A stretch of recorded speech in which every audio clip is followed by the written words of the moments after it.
Chapter 4069. Dufan and the others didn't know what the two were talking about. They were discussing outside and finally decided that rather than sending them away now, it would be better to wait for them to clear out the people in the valley before taking them away. That way, at least they wouldn't have to worry about the pursuers behind them. At the same time, the middle-aged man who was heading towards the dungeon led a few cultivators to the dungeon. When he saw the dead cultivator outside, his expression changed, and he immediately shouted, "Quick, go in and take a look." As soon as his voice fell, he quickly led his men inside. When he saw the empty dungeon, the middle-aged man couldn't help but heavily hit the black iron door and angrily cursed. Damn it! How did she manage to escape? Search for her. He quickly led his men outside and ordered them to quickly search while he went forward to report to his master. What? She escaped? When the white-haired man heard the news, his expression changed. How did she escape? Wasn't it locked up? How could a woman like her escape from there? She even took Enchanting with her? This subordinate has already ordered people to search. They should still be in the valley. Don't worry, master. This subordinate will definitely bring them back. The middle-aged man repeatedly promised. Then what are you waiting for? Quickly go and find her. If you can't find her, don't come back. The man in the main seat shouted with a gloomy voice. With a wave of his sleeve, a force attacked and forced the man back a few steps. When the middle-aged man saw that he was angry, his forehead couldn't help but break out in cold sweat. He repeatedly responded and was about to turn around and leave when someone rushed in from outside in a panic. "This is bad. This is bad, master." What's with the flustered look? If there's something to say it properly. When a man at the head of the table saw that the cultivator who came to report had a panicked expression on his face, a vicious aura began to emanate from his body. Each and every one of them was outrageous. Even the people locked up in the dungeon couldn't see through it. Just a small matter, and they were already in such a mess. They really couldn't take on such a big responsibility. Master, the left protector, was killed. The woman who was locked up is also gone, the man said with a pale face. When he thought of the left protector's death, his body couldn't help but tremble. That state of death was truly too terrifying. What? Hearing this, the man in the main seat immediately stood up in shock. He looked at the cultivator in disbelief and shouted, "What did you say? Say it again." The left protector is dead. She died a horrible death. The cultivator said with a trembling voice. The hidden guards there are all dead. They're all dead. Only a few women who were knocked unconscious are still alive. When the man in the main seat, his voice was cold as ice and as cold as an arrow. Chapter 4070. The white-haired man in the main seat said coldly, "If I'm not mistaken, someone must have followed you here and snuck into the valley. Investigate. Investigate immediately. Don't let a single one of them escape." He shouted in a low voice and walked out. Seeing this, the two of them quickly followed him out and mobilized the people in the valley to join the search. Once they made a big commotion, even Dufan and the others who were in a remote area noticed them. The three of them looked at each other and said to Bai Qingcheng, "You stay here and take care of them. The two of us will distract them and take care of those people while we're at it. Be careful," Bai Qingcheng said and told them to be careful. They nodded and rushed in another direction. Not long after, the cries of the cultivators and the sounds of fighting could be heard from a place further away. The two people in the house seemed to have heard the commotion outside. They looked at each other. Mother Yi held Father Ye's hand and seemed to have made a decision. She tore off the inner part of her robe and bit her finger to write a letter in blood. Father Yi sat back and watched quietly. He watched as she put the letter away after writing it in blood. He walked outside and called, "Miss, please come in." Bai Qingcheng was waiting outside. When she saw Mother Yi calling for her, she walked forward and asked, "Madam, is there something you need?" "Miss, I can't thank you enough.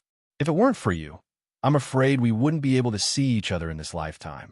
The reason why we're still alive now is not only because we're being restrained, but also because we're guarding a secret. However, this secret didn't bring us any benefits.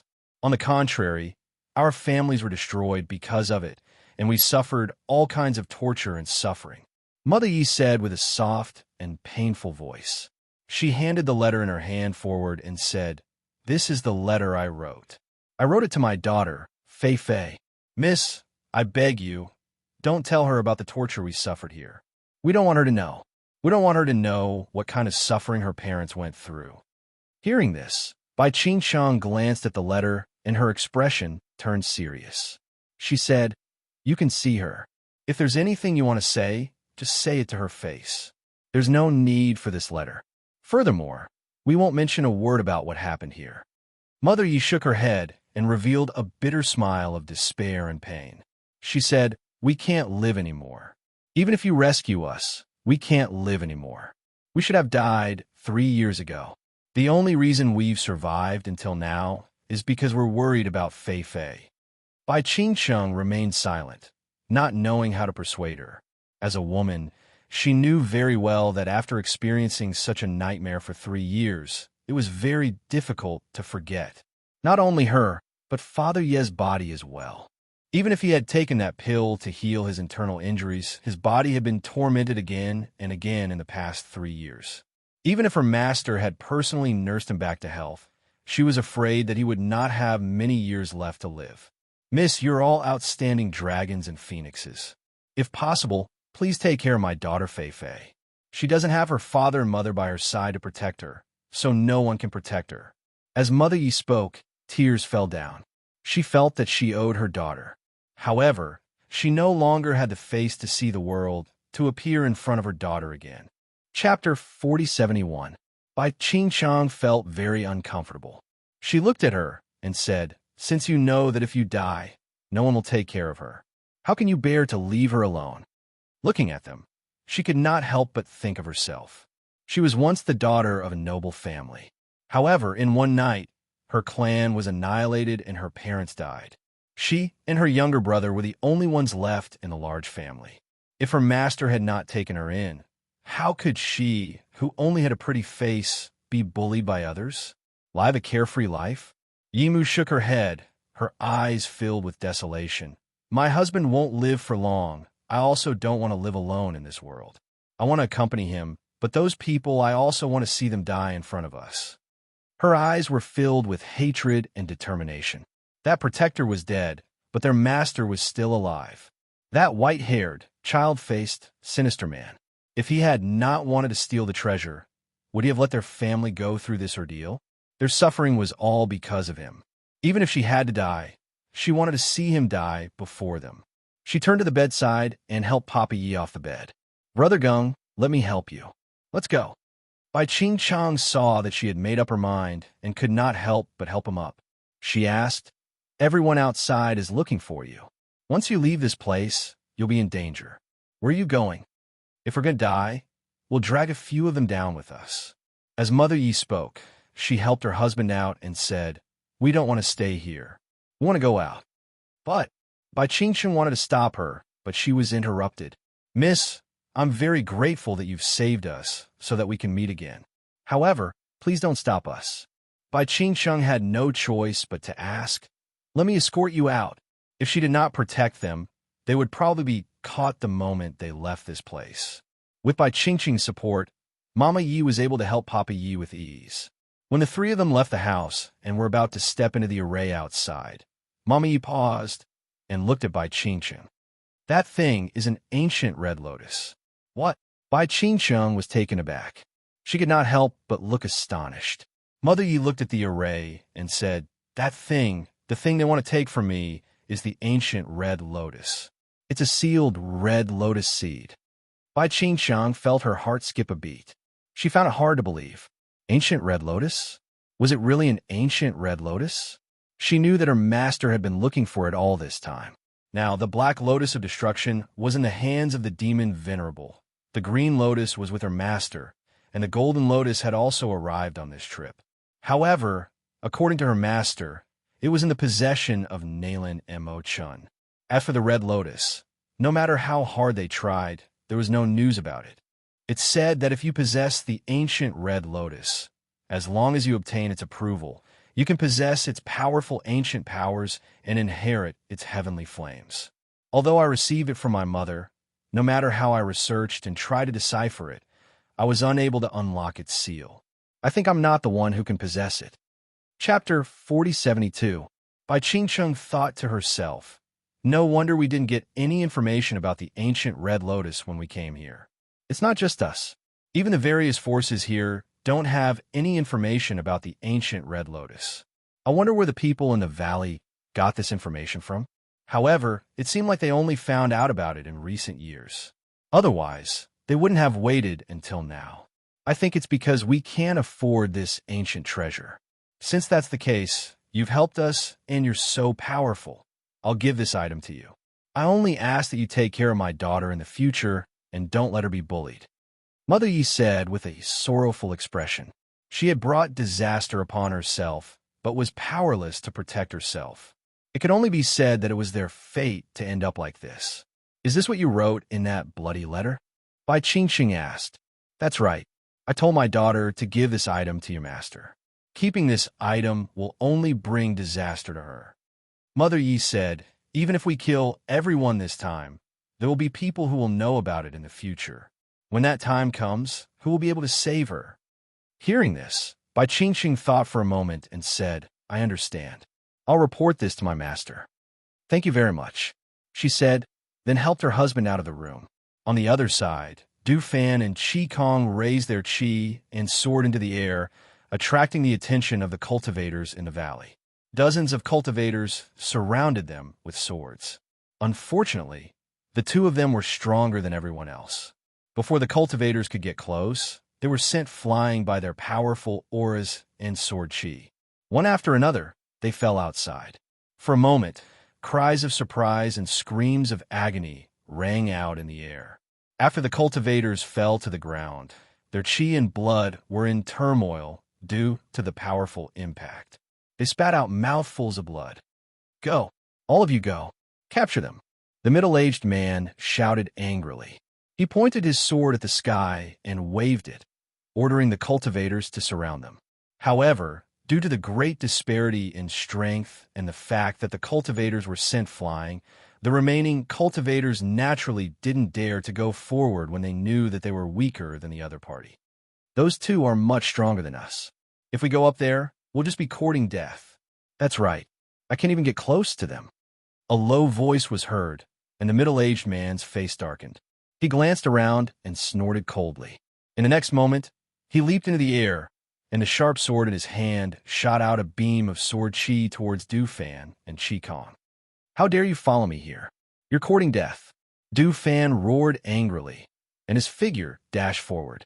However, the sword energy and his figure were repelled by a wind blade from the fan in Du Fan's hand.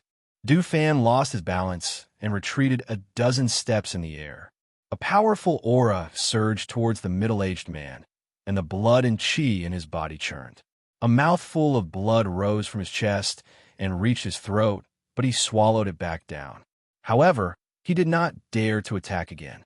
Instead, he retreated in horror. Whether one was strong or weak, one would know after exchanging blows. His opponent was much younger than him, but his strength was far above his. If he were to face him head-on, he would only be throwing his life away. Chapter 4073. Du Fan and Qi Kong looked in the direction of the middle-aged man's shout, only to see a black-robed man with a head full of white hair standing under a tree below. However, he had a childish face that did not match his white hair, and the gloomy aura around him was extremely strong. Qi Kong did not give that person a chance to escape. With a strike of the sharp sword in his hand, the long sword flew out like an arrow towards the middle-aged man at a speed that was too fast for one's ears to cover. The sharp sword qi carried with it a murderous aura as it came from behind. The middle-aged man only felt a chill on his back, and his heart jumped. He instinctively turned around to look, only to see the long sword coming towards him. The powerful aura that the sharp sword carried with it caused him to be unable to move even if he wanted to. He could only watch as the sword flew towards his forehead. Xiao!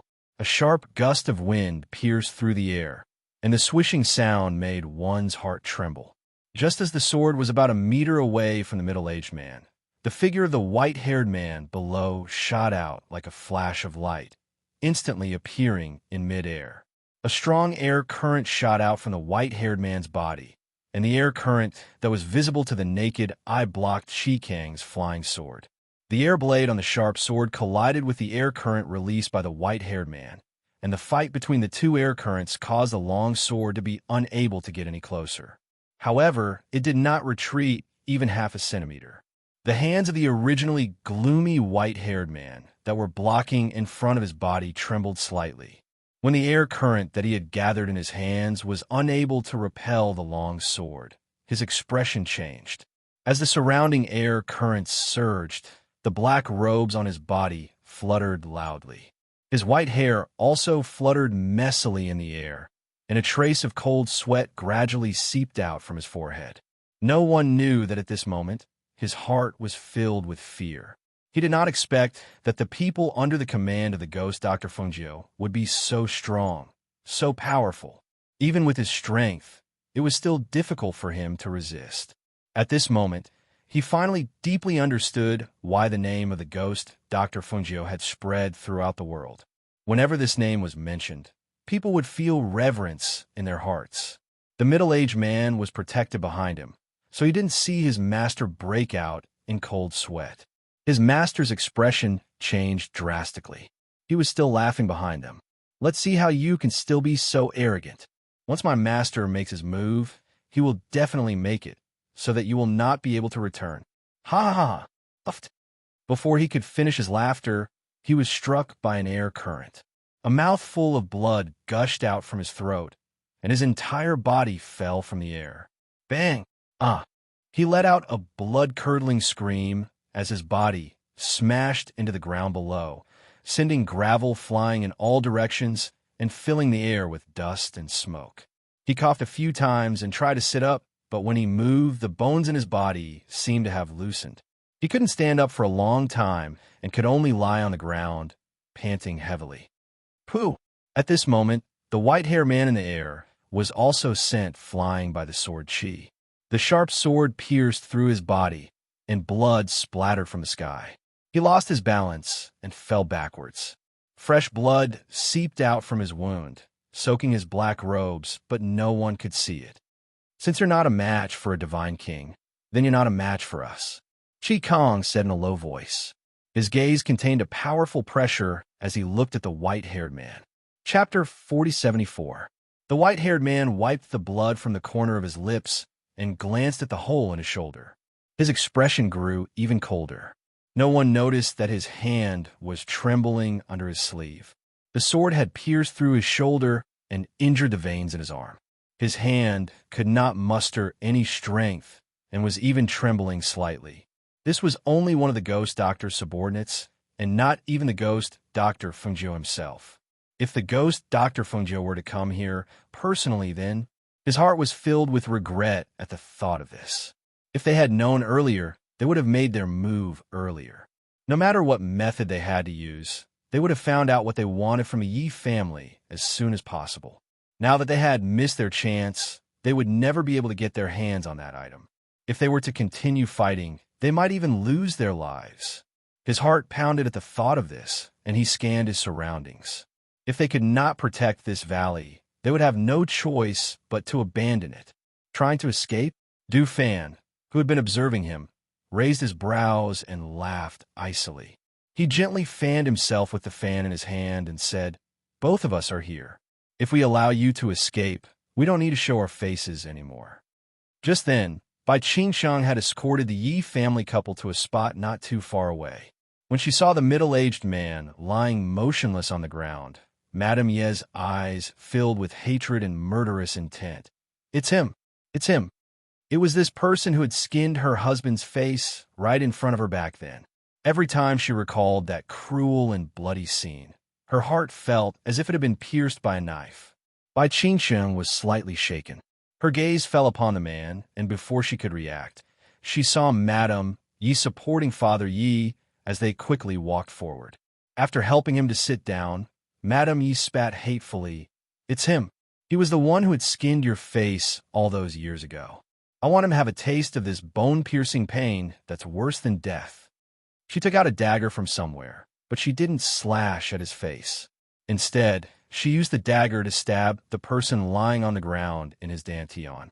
Ah! A shrill cry of agony filled the air. The man's body arched from the intense pain.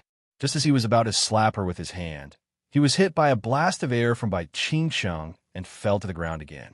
Someone come quickly. Men. He lay on the ground and shouted, calling for the surrounding cultivators to come forward. Unexpectedly, a few cultivators mustered up their courage and wanted to step forward. However, the moment they stepped forward, they were killed by Bai Ching's sword energy. There were many people around, but no one dared to step forward. These people were not people who valued friendship and righteousness. At the critical moment of life and death, they only cared about themselves. Why would they use their own lives to exchange for the survival of others? Thus, when they saw that they were simply no match for their opponent, they gave up on the person on the ground. Ha ha ha ha ha. You also have this day. You also have this day. Yimu laughed crazily. The dagger in her hand stabbed again. With a swoosh, it pierced into his wrist. With one stab, the wrist was almost cut off. Ah! A sharp and despairing scream rang out once again, echoing in the air. His body was twitching, his face was as pale as paper, and his lower body was already covered in blood. Chapter 4075. Bai Qingxing watched from the side. With her around, none of the surrounding cultivators dared to step forward. All of them shuddered at the sight of the bloody scene. They had killed many people before, but this was the first time a person was killed by 1,000 cuts. Furthermore, the scene of his face being skinned was bloody and cruel. Some of them could not help but think of the things that the person on the ground had done to others in the past. As the saying goes, every dog has its day. He had treated others so cruelly and treated them like fish on a chopping board. Now, he was being treated the same way and experiencing the same cruelty that others had experienced. For a time, the cultivators who saw this scene felt a chill run down their spines. At the same time, they also felt extremely complicated. Hissed that the screams had become weak and fearful. The middle-aged man trembled on the ground. His body twitched from every cut. The pain made him hover between life and death. After fainting, he would be woken up by the pain. The torture repeated over and over again, making him suffer a fate worse than death. Father Yi sat back and watched this scene. Tears welled up in his eyes. The white-haired man glanced down and narrowed his eyes. He looked at Du Fan and Qi Kong, who were preventing him from escaping. He gritted his teeth. He could only fight again. Right now, he could only fight with all his strength in exchange for a chance to survive. Seeing the spiritual energy on the man's body exploding and attacking them, Du Fan and Qi Kong looked at each other. Du Fan said, "There's no use in keeping this person alive. Let's send him on his way." "Okay," Qi Kong replied. In the next moment, he and Du Fan attacked together. As they released a powerful aura, the aura that soared into the sky and attacked the white-haired man with killing intent. In the aura visible to the naked eye, two figures flashed out like lightning. The thunderous attacks came from two different directions. When the white-haired man saw the two auras coming towards him, he wanted to dodge. However, he was suppressed by the two powerful auras, causing his body to freeze and be unable to move. It was also at that moment that two loud bangs of impact landed on the white-haired man's body at a speed that was too fast for one to cover their ears. In an instant, they broke through his defenses and exploded on his body. Bang, bang. Two loud noises were heard, and blood splashed out. That person screamed, but his scream was covered by the sound of the explosion. The people below only saw two huge bloody holes in the body of that person in the air.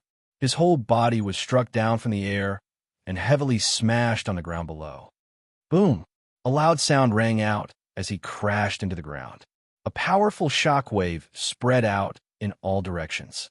The surrounding cultivators all stared in shock, their eyes filled with fear.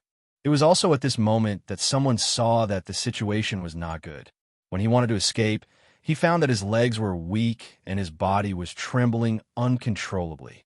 He thought that he was frightened by this scene, so he took a deep breath to calm himself down. However, when he tried to circulate the aura in his body, he found that he could not circulate the spiritual energy in his body. Chapter 4076. Because of this sound, someone tried to raise his chi, and his expression changed drastically. Me too. I can't raise my spiritual chi. What's going on? What's going on? Hiss. My legs are so weak. It's as if all the strength in my body has been sucked out. Are we drugged? For a moment, panicked and aghast voices filled with fear and helplessness rang out. The cultivators who were originally standing fell to the ground one after another, unable to muster the slightest bit of strength in their bodies. There were also people who looked at the cultivators who had fallen to the ground in shock and asked, "What's going on? What's wrong with all of you?" Those who were still standing tried to raise their spiritual chi and realized that there was nothing wrong with them. Seeing them in such a state, they did not dare to be careless. They checked again and finally confirmed that those who were still standing were all fine. Is this tendon-weakening powder? No, it's impossible that tendon-weakening powder can't raise our spiritual chi. It's impossible that we don't know that we've been drugged. What is this? How can this be? Someone fell to the ground and muttered, his face as pale as a sheet. Of course, I want none of you to escape. As Bai Ching-chung spoke, she pointed the long sword in her hand diagonally to the ground. Her spiritual chi surged, and the sword energy swept out in all directions. It was so fast, and the sword energy was so sharp that none of the cultivators could escape before they died under her sword. Hiss. For a moment, screams and cries filled the air, and the thick smell of blood permeated the air. On the ground, corpses were lying on the ground, and some of them still had fear and unwillingness on their faces even when they died. Oh no, run! Some of the cultivators who could still run took to their heels, tried to escape from this place that was filled with the aura of death. However, Bai Ching-ching's pursuit was swift and ruthless. The sharp sword in her hand shot out sword chi that attacked from all directions. The sword's shadow flashed through the air like a ray of light. Wherever it passed, screams of agony could be heard. There were more and more corpses on the ground, and the aura of death became more and more intense. The valley was filled with blood and corpses. Whether they could escape or not, they could not escape death in the end. On the other side, Du Fan and Chi Kong descended from the sky. Du Fan looked at the dying white-haired man on the ground and shook his head. He gently fanned himself with the fan in his hand and said, "Look at you, of all people. Why did you have to provoke him? Why did you have to provoke someone who is related to us?" The white-haired man on the ground had blood flowing out of his mouth. His hands moved as he struggled to get up, but he didn't have the strength to do so. He could only lie on the ground and look at the two people standing in front of him, looking at his miserable state. However, it's your honor to die in our hands. As Du Fan spoke, he waved the fan in his hand and was about to kill the white-haired man. At this moment, the white-haired man lying on the ground had a resolute and ruthless look in his eyes. The spiritual energy in his body suddenly surged. In the blink of an eye, it exploded with a loud bang. Quick dodge! Du Fan's expression changed as he cried out in alarm. At the same time, he quickly pulled Chi Kong back and fell to the ground. Boom! With a loud bang, a powerful airflow suddenly exploded, and blood and flesh splattered everywhere. Everything within 10 meters was affected by the powerful airflow and was destroyed into ashes. Bang, bang, bang. Chapter 4077. Don't move. Du Fan and Chi Kong were sprawled on the ground. Dust and smoke filled the air around them, but before it could disperse, they heard two vicious shouts. The two of them were startled. After they got up, Du Fan fanned himself with the fan in his hand. A gust of wind blew away the dust and smoke in front of them. The scene that greeted them caused their expressions to darken. They saw that about 10 meters away, Yi Feifei's parents were being held hostage by two cultivators from the valley. Two sharp swords were held against their necks, causing them to frown. Come over here. Come over here. Ha ha ha ha ha. With these two in our hands, they won't dare to do anything to us. The cultivator holding Yi Feifei's mother hostage shouted and laughed loudly. He shouted for those who were not drugged to quickly gather around the two of them. This way, they would have more protection around them. With these two hostages in their hands, They did not believe that they would not be able to leave this place alive. By Ching-Chung, who was in the midst of killing the cultivators, heard the voice. Her heart skipped a beat, and she cursed in her heart. She quickly turned around and saw Yi Feifei's parents being held hostage. The remaining 10 or so cultivators who managed to escape quickly gathered around them and formed a defensive perimeter around them. Seeing that Yi Feifei and Yi Feifei were calmly allowing themselves to be held hostage, her heart could not help but sink. The two of them had no intention of living to begin with. Now, it was even more so. Even if they were not being held hostage by these people, they would probably kill themselves here in the end. But now, she could not help but recall what Yi Feifei's mother had said earlier. The white-haired man's body exploded and died. Their enemies died one by one in front of them. Their revenge could be considered complete. If they were to drag the remaining cultivators down with them, they would really have to drag a few of them down with them. She moved her lips. She wanted to say something, but she did not know what to say. Yi Feifei's mother looked at Bai Qingqing from afar and gave her a beautiful smile. Her eyes seemed to be saying something silently. She looked deeply at Bai Qingqing, then shifted her gaze to her husband. The two of them looked at each other and smiled. This is bad. They want to. Before Du Fan could finish his words, two loud bangs were heard. A powerful airflow rose into the sky and spread out in all directions. The sound of rocks rolling down accompanied by screams could be heard. After a while, everything returned to normal. In the valley, after the rumbling echoes dissipated, it became very quiet, as if there was no one in the entire valley. Du Fan and Qi Kong watched this scene silently with pursed lips.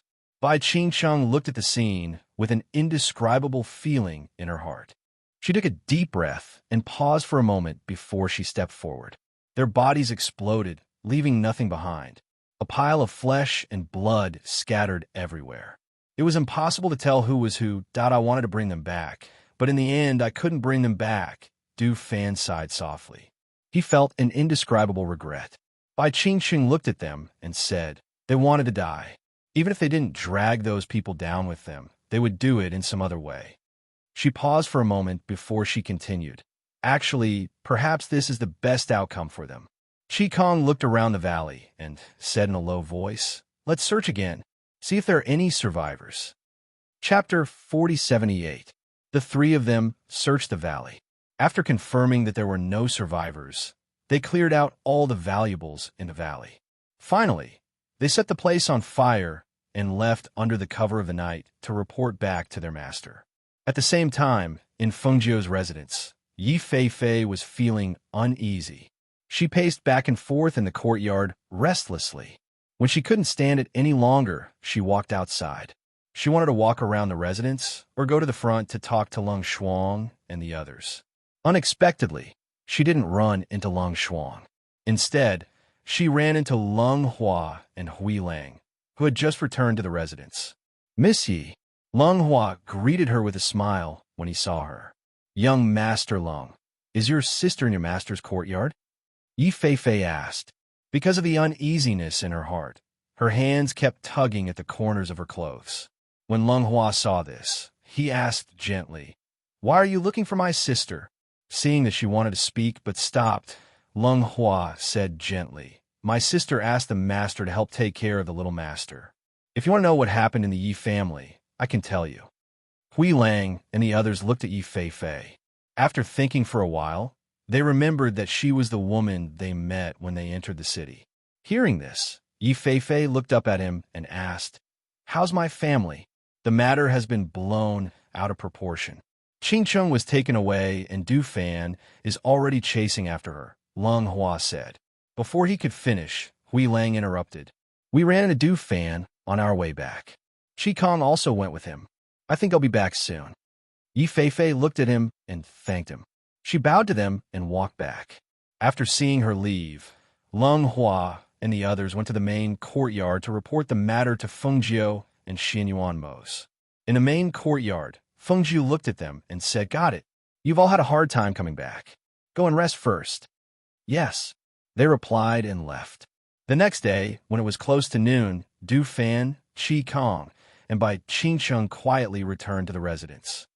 Master, Yama Lord. The three of them bowed and called out respectfully. Xianyuan Mose was sitting by the stone table in the courtyard, drinking tea. Fengjiu was trimming the flowers and plants. Seeing them return, he asked, "How did it go? Is everything settled?" "Master," Qi and I followed them to a valley and rescued Qingsheng and the others. Yi Feifei's parents were imprisoned there. Du Fan told them the whole story and then retreated to the side. Hearing this, Fengjiu couldn't help but sigh softly.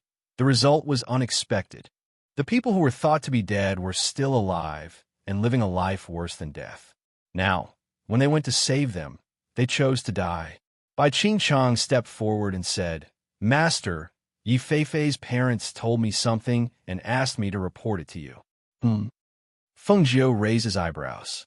The thing they were guarding was the ancient red lotus, which is now in Yi Feifei's hands. Mother Yi said that she didn't want such an ancient treasure to bring trouble to her daughter, so she said that she wanted to give the ancient red lotus to you. She only asked that you take care of Yi Feifei. Hearing this, Fengjiu was slightly surprised and said, "The ancient red lotus? Is this true?" There had been no news about the ancient red lotus. How did it end up in Yi Feifei's hands? It's true. Mother Yi even wrote a blood letter to give to Yi Feifei. She only asked for death after arranging everything. Bai Qingcheng took out the blood letter and handed it forward. Chapter 4079. Yes, Bai Qingcheng replied. She bowed and retreated. After they left, Fengjiu looked at Xianyuan Mose and said, "I didn't expect there to be news of the ancient red lotus like this." Xianyuan Mose pondered for a moment and said, "The ancient red lotus had been in their hands for so long, but they didn't manage to inherit the ancient red lotus's power. I'm thinking, what if it's the same in our hands?" Fengjiu was stunned and said, "That shouldn't be the case, right?" Xianyuan Mose didn't say anything. He just kept quiet. No one knew what he was thinking. After Bai Qingcheng left the main courtyard, she went to Yi Feifei's place. The moment she entered the courtyard, she saw Yi Feifei walking quickly towards her. "You're back." Yi Feifei looked at Bai Qingcheng. She had a lot of questions, but she didn't know how to ask them. Her heart was in her throat. She was afraid that she would hear bad news. She was afraid that the hope in her heart would be shattered. Bai Qingcheng looked at her and said, "You just came back. Have a seat. I have something to tell you." Bai Qingcheng said and gestured for her to sit down. Yi Feifei came to the table in the courtyard and sat down. She looked at Bai Qingcheng. After a long while, she took a deep breath and said, "I'm ready. Tell me." Her hands, which were placed on her lap, were clenched tightly and trembling slightly.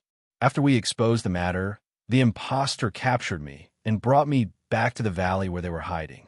There, I saw your father and mother." Bai Qingcheng said and paused. Yi Feifei was shocked when she heard this. She looked at Bai Qingcheng and asked anxiously, "They're still alive? Are they still alive? Where are they? Did they come back together?" "Don't be anxious. Listen to me first," Bai Qingcheng said and gestured for her not to be anxious. Then, she said, "They were captured and imprisoned by those people. They suffered a lot of torture. We gave them elixirs, but the elixirs only made them feel better for a while." She paused, looked at Yi Feifei, and said, "We wanted to bring them back, but because your father's injuries were too severe, there was no chance for him to live. After they saw Du Fan and Qi Kong kill your enemies one by one, your mother and father detonated their inner cores and died together with those people." Yi Feifei listened in a daze, and tears fell. Bai Qingcheng sighed and sighed. When Bai Qingcheng saw this, she sighed inwardly and continued, "Your mother told me about your family's hidden treasure and told me the ins and outs of the matter. She asked me to tell my master everything. She also asked me to tell you to give the ancient red lotus to your master so that she would take care of you in the future. Moreover, she said that your family's calamity was caused by the ancient red lotus. She didn't want you to hide it and cause such a calamity in the future." As she spoke, she took out the letter written in blood. "She personally wrote this for you." Yi Feifei took it with trembling hands. The words written in blood on the red cloth were very obvious. Her heart twitched as she looked at the blood. "Is this my mother's blood? Are they all so severely injured? So severely that they can't be saved?" Bai Ching-chong sighed in her heart and replied softly, Aside from promising her parents that she wouldn't tell her about the pain and torture they had suffered, she told her everything in full detail. She didn't hold anything back. Chapter 4080. She read each word carefully. Looking at these words, it was as if her mother was by her side softly telling her to do what she needed to do. Tears blurred her vision. She pressed her hand against her lips and bit her hand to stop herself from crying out loud. Bai Ching-chong sat there and did not know how to comfort her. She only said, they suffered for 3 years. Perhaps death is a form of relief for them. Moreover, the enemies who caused them so much harm are all dead. Their revenge has been avenged. Yi Fei looked at the blood letter in her hand and asked in a choked voice, How is my family? Your second uncle is in charge of the Yi family now. The Yi family head has been deposed, and the old ancestor is in charge. Your second uncle will inherit the position of the Yi family head one day. Du Fan's voice came from outside. The two people in the courtyard looked over and saw him walking in slowly. I've just received news about the Yi family. Your second uncle has personally sent a letter to ask about your whereabouts. However, we haven't revealed that you're here, and they don't know that we've returned. The Yi family has been reorganized, and its vitality has been greatly damaged. It will take some time for them to recover. Yi Fei remained silent after hearing Du Fan's words. She looked at the blood letter in her hand for a long time and said, Let me be alone. I want to be alone. Seeing this, Bai Ching-chong and Du Fan looked at each other and walked out, leaving Yi Fei alone in the room. Yi Fei did not move after receiving the blood letter. She did not even step out of the courtyard. Feng Jiu did not say anything. He waited for Yi Fei to think things through and come to him. She was relieved to know that the ancient red lotus was with Yi Fei. At least she did not have to look everywhere for it. She would take a few days to settle the matters here and leave. Early in the morning, she was eating breakfast in the courtyard. Hui Lang could not help but ask, Madam, what if Yi Fei doesn't give us the ancient red lotus? That was the ancient red lotus. Was she really willing to give it to their master? Feng Nine was eating porridge with light side dishes. She looked relaxed and at ease as she said, Although the ancient items are treasures, it's a disaster for ordinary people to obtain them. She finished the porridge in her bowl and put it down. She wiped the corners of her mouth and continued, You must know that treasures bring trouble. If you don't have enough strength to protect yourself, holding the treasure is equivalent to inviting disaster and waiting for death. She's not a fool. I just want to know why she brought the ancient red lotus. Hearing this, Grey Wolf felt relieved. He didn't care so much as long as Yi Fei gave the ancient red lotus to his wife. Master, Miss Yi is here. Lung Hua's voice came from outside. Lung Shuang stepped forward to clean up the tableware on the table. Miss Yi, please, Lung Hua said, and gestured for her to enter. Yi Fei looked at the main courtyard and bit her lip. Then she walked in. After entering, she saw that there was only Feng Jiu, a man called Hui Lang, and Lung Shuang. She walked forward and bowed. Chapter 4081. Feng Jiu nodded. Sure, I'll let Du Fan and Qing accompany you. Thank you very much, Yi Fei said, bowing and leaving first. Lung Shuang, let Du Fan and Qing accompany her. Feng Jiu instructed. Yes, Lung Shuang replied and left. After they left, Hui Lang went forward and asked, Master, do you think she hid the ancient red lotus in the Yi family? Feng Jiu smiled. I don't know about that, but it's definitely not with her. Du Fan and Lung Shuang followed Feng Jiu's orders to accompany Yi Fei back. When they arrived at the Yi family's main gate, Yi Fei looked up and saw the two words Yi family. This was her home, but her parents weren't here. What's wrong? Bai Qing asked. Nothing. Yi Fei shook her head and knocked on the door. When the old man who opened the door saw the three people outside, he was stunned for a moment before he quickly opened the door and shouted, Eldest Miss is back. When the members of the Yi family heard this, they all gathered around. When their gazes fell on Yi Fei's face, they could not help but be stunned. Yi Fei, who originally had a birthmark on her face, no longer had that birthmark. She was also no longer wearing the flowery, butterfly-like clothes. At first glance, it was hard to associate the person in front of them with the original person. The woman in front of him was wearing a light green dress. She was simple, elegant, and beautiful. Although her face was not extremely beautiful, it was exquisite and just right. Coupled with her temperament, it could be said that she was completely different from how she was before. Fei-Fei? A man called out in surprise. Third cousin brother. Yi Fei-Fei nodded slightly and asked, "Is second uncle here?" "Yes," the man replied. He glanced at the three of them and said, "Come with me." As he spoke, he led them to the front hall. As soon as Yi Fei-Fei and the other two entered the Yi residence, someone quickly ran to report. The Yi clan's second master strode out from the backyard, and the Yi clan's ancestor also came along. This was because they knew that other than Yi Fei-Fei, Du Fan and the others had also come.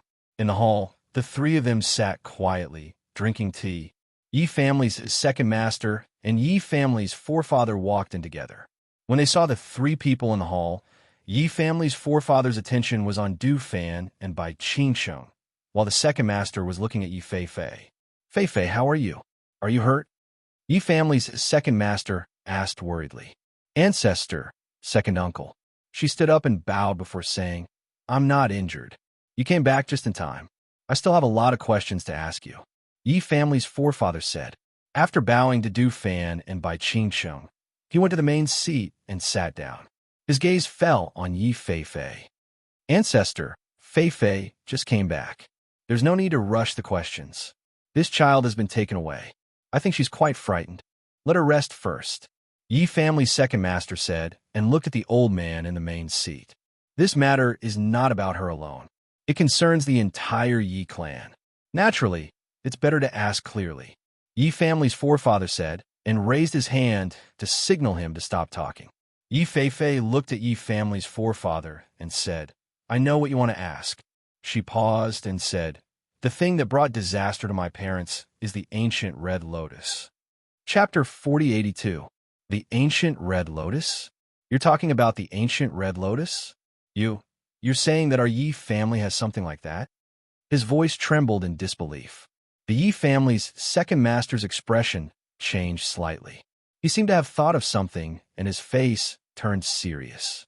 Yi Fei-Fei looked at the Yi family's ancestor and said, "The ancient red lotus doesn't belong to the Yi family. It belongs to my mother." "Nonsense."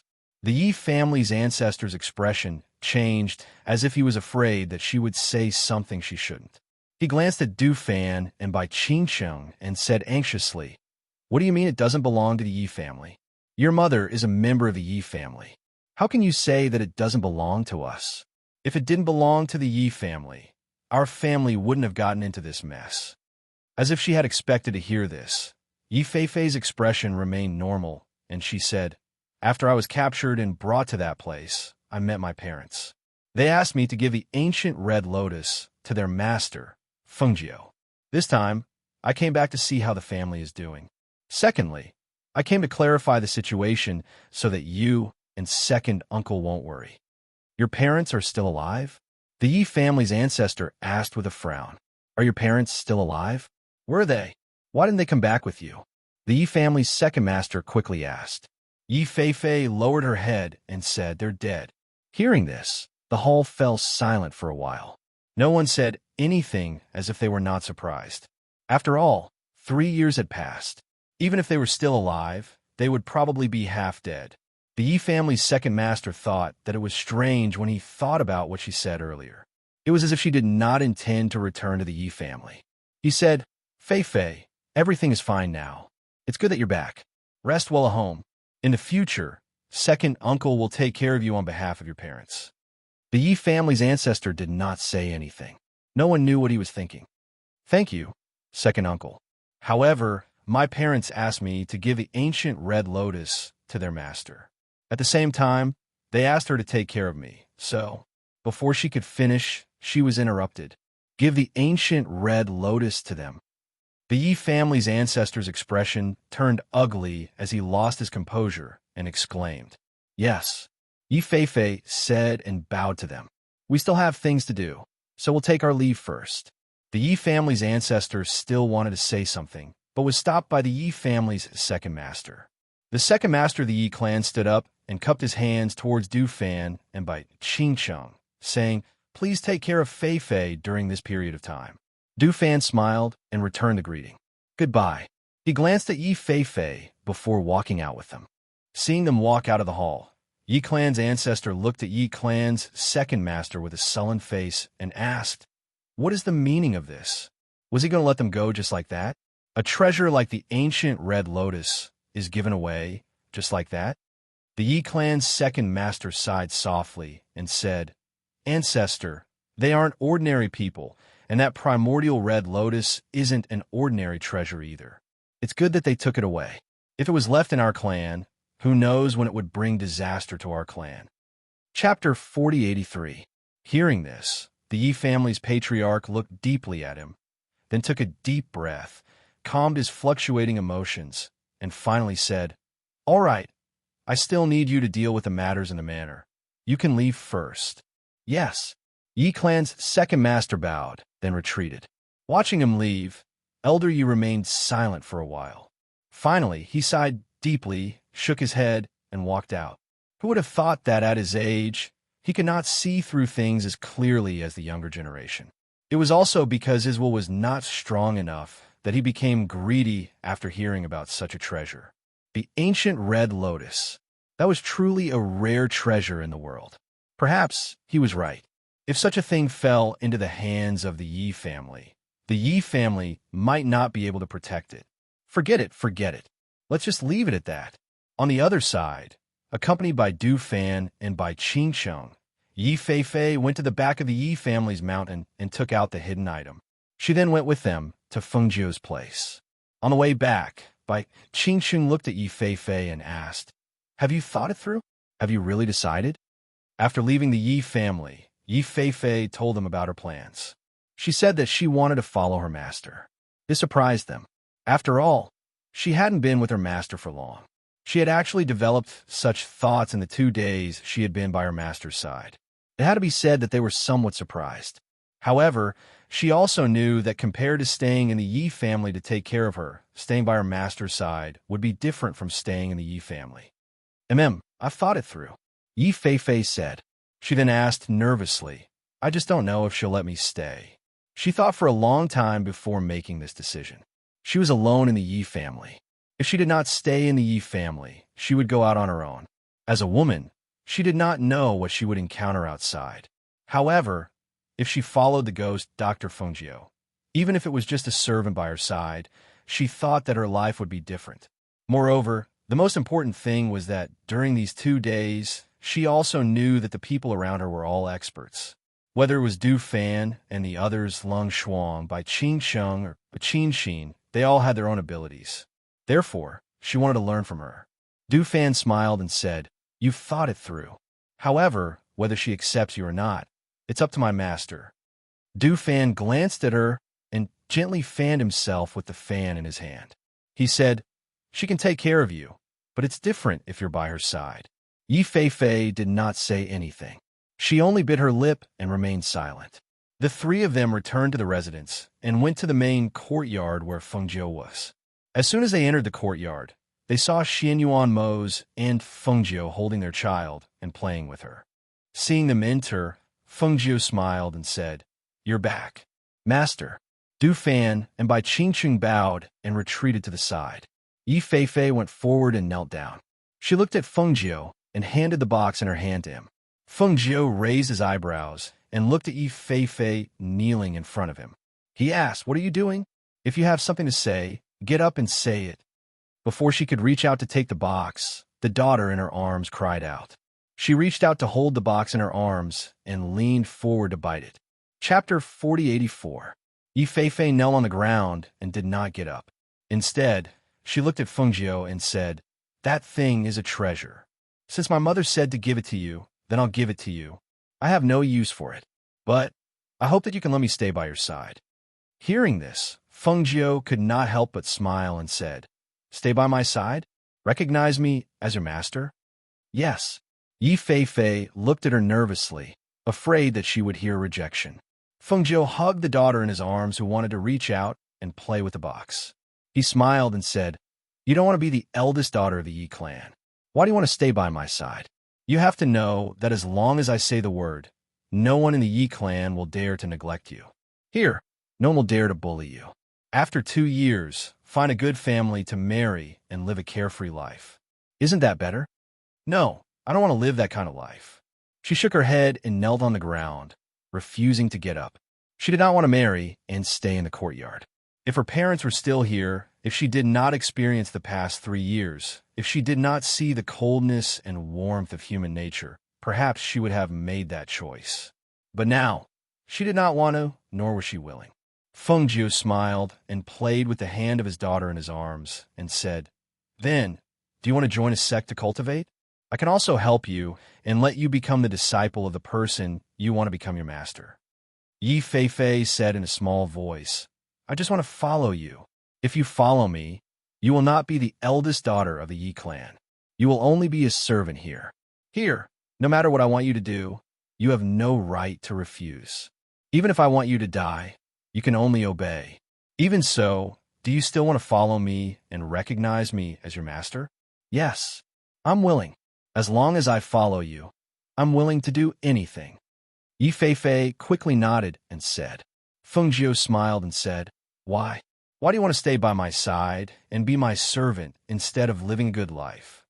Yi Feifei lowered his head and said, "My parents are no longer here. Although there are relatives in the family, there are not many who treat me sincerely. I don't want to go back to that family. However, if I go out alone, I won't be able to protect myself if I encounter danger because I'm not strong enough. That's why I want to follow you, because you are very powerful, and the people around you are also very powerful. I want to be as powerful as them." Hearing this, Feng Jiu looked at her deeply and said, "I won't be staying here forever. I will leave once I'm done here. If I leave, I don't know when I'll come back." I know. Even if I don't come back, it doesn't matter. When I'm stronger in the future, I can come back and pay my respects to my parents," Yi Feifei said. Seeing this, Feng Jiu said, "Since that's the case, then you can stay. However, from this moment onwards, you must remember that the most important thing to stay by my side is loyalty and never betray me. If there comes a day when you don't want to follow me, you can choose to leave. However, don't betray me. Otherwise, I will make you suffer a fate worse than death." Chapter 4085. "All right, get up." Feng Jiu gestured for her to stand up. Du Fan and the others in the courtyard glanced at Yi Feifei, then looked at each other and smiled. It seemed that they had another companion. However, they did not expect it to be this Yi Feifei. Xin Yuan Mose glanced at Yi Feifei, then moved the box in front of him. Seeing that there was still a seal on the box, he gathered spiritual energy in his palm and unlocked the seal. When he opened it, he found that there was a pearl wrapped in rich spiritual energy. The bead was only the size of an egg yolk and was milky white. However, there was a flame burning in the middle of the bead. Moreover, when he held the bead in his hand, he could feel that the bead was emitting a warm aura.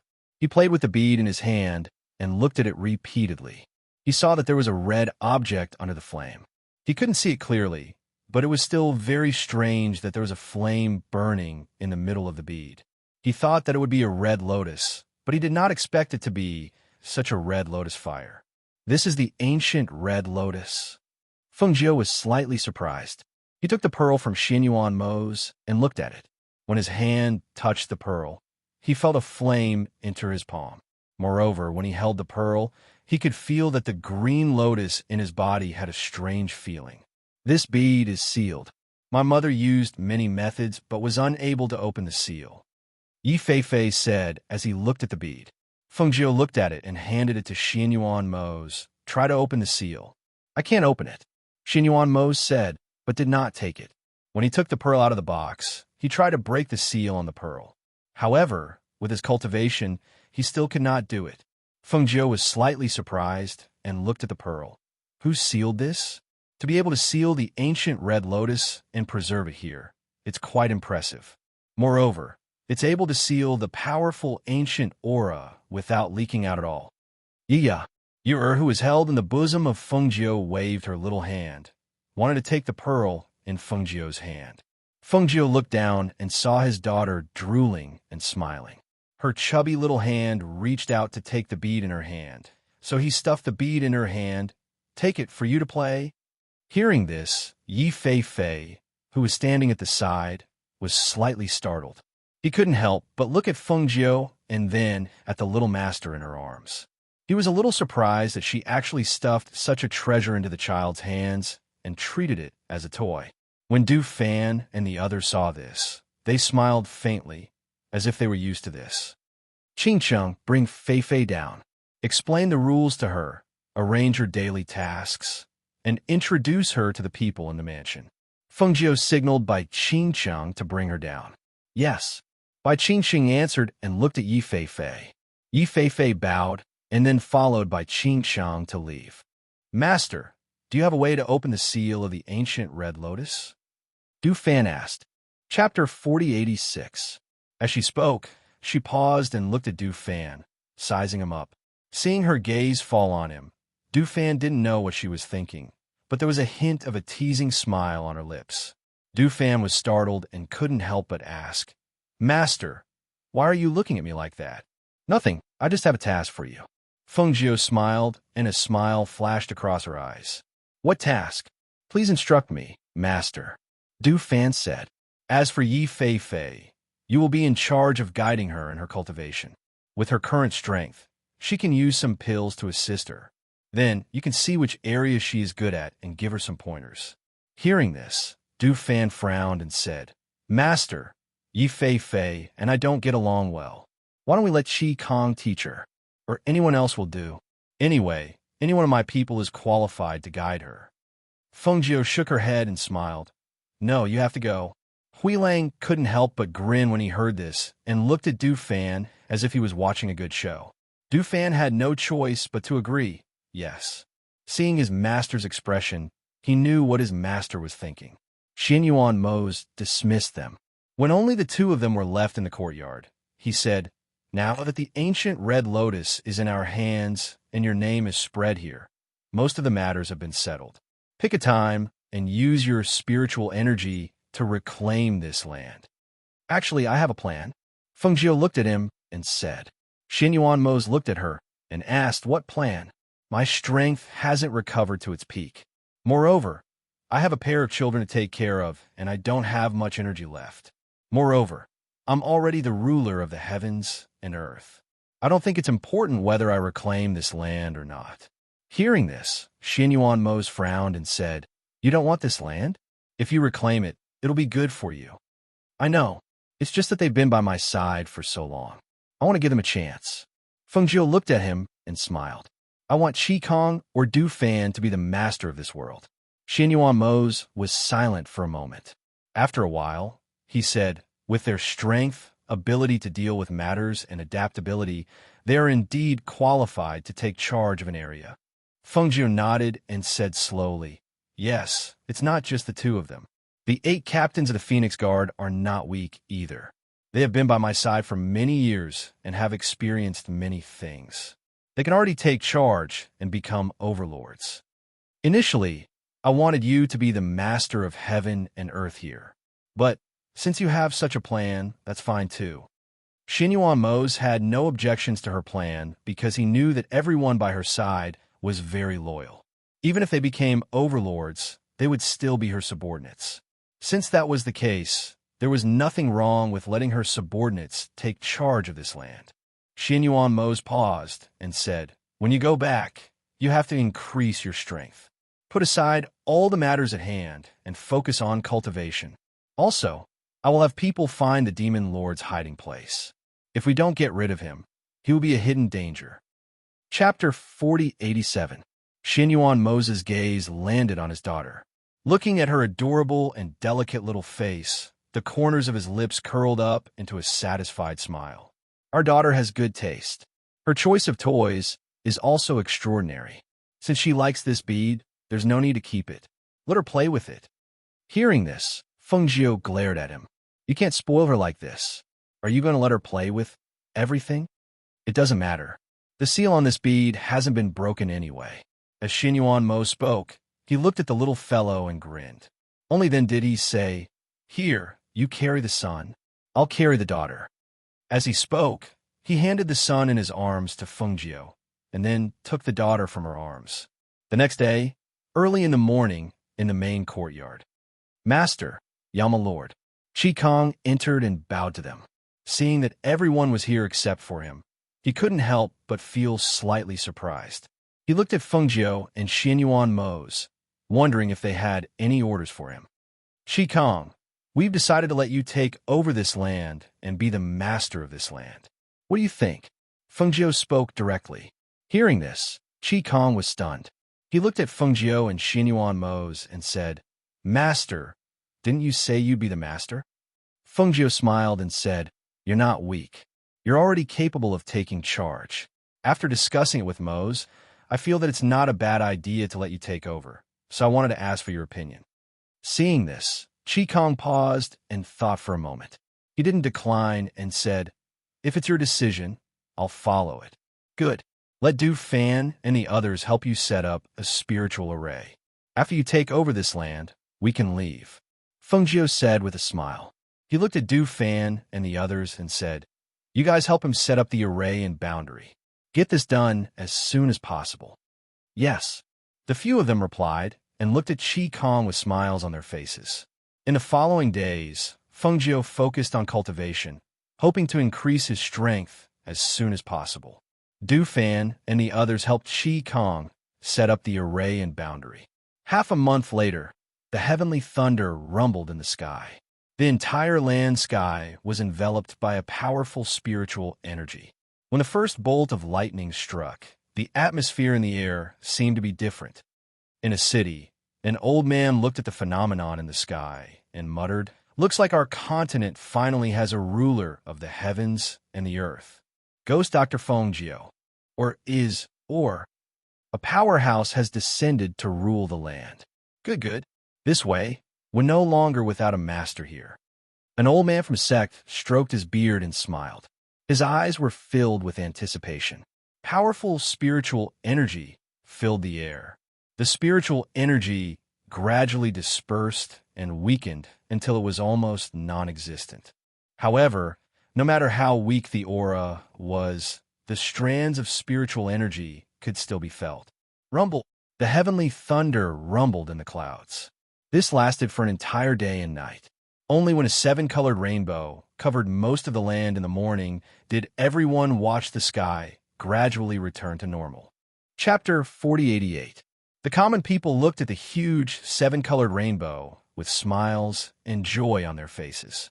Some cultivators, on the other hand, had a complicated feeling in their hearts as they had an indescribable feeling.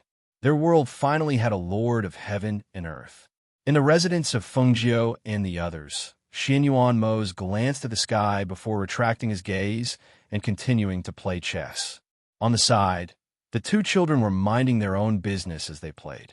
There was a bead between the two children.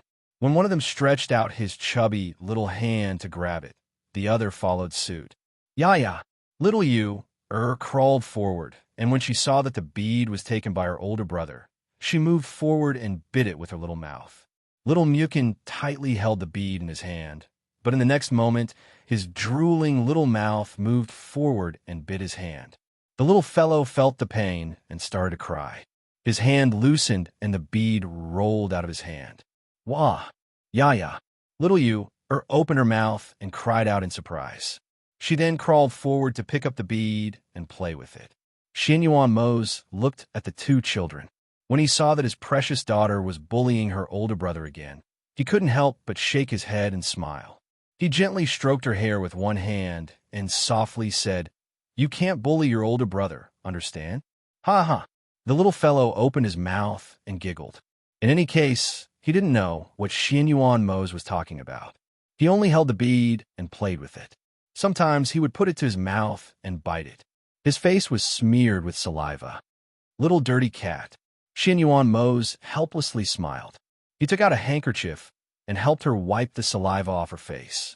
Then he called out to the outside, "Go and bring the food for the two children."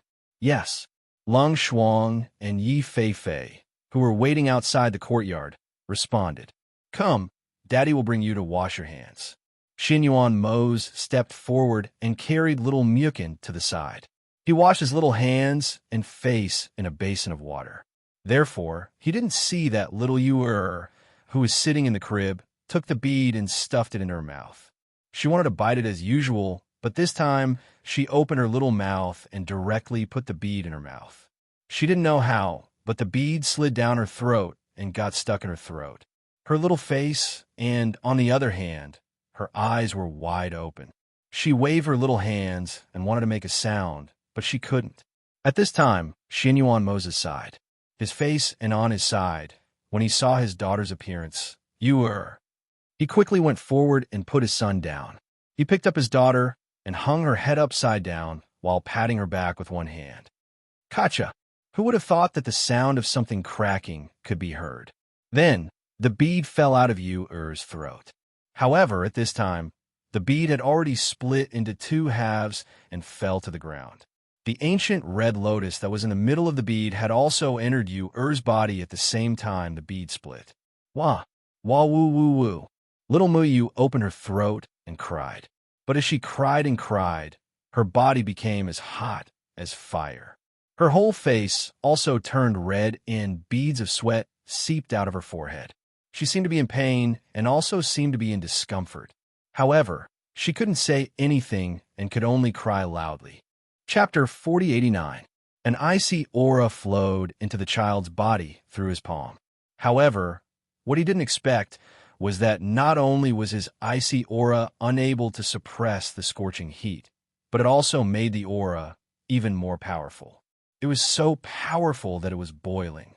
When he saw that the child's clothes were burning due to his body heat, he immediately shouted, "Swallow Cloud!" Swallow Cloud, who was practicing with White, Ing-Yi, Huilang, and the others in the front yard, heard Xinyuan Moses' voice and immediately turned back. He was as fast as the wind and returned to the main yard almost instantly. Huilang, Ing-Yi, and the others, who were with Swallow Cloud, heard their master shout and their hearts sank.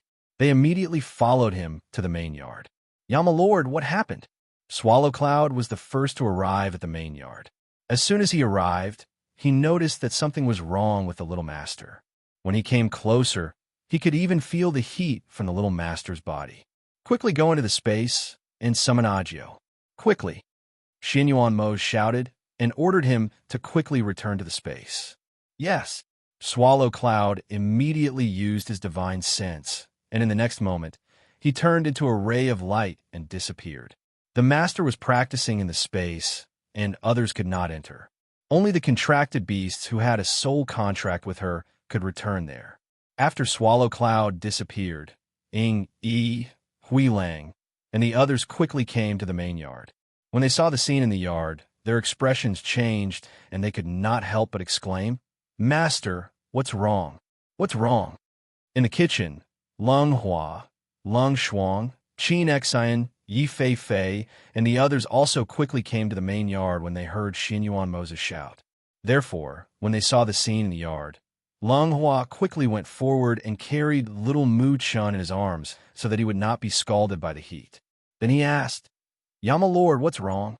In the space, Feng Jiu felt the moment Swallow Cloud entered the space. She opened her eyes and looked at Swallow Cloud, asking, "What's wrong?" "Master, something happened to little master."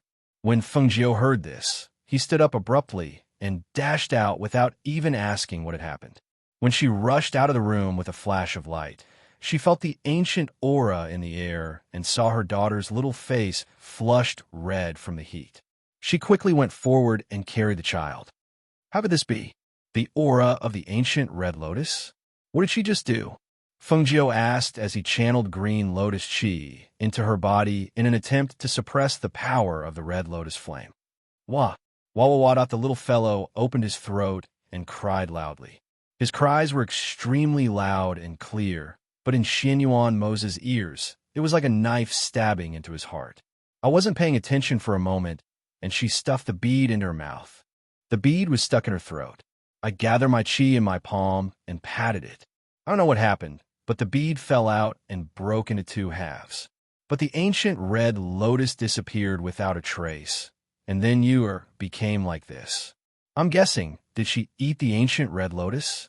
Hearing this, not only was Feng Jiu stunned, even Hui Lang and the others did not expect this. Chapter 4090. However, at this time, Yu had already fainted. Her small face was still filled with tears, and her body was still very hot. Seeing that the heat on her body was gradually dissipating, Feng Jiu tried to retract her hand. However, just as she retracted her hand, she felt that the aura that was suppressing her rose again. Her body that was gradually recovering gradually returned to its previous state. She was so scared that her hand didn't dare to leave her body. She could only continuously transmit the aura of green lotus to her. She ate the ancient red lotus. Feng Jiu said, looking at her daughter, that ancient red lotus life flame is called red lotus karmic fire. This flame's power is extraordinary. If it was an ordinary person who ate the ancient red lotus, they would only end up burning to death. Hearing this, Xin Yuan Mo's couldn't hide the worry on her face. She asked, then how is she now? Can you suppress this red lotus karmic fire? Feng Jiu was silent for a moment. Then she said, suppressing it is useless. If we can't draw it out, then we can only let you become its master.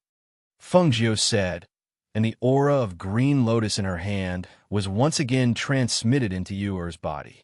She used the aura of green lotus to suppress the flame of the ancient red lotus. However, after using the aura of green lotus for a long time, her forehead was oozing with sweat, and her complexion had also become somewhat pale. Seeing this, Xin Yuan Mo's condensed spiritual power in her palm and transmitted it into Feng Jiu's body. Looking at this scene, Grey Wolf, Ying, Lung Hua, and the others all looked solemn. Their hearts were in their throats. They were afraid that something bad would happen to their little master. At this time, they were also endlessly blaming themselves. They should have left someone here to take care of Yuer. If someone had stayed here, perhaps this kind of thing wouldn't have happened. Feng Jiu tried to draw out the ancient red lotus. However, she didn't expect that the ancient red lotus was actually unwilling to come out. No matter if she used the aura of green lotus to lure it out or other things, she couldn't draw it out. We can't lure him out, Feng Jiu said as he looked at Xin Yuan Mo's.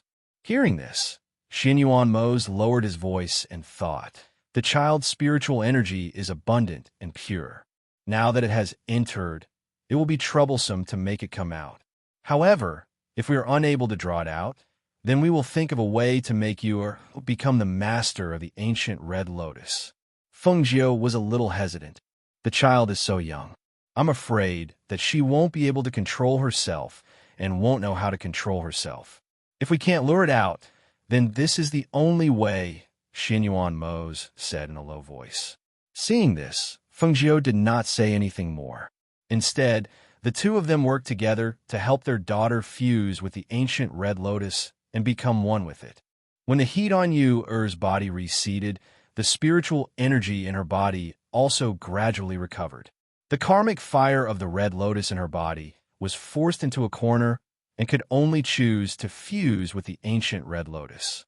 And so, when a red flame sprang out from between Yuer's eyebrows with a whoosh, it turned into a flame-shaped red birthmark and landed on top of the cinnabar mole between her eyebrows. Xin Yuan Mo's and Feng Jiu looked at each other and sighed in relief at the same time. Feng Jiu retracted the aura he released and gently exhaled. He raised his hand to wipe away the sweat on his forehead. Looking at his daughter who hadn't woken up yet, he couldn't help but shake his head and smile bitterly. I've tried several methods to open the ancient red lotus, but I still couldn't. I didn't expect that it would become Yuer's in the end. It really is fate. Chapter 4091. Xin Yuan Mo's and Feng Jiu looked at the red flame on little Yuer's forehead, their eyebrows slightly furrowed. They looked at each other. Xin Yuan Mo's remained silent while Feng Jiu said, she's fine for now. However, she's still young and can't control the power of the ancient red lotus. She paused and looked at Xin Yuan Mo's. Help her seal this power first. Wait until she's a little older and then help her undo the seal. Seeing this, Xin Yuan Mo's nodded. Okay. He stepped forward raised his hand and bit his middle finger.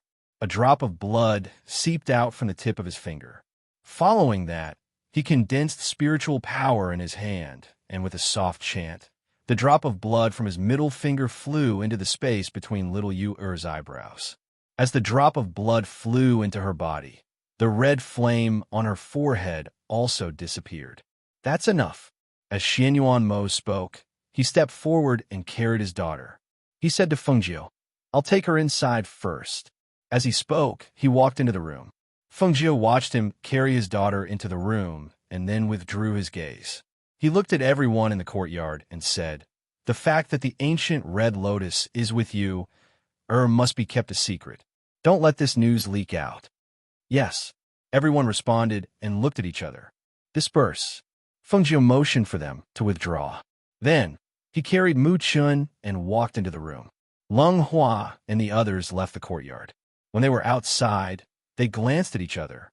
Gray Wolf let out a sigh of relief and said, "Just now I was really frightened. When I rushed over, I saw young master's red face. I was so scared that I broke out in a cold sweat." "Fortunately, it was just a false alarm," Lung Hua said and looked at Ing. "You should return to the courtyard. No matter what happens in the future, the courtyard can't be without someone." "Okay." Ingy nodded and went back to hide in the dark to keep watch. "Bring the things from the kitchen over," Lung Shuang said to Yi Feifei. "All right." Yi Feifei responded and left first. In the main courtyard, Feng Jiu walked in with her son in her arms. She saw Xian Yuan Mo's sitting by the bed and looking at his daughter, who was still sleeping. Seeing that he was still holding the child's little hand, she walked forward and said softly, "Don't worry, she's fine. She'll wake up soon. I shouldn't have given that pearl to you to play with," Xian Yuan Mo said. His face was full of self-blame. Feng Jiu sat down by the bed with her son in her arms and put him down. She saw the little fellow crawling to his little sister's side and sitting there, crying out. Looking at this scene, she couldn't help but reveal a smile. Looking at her son and daughter with a gentle expression, she said, "Even you and I couldn't open the seal on that pearl. However, due to a freak combination of factors, Yu-Er was able to open it. Perhaps this is the destiny of the underworld." Xian Yuan Mo's remained silent and didn't speak. He only looked at his sleeping daughter. Seeing him like this, Feng Jiu accompanied him for a while. They chatted and talked about some matters regarding the ancient red lotus. When evening came, Yu, who had been sleeping all along, finally woke up. Well, the little fellow opened his throat and cried. He didn't even open his eyes and kept drilling into Xian Yuan Mo's bosom. Chapter 4092. When the little girl heard the familiar voice and smelled the familiar scent, her sobbing gradually became softer. She opened her teary eyes and looked at Xian Yuan Mo's. She pursed her lips pitifully and made Xian Yuan Mo's heart melt. "It's Daddy's fault. Daddy didn't take good care of you," Xian Yuan Mo's said as he gently stroked his daughter's black hair. Feng Jiu looked at his daughter's watery eyes as she looked at her father. She pursed her lips pitifully, and he couldn't help but smile. He reached out and gently held his daughter's hand. You really scared your daddy." The two of them stayed in the room with their daughter until Qi Kong and the others returned at night. Only then did the two of them leave the room. "Master, Yama Lord." Qi Kong, Du Fan, and the others bowed to the two of them. "You're back. Is everything done?" Feng Jiu asked. His gaze swept past a few of them and landed on Qi Kong. Seeing this, Qi Kong replied, "It's all done. I've also opened up the boundary between heaven and earth. We can go back at any time." Then let's go in 3 days. We'll leave in 3 days. As Feng Jiu spoke, he glanced at them and said, "Go back and have a good rest. There's nothing to do for the next 2 days. Rest well and prepare to set off." "Yes," the few of them replied. They looked at each other and paused for a moment. Du Fan asked, "Master, when we came back, we heard from Hui Lang that the ancient red lotus is now with little master. Will anything happen to it?" When he heard their question, Feng Jiu said, "The ancient red lotus has been sealed. There shouldn't be any problems at the moment." "That's good." After saying that, they bowed and retreated. The next morning, an old Taoist dressed in a gray robe stroked his beard as he crossed the street. He stopped in front of the house where Feng Jiu and the others were. He raised his head and looked at the top of the house. Purple chi circled around the house. An auspicious chi soared into the sky. He could not help but smile and nod to himself. As expected of the Lord of heaven and earth, the true dragon and auspicious phoenix. This level of purple chi is not something that ordinary people can possess. As he spoke, he stood outside the house and looked at the sky. Then, he looked at the tightly shut door of the house. In the end, he did not take another step forward. After an unknown period of time, he sighed softly and shook his head. In the end, he raised his foot and took a step forward. He arrived in front of the door and knocked on the door. The door creaked open, and Lung Hua, dressed in a crescent moon robe, stood at the door. When he saw the old Taoist in front of the door, a hint of surprise flashed through his gentle eyes. This surprise flashed past extremely quickly, as if it had never appeared. "Who are you looking for?" Lung Hua asked gently. "I'm looking for your little master," he said slowly, stroking his beard with one hand. Lung Hua smiled and asked, "How should I address you? Why are you looking for my little master?" "I'm Wu Yuzi. I'm here for your two little masters." As the old Taoist spoke, his eyes narrowed and he smiled. Hearing this, Lung Hua pondered for a moment. Then, he turned sideways and gestured for the old Taoist to enter. "Please come in and have a cup of tea." "Okay," the old Taoist responded. With a wave of his wide sleeves, he followed him inside. Chapter 4093. Yes, Yi Fei agreed. After making tea, she went to the hall. When she arrived at the hall, she saw an old Taoist sitting there looking around. When he saw her come in, he looked her up and down and then revealed a strange smile. She suppressed the strange feeling in her heart and brought the tea forward with a smile. "Please have some tea, Taoist." "Thank you, Mississippi." The old Taoist smiled and thanked her. Seeing that she was about to leave, he said, "Miss, please wait." Yi Fei was stunned and stopped to look at him. She asked, "Is there anything else?" "Ha ha ha, it's nothing. It's just that it's a little boring to wait here alone. Why don't you chat with this poor Taoist?" he said with a smile and stroked his beard while looking at her. Seeing this, Yi Fei paused and said, "Those who come are guests, and I'm just a servant. I don't dare to chat with a guest. Why don't you have a cup of tea first?" Hearing this, the old Taoist took a sip of the tea and put it down. He smiled and said, "Tea needs to be drunk and words need to be said. Just for the sake of this cup of tea that you made for me, I have to remind you that you will have a tribulation. This is no small matter. If you're not careful, you'll lose your life here." Hearing this, Yi Fei frowned and the smile on her beautiful face disappeared. She looked at the old Taoist and said softly, "Isn't there a saying that if it's a blessing, it's not a curse? If it's a curse, it can't be avoided. It doesn't matter whether it's a tribulation or not. If it's not time for me to die, I'll be able to cross the tribulation that you mentioned." Saying this, she bent her knees slightly and bowed. "I still have something to do. Please help yourself."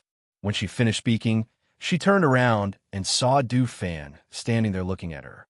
Seeing him, Yi Fei pursed her lips and lowered her head slightly before retreating. Du Fan put his hands behind his back and watched her walk past him. When she walked out quickly, he retracted his gaze and looked at the old Taoist and sighed. With just a glance, he recognized that the old Taoist was the monk's so-called old friend. But he didn't expect that the old Taoist who didn't have much contact with them would come to them now. That monk had already left. What was this old Taoist doing here? "Taoist leader, I trust you've been well since we last met." Du Fan walked in and cupped his hands. Hearing this, the old Taoist was startled for a moment before smiling. He got up and clasped his hands. Speaking of which, this is the first time this old Taoist has come to visit. Although this is the first time we've met, we're no strangers to you. Du Fan walked into the hall with a smile and gestured for him to sit down. The old priest smiled. They naturally knew that the monk had gone to his place. As for him, they had probably investigated his background as well. "Just now, Taoist priest, did you say that the girl will face a calamity?" Du Fan asked, his gaze landing on the old Taoist priest. "That's right. Furthermore, this tribulation is extremely dangerous." The old Taoist nodded as he spoke. Du Fan smiled warmly and said, Taoist Wu Yuzi's name is very famous. Many people want to see you, but it's hard to get a chance to see you. I'm curious, why did Taoist Wu Yuzi come here? Could it be that you're here to help that girl? Ha ha ha, young Master Du, you don't have to guess or be suspicious. I'm not here for anyone else. I'm here for the two young masters of your residence. He stroked his beard and smiled. He didn't mind Du Fan's straightforward reply. Chapter 4094. Taoist priest, please speak your mind. Feng Jiu walked in from outside, followed by Leng Hua. Seeing Feng Jiu, the old Taoist priest stood up and bowed to her. Greetings, Phoenix Master. Taoist priest, please take a seat. Feng Jiu gestured for him to sit. She walked to the main seat and sat down. Then she looked at the old Taoist priest sitting on the left and asked, Taoist Fa, what do you mean by what you said earlier? The old Taoist priest looked at Feng Jiu, stroked his beard, and chuckled. I'm not the same as that monk. That monk always talks about not revealing the secrets of heaven, but I'm different. There are some things I can't say, but there are some things I can say. Feng Jiu looked at him and didn't say anything. Yi Feifei came in with tea and poured tea for Feng Jiu and the others. Then he quietly retreated to the side. Feng Jiu didn't need to speak. The old Taoist priest stroked his beard and said, the Emperor Star and the Phoenix Star are unique existences in the world. However, due to the unpredictability of the heavenly Tao, the Emperor Star, which was originally a heavenly calamity star, changed because of the Phoenix Star. Not only did you two marry, but you also had a son and a daughter. This is truly a mystery of the heavenly Tao. You know, logically speaking, a heavenly calamity star is a person who has cut off all emotions and love. It's impossible for them to have these things. The old Taoist priest paused and looked at Feng Jiu. He continued, the corresponding stars of the Emperor Star and the Phoenix Star are dazzling and shining. It can be said that the fated stars have been set long ago. However, your children's fated stars are hard to find, and their fates are unpredictable. It's hard to say if they can survive. This was the second time Feng Jiu heard such words. The monk said it last time, and this time the old Taoist priest said it too. However, both the monk and the old Taoist priest were capable people. They weren't the kind of people who spoke without thinking. Therefore, her heart sank. When one person said this, she told herself that man could conquer the heavens. When two people said this, she told herself that fate could be changed.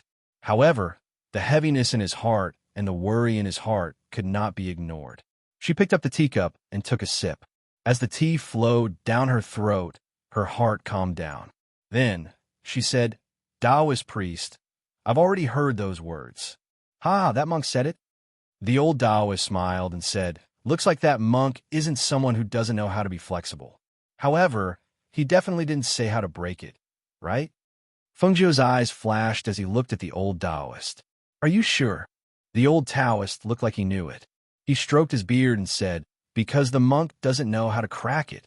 Could it be that you know? Feng Jiu asked. I didn't know before, but I only found a method recently. He looked at Feng Jiu and said, the children of the Emperor Star and the Phoenix Star are dragons and phoenixes among men from the moment they are born. Once they are born, they cause a sensation on this continent and attract the blessings of powerhouses from all over the world. They should be the children of fortune from all over the world. Unfortunately, their fated stars are hard to find and their lives are unpredictable. I can imagine that if they grow up, they will definitely be legendary existences like their parents. Therefore, I really can't bear to see them die at a young age without any solution. Chapter 4095. Feng Jiu's heart skipped a beat because of his words. She listened intently to him, but he suddenly paused and did not continue. She felt as if her breath was stuck in her throat, unable to move up or down. It was very uncomfortable. Taoist priest, if you have something to say, please speak frankly, Feng Jiu said slowly, her cold gaze landing on him. They must find their fated stars. Only when their fated stars are lit can they be considered as people who truly belong to this world.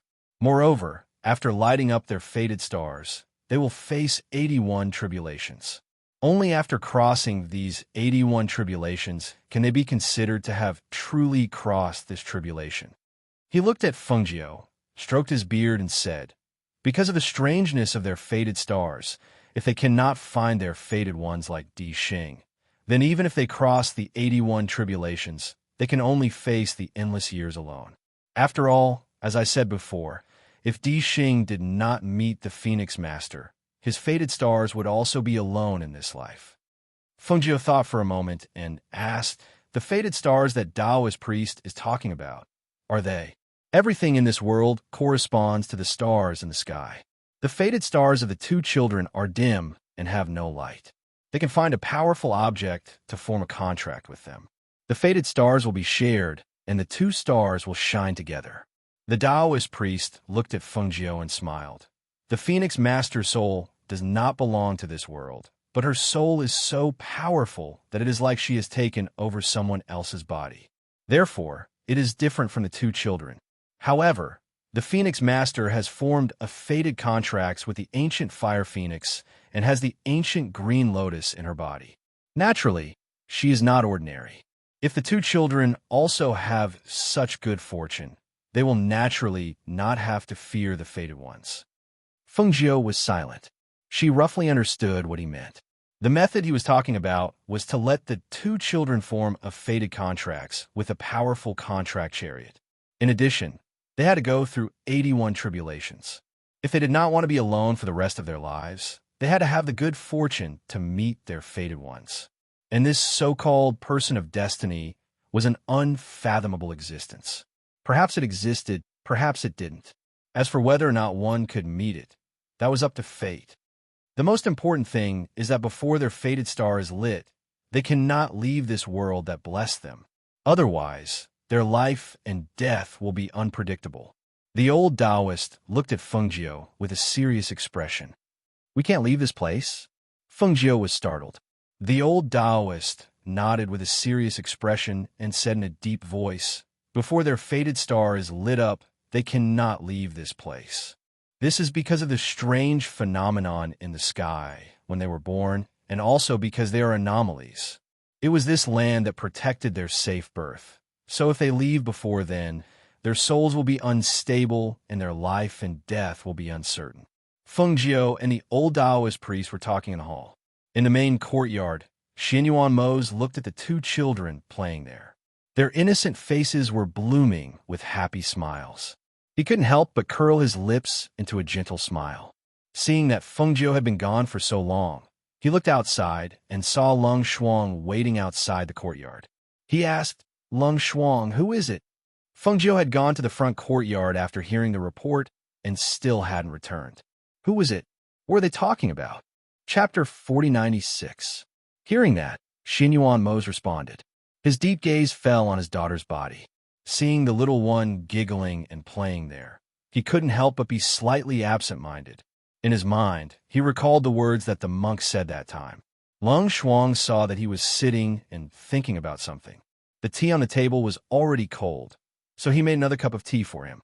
As soon as the tea was placed down, he heard footsteps outside. "Master!" Lung Shuang turned around and bowed to Feng Jiu. "Yes." Feng Jiu responded and walked in. His gaze fell on Xinyuan Mose. His words were directed at Lung Shuang. "Tell them to put down what they're doing. We're not going back for now."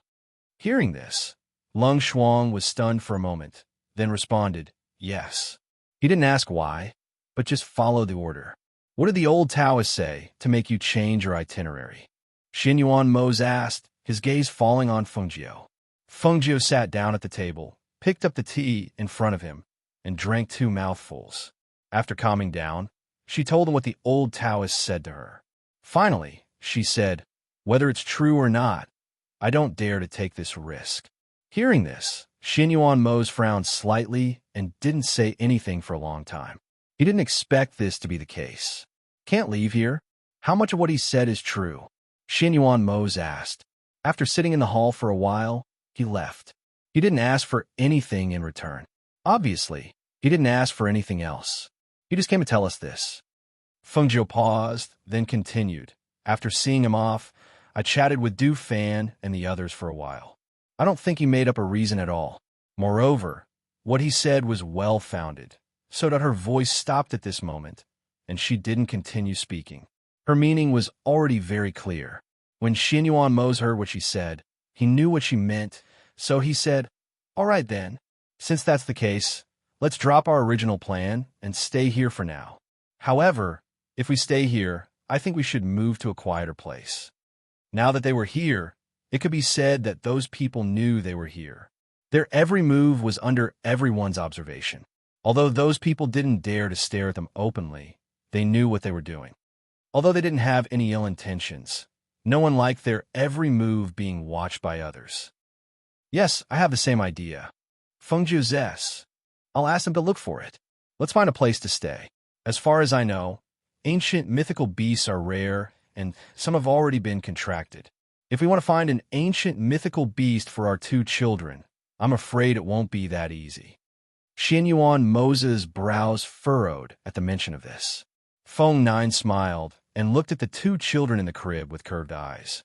She smiled and said, "I know that mythical beasts of antiquity times are not easy to find. Moreover, mythical beasts of antiquity times without masters are even more difficult to find. Furthermore, not all mythical beasts of antiquity times are suitable for 2 children. Mythical beasts of antiquity times that are too ferocious and too violent in nature are not suitable." Chapter 4097. She had read the book of 10,000 Beasts and knew that there were more than just a few ancient mythical beasts in this world. If she wanted to choose a contract beast for her children, she had to search carefully and find the most suitable one for them. As for her and Moses' current contract beasts, the Azure Dragon and the Fire Phoenix, although they were ancient mythical beasts and were extremely powerful, they were still their contract beasts. If she released them and asked them to form another contract, it would not be as good as helping them find a new contract beast. Every life, contract, beast accompanied their master as they grew. They grew stronger step by step through hardships. The relationship between them was not just a simple contract, but a family relationship. It was an indispensable part. It seems that the ancient red lotus being sealed in our daughter's body was also arranged by fate. Xianyuan Mose said as he looked at his daughter, who was giggling at the side. Fengjiu's gaze followed his gaze and landed on the 2 children. He smiled and said, "We will cross that bridge when we come to it. There will definitely be a solution to our current worries in the future. Man proposes, but God disposes." Who would have known that she would enter this world and experience so many things after coming here? Therefore, there were many things that did not need to be too worried. Everything was arranged by fate. Because of the arrival of the old Taoist priest, and because of his words, Fengjiu and Xianyuan Moses' original plan to leave this place in 2 days changed their itinerary. They planned to stay in this world for the time being, but they had to change their residence. Therefore, Qi Kong and Du Fan were responsible for finding a place. After a few days, they quietly left the city with their people and came to a villa located halfway up Mount Qingyan. At the foot of the mountain, Du Fan looked up and pointed at the faintly visible villa. He smiled at Fengjiu and Xianyuan Mose and said, "Master, Yama Lord, look, this is the villa. The surrounding area belongs to the villa. The villa is halfway up the mountain, and you can see the scenery in the distance. The air is very good, and it is very quiet." Xianyuan Mose and Fengjiu followed his gaze and looked up. They saw that above the verdant trees, there was a villa surrounded by green mountains and trees. The surrounding scenery was very quiet. Xianyuan Mose asked, "How did you find this place? What kind of people used to live in this place? Did you find out everything?" "Don't worry, Yama Lord, we found out everything." Du Fan continued. "This villa used to be a summer resort for an aristocratic family. They sold this place because of their relocation, so we bought it. All the procedures have been taken care of, so there are no problems or troubles." Hearing this, Xianyuan Mose nodded. Then, he held Fengjiu's hand and walked up the path in the forest. The people behind them followed. Bai Qingsheng and Lung Shuang each carried a child. They did not directly fly up on their swords. Instead, they enjoyed this rare moment of peace and quiet. They felt the elegance of the forest path and the fresh smell of the vegetation. The group walked slowly. The trees on both sides of the path blocked the sunlight for them, making the path in the forest cool and refreshing. The two children cried out and stretched out their hand from time to time, wanting to pull the leaves. Their delicate and cute faces were full of pleasing smiles, making people who saw them smile along with them. Chapter 4098. That's a good idea, but who has the time to take care of it? Dufan glanced at her. He was still fanning himself with the fan in one hand as he followed Fengjiu and the others unhurriedly. Yifei glanced at him but did not say anything. Grey Wolf grinned and said, "Why don't we plant peach trees and plum trees instead? When the flowers bloom, it'll be a beautiful sight." Hee. Moreover, the peach wine and plum wine are delicious, especially the wine brewed by Madame. It's mellow and fragrant. Master knows how to make wine? Yifei's eyes lit up and looked at Hui Lang. Of course, Madame is omnipotent. Making wine is a piece of cake. Hui Lang raised his head proudly and said to Yifei proudly, "Madame also gave me a jar of peach wine. I buried it under a peach tree in the Peach Blossom Cove. When I go back, I will dig it out and treat you to a drink." Yifei's eyes lit up and asked curiously, "Where's the Peach Blossom Cove? What kind of place is it?" "It's a very beautiful place. It's very far away from here. If Master goes back in the future, we'll take you to see it," Grey Wolf said, patting her shoulder as if she was a brother. After taking the picture, he realized that the other party was a woman. He couldn't help but smile embarrassedly. He scratched his head a little embarrassedly and said, "Look at my careless personality. I accidentally mistook you for a man again." Yifei's mouth twitched, and she did not know what to say. She instinctively looked down at herself. Did she look like a man? I always mistook her for a man. Dufan's light voice came from his side. When Yifei heard this, he couldn't help but glare at him, but he saw him stride forward and go to the front to talk to his master. They all like to joke and are very nice people. After some time, you will know. Bai Qingchang said with a smile and asked Yifei not to mind. After all, when she had just started following her master, Du Fan and the others had made things difficult for her much more than Yifei. However, after getting along with them for a long time, she knew that they were all very good people, especially after getting their approval. No matter what they did, they would protect their own people. That kind of protection was like family, making people feel warm and touched. Yes, I know. Yifei nodded. During this period of time, when she was by her master's side, they were indeed very good to her. Of course, it was also common for her to quarrel with Du Fan occasionally. Seeing that she had been carrying the little master the whole way, Yifei said, "Let me carry you." Bai Qingchang smiled and said, "You haven't interacted much with the little masters. Some of them are still shy and won't let you hug them." "I see. All right then." As she spoke, she looked at the little master who was lying on Bai Qingchang's shoulder and blinking at her. She could not help but smile.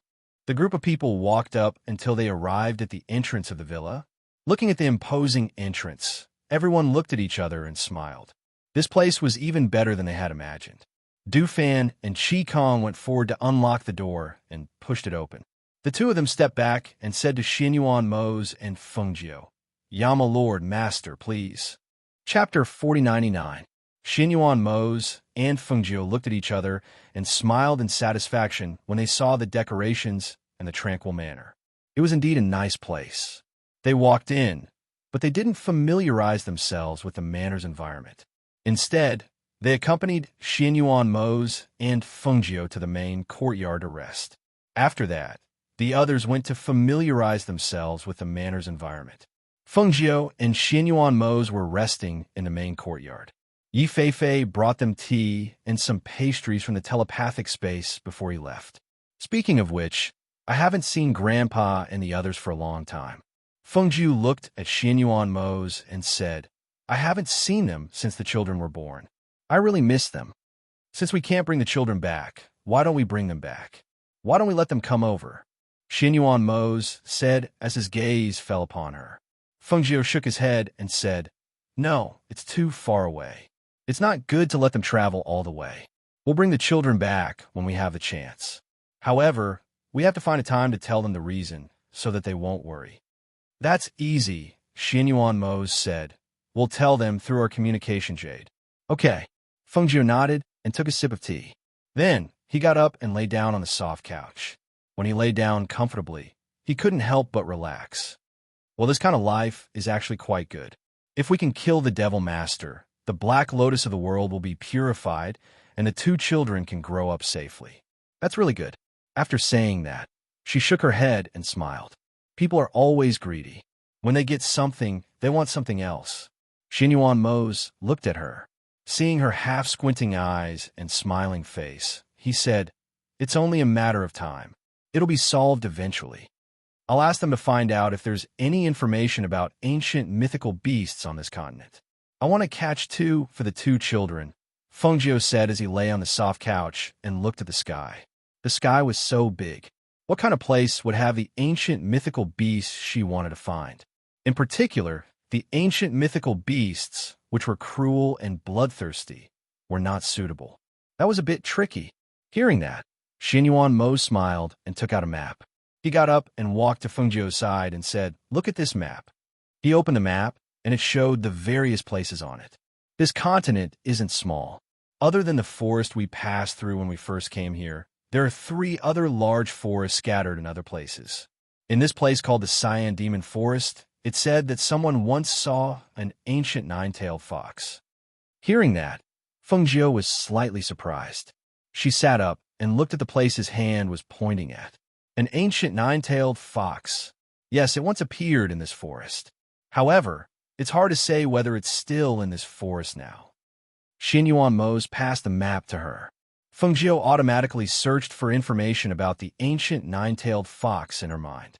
She remembered that in the Book of 10,000 Beasts, the 9-tailed fox was a noble among the fox. It was extremely rare and powerful. Compared to the other ancient mythical beasts, if this ancient 9-tailed fox became her daughter's contracted beast, it would be worth it. Chapter 4100. Xinyuan Mose took back the map in her hands and said, "I'm telling you this not because I want you to go take a look at the forest, but because I want to take a look." Seeing that she was about to speak, he reached out to stop her and said, "You haven't regained your peak strength yet, and you're not as good as before. It's better for you to stay at home and cultivate properly. Moreover, you can spend more time with the two children."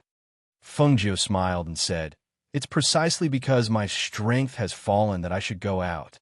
If I just cultivate here, I won't be able to advance quickly. Moreover, you should know that compared to cultivating in seclusion, it's faster to gain experience outside. Isn't that right? Moreover, perhaps I'll encounter an unexpected opportunity when I go out, right?" Xinyuan Mose frowned slightly and pursed his lips, but he didn't say a word. He had told her about the ancient 9-tailed fox not because he wanted her to search for it, but because he wanted to let him search for it. She could cultivate properly at home and spend more time with the children. However, it seemed like she wanted to go out. Seeing that he was silent, Fengjiu smiled and held his hand. "Are you worried that I won't be able to handle it when I go out? Or are you reluctant for me to go out again?" Xinyuan Mose glanced at her and said, "Both." Fengjiu smiled and said, "It would be the same if you went out." As she spoke, she sighed softly and said, "It's a pity that the two children are still young. If they were older, we could bring them out to train and broaden their horizons.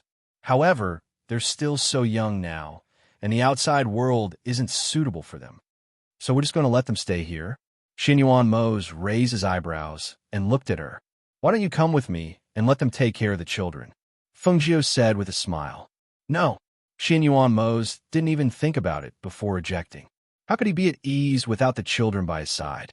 Even though Qi Kong and the others were already very powerful, he still couldn't be at ease with them taking care of the two children.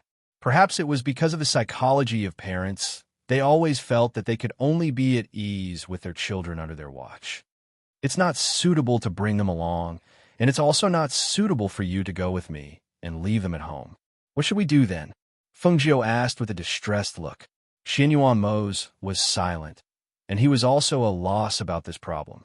Although he was confident in her abilities and adaptability, he didn't know when she would be able to find them and come back. He couldn't let her. He had no choice but to reconsider. "You're willing to not see the two children for a year and a half?" Xinyuan Mose asked, his deep gaze landing on her. "I can't bear to, but isn't there no other choice? That's why to let me to let them do it. and Fengfeng's, and Feng Fengjiu, A, and the others, and to Fengjiu, to Delemi to help. To Fengji, A, they. This matter concerned her children.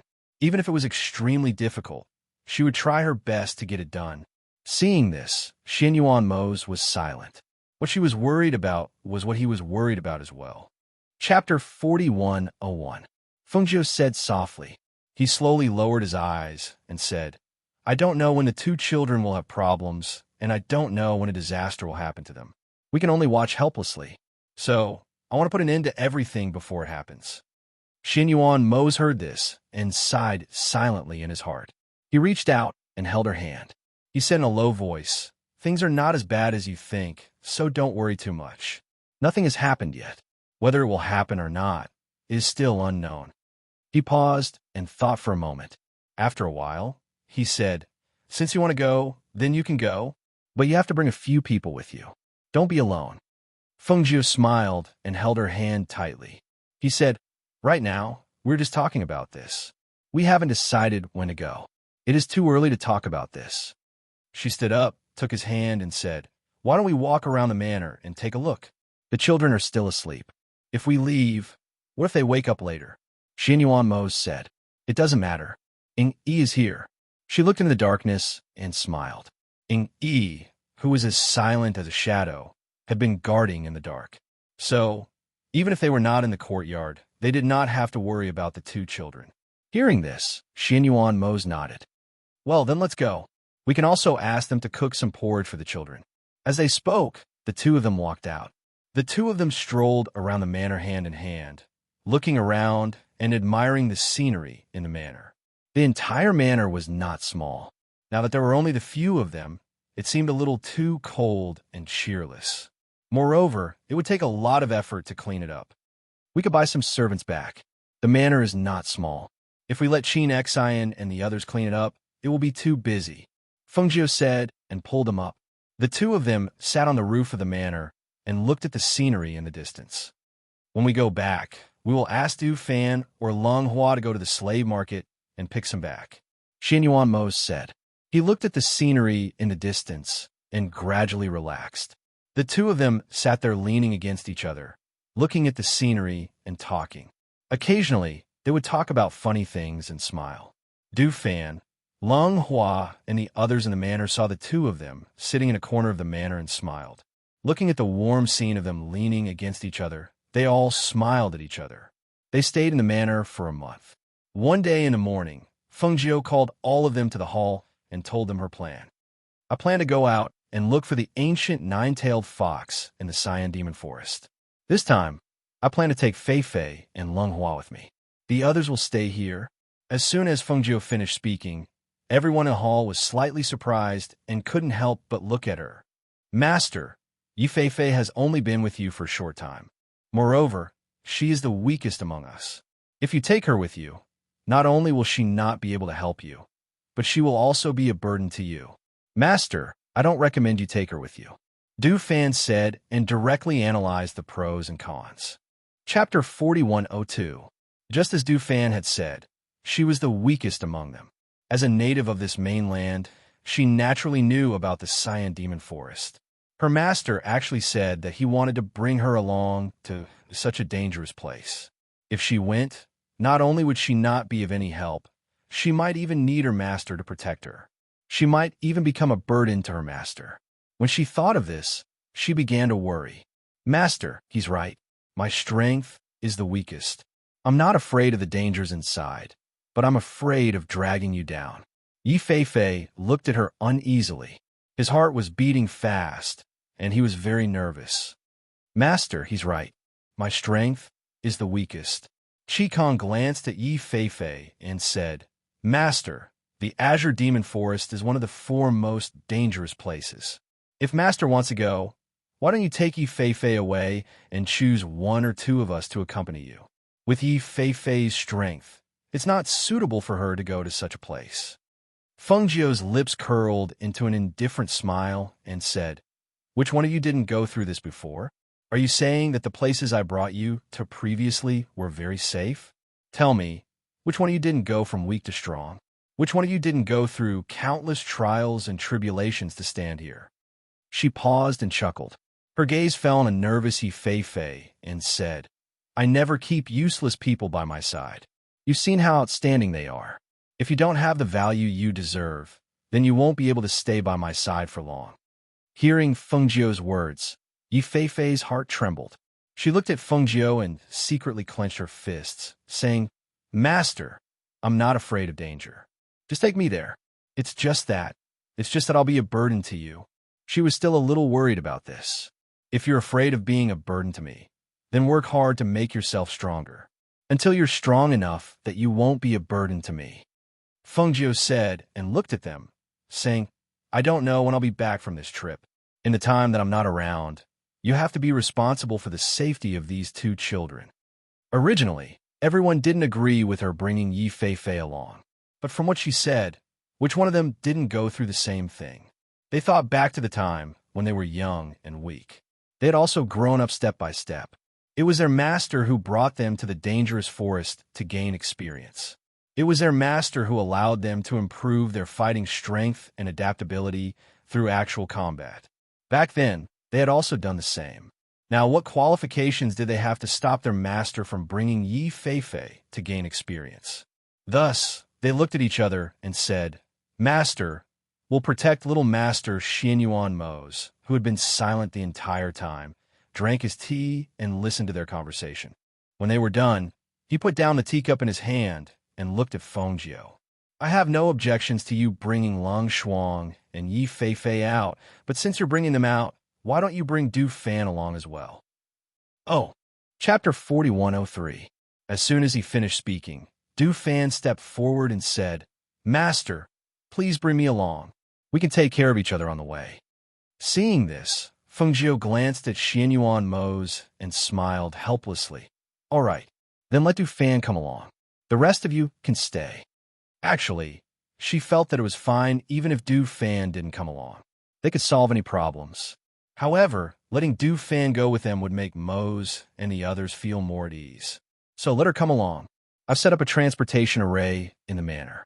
You can use it when you come back, Xianyuan Mose said. He stood up and glanced at Fengjiu, saying, Let them get ready. Since we're away from home, we've brought everything we need with us. My lord, don't worry. We'll get everything ready, Du Fan said with a smile. Then go and get ready. We'll set off tomorrow. Fengjiu said and let Du Fan and the others get ready. Then he said to Qi Kong and the others, Let's go. With that, he held Xianyuan Mose's arm and walked out. The two of them walked in the manor, cherishing every moment they had together. The others were also very reluctant to leave Fengjiu. However, they also knew that their master had to go on this trip. They couldn't follow him, so they could only stay and guard the manor and their little master. The next morning, Qi Kong and the others waited outside the main courtyard. In the main courtyard, Fengjiu hugged the two children and kissed their pink cheeks a few times. Then, he handed the children to by Qin Cheng and Qin Xen. He said, Remember to put more clothes on the children when it's cold. Don't let them go hungry. At night, make sure they're covered with blankets. Also, if anything happens to them, you must send me a message. Yes, the two of them replied and stood at the side with the children. Xianyuan Mose looked at her and said, You don't have to worry about this place. I will take good care of the two children. You just have to be careful outside. Yes, I know. She nodded and stepped forward to hug him. Then I'm leaving. Wait for me to come back. Xianyuan Mose reached out and stroked her hair. He planted a kiss on her hair and said, Go. Fengjiu stepped back and looked at him deeply. He then looked at the two children before he turned and walked out. She did not turn back, but walked out step by step. She was afraid that if she turned back, she would miss the two children, Mose and them. Du Fan bowed towards Xianyuan Mose and nodded towards Qi Kong and the others. Only then did she lead Lang Shuang and Fei to follow behind Fengjiu and walk out together. Xianyuan Mose did not send her off. He stood in the courtyard and watched her figure disappear from his sight. Only then did he withdraw his gaze and look at the two children. Qi Kong and the others quickly chased after them and sent them out of the manor. They watched them leave on their swords until their figures disappeared into the clouds. Only then did they look at each other and sigh softly. "How long do you think Madame will take to return this time?" Hui Lang asked. His eyes were filled with reluctance as he looked in the direction they had disappeared. "I don't know. However, what is certain is that they will not return in a short period of time." Wei Feng sighed softly and shook his head. He said, "Let's go. Let's go back." Lung Shuang withdrew his gaze after a long time. He said warmly, "I hope that everything will go smoothly for Master and the others." Chapter 4104. On the other side, after Fengjiu and the others flew on their swords for some distance, they let Du Fan drive the purple gold spirit deer carriage in the air. The carriage galloped above the clouds, so the people below did not see it. Because the carriage was stable and spacious, and he did not need to fly on his sword, Fengjiu sat cross-legged in the carriage to cultivate. Yi Fei, who saw the purple gold spirit deer carriage for the first time, was amazed. She and Lung Shuang sat in the carriage with Fengjiu, while Du Fan was in charge of driving the carriage. At this time, when she saw Fengjiu sitting cross-legged with his eyes closed to cultivate, she quietly lifted a corner of the curtain and looked through the window to see the sky outside. She saw that the wind was blowing outside. Because the spirit deer carriage was very fast, the scenery outside flashed in front of her eyes. Looking at the endless blue sky and the flower-like white clouds, she could not help but smile in surprise. It was the first time she sat in such a spirit deer carriage. It was stable and comfortable, and the speed was very fast. The purple gold spirit deer carriage flew high above the clouds, so the people below could not see them. She even leaned against the window and watched. Occasionally, she could see cultivators riding on swords below them, passing by in a flash.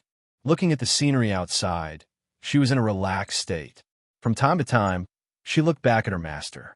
She saw that her master was cultivating with her eyes closed, and Lung Shuang was sitting quietly with his eyes closed. She gently put down the curtain and leaned against the carriage door, whispering, "Du Fan? Du Fan?" Du Fan, who was driving the spirit deer carriage outside, heard Yi Fei's voice and asked, "What's the matter?" Seeing that he answered her, she smiled and asked with some curiosity, "I heard that the purple gold spirit deer eats gold coins. Is it true? Where did Master catch such a rare spirit beast?" "Master has 2 disciples, and this is a gift from one of them to Master." Du Fan paused for a moment before continuing, "You've been with Master for the shortest time. You'll know as time goes by." Yi Fei leaned back and listened to his words. It was unknown what he was thinking, but he didn't say anything. After a long while, she asked, "Have you been by Master's side for a long time?" "Yeah, it's been a long time." Du Fan smiled, as if recalling the scene when he first met Fengjiu. "When I met Master, she was even younger than you are now. Who would have thought that the decision he made back then would directly affect his entire life?" Many times, he rejoiced that the decision he made back then was the most correct one. The two of them chatted casually, and time passed by quickly. Du Fan hadn't rested much since they set off early in the morning. It wasn't until the sky darkened that he found a place to stop. He planned to rest for the night and continue his journey tomorrow. The spirit deer carriage gradually ran down from the clouds and gradually slowed down. It wasn't until the purple gold spirit deer's hooves touched the ground that the carriage came down from the air and slowly moved on the ground. Du Fan drove the carriage to a small village in front and back. He saw a village in midair, so he chose to stop here. Chapter 4105. Although the village was in a remote place, there were occasionally passers-by who came in to rest. Therefore, when the villagers who were cooking saw the spirit deer carriage coming in, they all poked their heads out to look. When they saw the 2 spirit deer, the villagers were a little surprised. They had seen people from big families using spirit beasts to pull their carriages, but it was rare to see a spirit deer pulling a carriage. Moreover, this spirit deer carriage looked very big, and the 2 spirit deer were also very beautiful. Some children saw the 2 spirit deer and ran out to look in amazement. They wanted to get close, but didn't dare to, so they just hid behind the adults and blinked their eyes. After entering the small village, Du Fan stopped the spirit deer carriage. He whispered a few words and learned that the master was still cultivating. He said to Lung Shuang and Yi Fei Fei, Lung Shuang is in the spirit deer carriage to guard the master. Fei Fei, come down with me. Then, he jumped down from the spirit deer carriage. Yi Fei Fei followed him down. She glanced at the small village and quickly walked to Du Fan's side. Seeing that he came to the door of a house and asked, she also stopped. Seeing that the surrounding children were watching, she took out some candies from her space. Come for you. She took out a handful of candies and spread them out in the palm of her hand. She smiled at the children. However, although the children were envious of the candies, they didn't dare to go forward. They just stared at the candies and then looked at Yi Fei Fei. One of the children was about 3 or 4 years old. He was still wearing open pants, and his face was dirty. Because he was young, he didn't know fear, nor was he afraid of strangers. After seeing the candies, he walked forward and grabbed a handful of candies in front of Yi Fei Fei. He then smiled happily. Silly child, come back. The child's parents saw it and couldn't help but be surprised. They shouted and came forward. They reached out to hit the child. How can you take things casually? Quickly return them. Big sister, it's okay.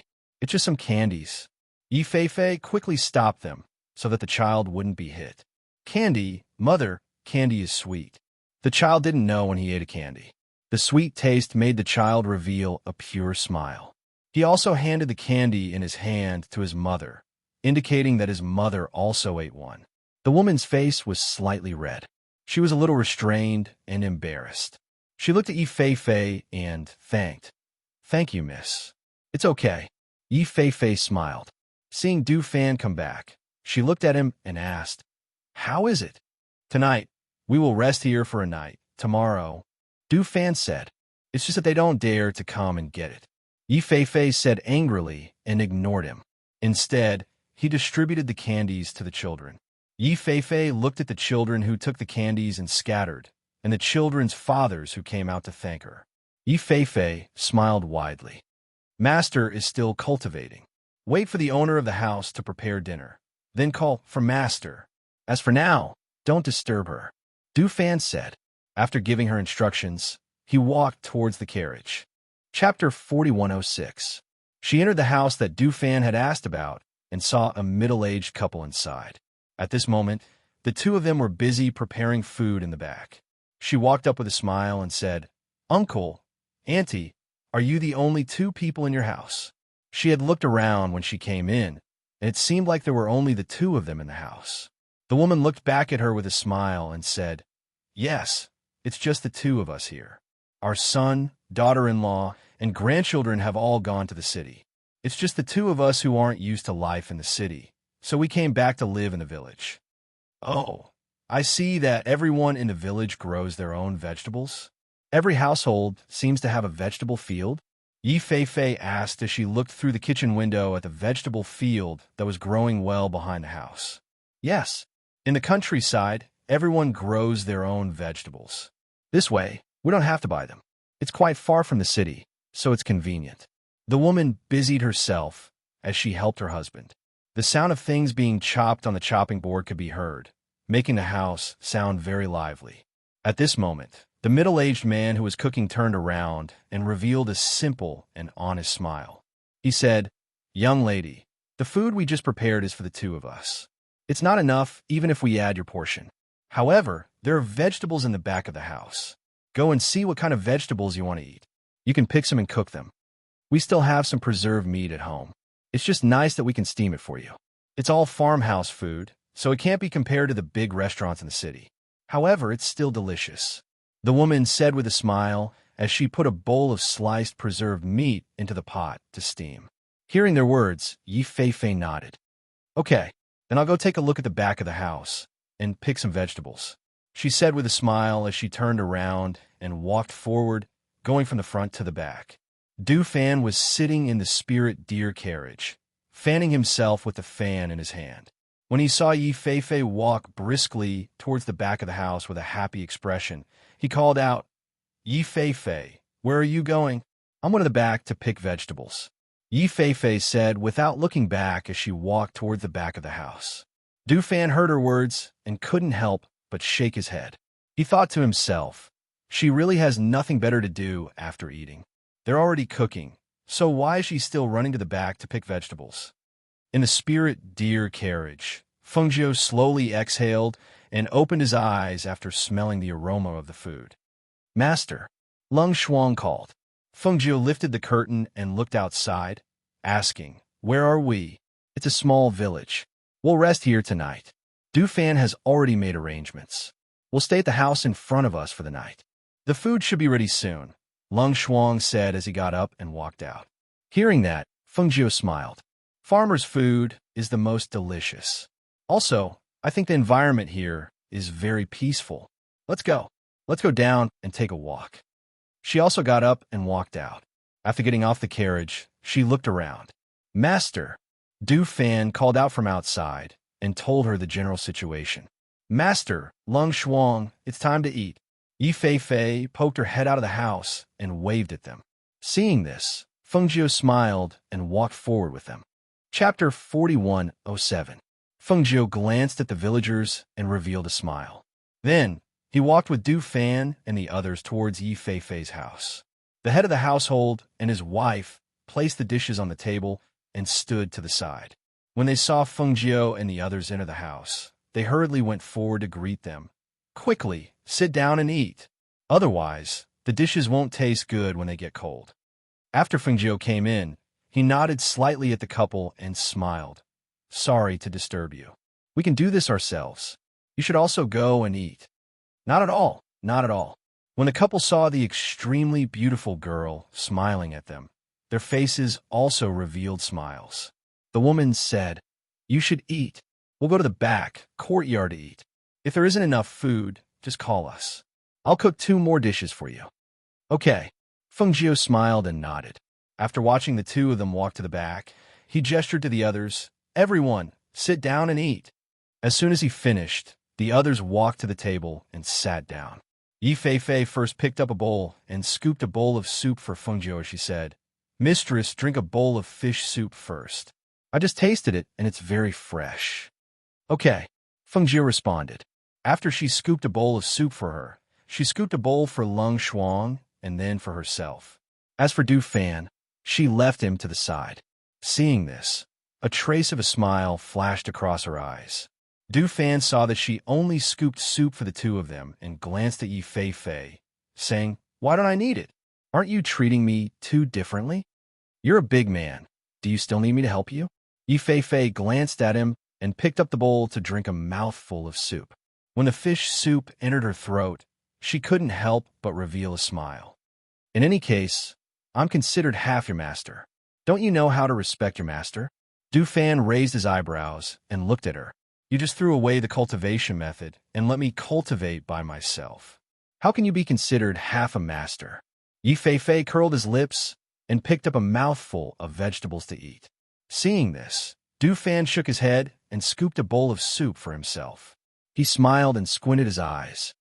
It's okay, we still have a long way to go. I'll find an opportunity to give you some pointers.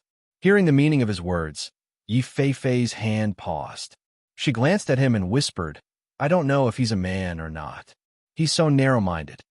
Du Fan's mouth twitched when he heard this. After glancing at her inexplicably, he picked up the soup and drank it. Just as he had said, there would be plenty of opportunities to deal with her in the future. Fengjiu and Lung Shuang observed their expressions and words as they ate. Fengjiu's lips curved into a smile as if he was watching a good show, while Lung Shuang's eyes flashed with a look of contemplation. At the dinner table, a few people occasionally chatted or praised which dish was delicious.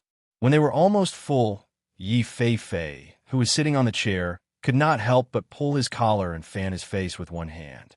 He said, Why do I feel so hot? As she said this, she looked at Du Fan and said, Lend me your fan to fan myself. It's so hot. Hearing this, Fengjiu and the other 2 looked at her and saw that her forehead was covered in sweat and her face was slightly red. She looked very hot, which surprised the 3 of them. Chapter 4108. Lung Shuang looked at her and said, The weather is just right, and it's already late at night. Normally, even if you eat fast, you won't feel hot. In other words, he felt that her condition was a little strange. But I really feel hot, so hot that it's unbearable, Yi Fei said. Because her body was very hot, her whole body and mood became a little dry. She took a deep breath and said, I better go wash my face and get some fresh air. It's too hot. Just as she stood up and was about to walk out, Feng Jiu's voice came from the side. Sit down and give me your hand. When Du Fan heard this, he couldn't help but look at Yi Fei. Seeing that she was certain that something was wrong, he said, Master wants you to sit down and give me your hand. She will take a look at you. Yi Fei felt a little dizzy. She didn't know if it was because of the heat or something else, but the sound in her ears gradually became louder. She only saw Du Fan's mouth opening and closing, but she didn't know what he was saying. Her eyes gradually became blurry. She felt very hot. Her body was very hot. It was so hot that even her whole body was swaying. She tugged at her collar and swallowed her saliva. She felt very thirsty, very thirsty. Du Fan saw that she was still standing there in a daze and was pulling at her collar. He said, Why are you still standing there? Master wants you to sit down and give me your hand. So thirsty, I'm so thirsty. Do you have any water? Her voice became a little hoarse, and her face became redder. Her hair was wet with sweat, and a few strands of hair by her ears were soaked with sweat. Du Fan looked at her and frowned. He stood up and walked forward and put his hand on her shoulder. Your condition doesn't seem right. Sit down. Master will take a look at you. Before he finished speaking, his whole body froze in place. His eyes widened, and he looked at the woman who suddenly pounced on him and bit his lips with all her might. Because of this unexpected scene and her unexpected action, no matter how fast Du Fan's reaction was, he was still stunned at that moment.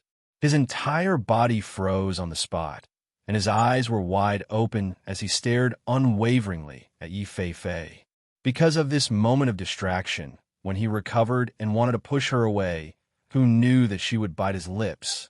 Between the push and pull, he was in so much pain that he broke out in a cold sweat. Let go! His face was ashen as he shouted. However, his lips were bitten and the words that came out of his mouth were unclear. They did not have the slightest bit of power. Feng Jiu and Lung Shuang were watching this scene. Feng Jiu was shocked as he saw Yi Fei hugging Du Fan. She was biting his lips with all her might. Du Fan was unable to push him, and he was in pain cold. Puffed. After recovering from her shock, she couldn't help but burst into laughter. Even Lung Shuang, who was beside her, smiled at this funny scene. Du Fan was in so much pain that he gasped. He felt that his lips had been bitten. Just as he was about to hit Yi Fei to knock her out, her hands suddenly came to his waist and pulled on his belt. He was so shocked that his face changed, and he quickly protected his belt with both hands to prevent her from pulling it off. So hot. So hot. Master, Du Fan had no other choice and could only look at Feng Jiu for help. Chapter 4109. As soon as Feng Jiu finished speaking, Lung Shuang knocked Yi Fei unconscious with a slap. She groaned and fell onto Du Fan's body. Du Fan's face flushed red. He wanted to push Yi Fei away, but when he saw that she had fainted and could not even stand properly, she would definitely fall to the ground if he pushed her away. Thus, he could only reach out to support her. He looked at Feng Jiu and asked, Master, was she drugged? Looking at the situation, it was as if she had eaten ecstasy. She pounced and bit him as soon as she came up, and even tried to pull his belt. Thinking of this, his face changed and he felt his lips go numb. Feng Jiu coughed lightly and looked at the two of them. It seems like it, but how could she have been drugged in this place? The couple, who had heard the commotion, came to the front. When they heard them say that they had been drugged, they hurriedly came out and said, We are all good people. We have never harmed anyone. We would never drug you. Feng Jiu smiled slightly and said, Don't worry, I know it wasn't you. There was no problem with the food, and there were only villagers. There was no reason for them to drug Yi Fei. Hearing Feng Jiu's words, the couple breathed a sigh of relief. Knowing that they were not suspected, they were relieved. Can we trouble you to bring us to the room where we can rest? Feng Jiu looked at the woman and asked. Yes, it's here. Follow me. The woman quickly said and led them to the back courtyard. Feng Jiu walked in front, and Lung Shuang followed. Du Fan, who was at the back, could only carry Yi Fei and follow. When they reached the back courtyard, Du Fan put Yi Fei on the bed. Feng Jiu went forward to check her pulse. He could not help but raise his eyebrows. Du Fan saw that she did not speak, so he asked, "Master, what's wrong with her?" Feng Jiu withdrew his hand and took out a silver needle, saying she probably ate the love pea and then drank the crucian carp soup tonight. The combination of the two made an extremely powerful ecstasy. As she spoke, she said to Lung Shuang, "Prepare a bucket of cold water and soak her in it. I'll give her acupuncture to force the drug out of her body." "Yes," Lung Shuang replied and walked out to ask the woman to prepare the bathtub. Du was speechless. Why would she eat the love pea? She dares to eat something she doesn't know about. How careless is this girl? Feng Jiu smiled. The love pea is eaten by children in the countryside as a wild fruit. It's small and red and has a sweet and sour taste. It's very popular. Usually, as long as it's not crucian carp soup, it won't be used as a drug. It's also fine to drink crucian carp soup after eating the love pea. Unfortunately, she didn't have enough time to digest the love pea and drink crucian carp soup. That's why she became like this. I can only say that she's very unlucky. Hearing this, Du Fan looked at the unconscious Yi Fei, who was sweating profusely on the bed. Her face was red and her lips were cracked. He paused and could not help but ask, "Is the combination of the two very powerful? Don't we have a pill to neutralize the ecstasy? Why don't we give her one?" Chapter 41:10. Hearing this, Du Fan looked at Yi Fei and said, "Then I'll go help you get the water."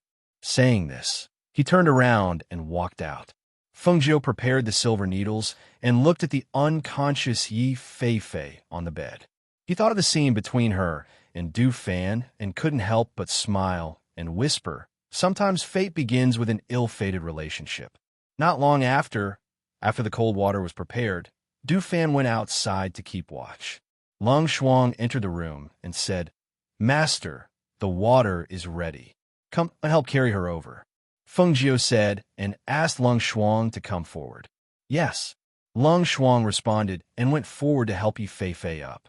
He went to the bathtub and took off her clothes, soaking her whole body in the water. The water at night was slightly cold, especially the water in a mountain village like this. It was even more refreshing because it was spring water in the mountains. Once Yi Fei was soaked in the water, even though she was unconscious, her whole body couldn't help but tremble. "Hold her, don't let her sink into the water," Feng Jiu said and took the silver needles from the side and began to insert them into her body. When a few silver needles were slowly inserted into the acupuncture points on her head, Feng Jiu fed her a medicinal pill. At the same time, he used his spiritual power to help her force the medicine out of her body. Lung Shuang supported the unconscious Yi Fei to prevent her whole body from sliding into the water. He watched as his master used his spiritual power to help her force the medicine out of her body. At the place where the silver needles were inserted into Yi Fei's head, a trace of white smoke slowly rose. Outside, Du Fan, who was standing guard in the courtyard, was pacing back and forth. He felt inexplicably irritable. Inadvertently, he touched his lips that were bitten. Thinking of the scene from before, his ears became slightly hot, but he cursed in a low voice. "Are you a dog? Biting people when you catch them." After a long time, the door creaked open and Feng Jiu walked out. Seeing that he was still standing guard in the courtyard and seeing that his lips were bitten, he couldn't help but smile and say, "Go and rest. It's fine here." Du Fan looked in the room and asked, "Master, is her medicine cured? She's still soaked in the water, but it's not a big deal. It's just that Lung Shuang hit her a bit too hard, and she's still unconscious." Saying this, she couldn't help but smile. "I think that palm strike was too light. If it were me, she definitely wouldn't wake up until tomorrow," Du Fan said. When he thought of his lips being bitten, his face turned green and red. All right, you should go and rest. I'm tired after driving all day. Let's take a rest and continue tomorrow at noon."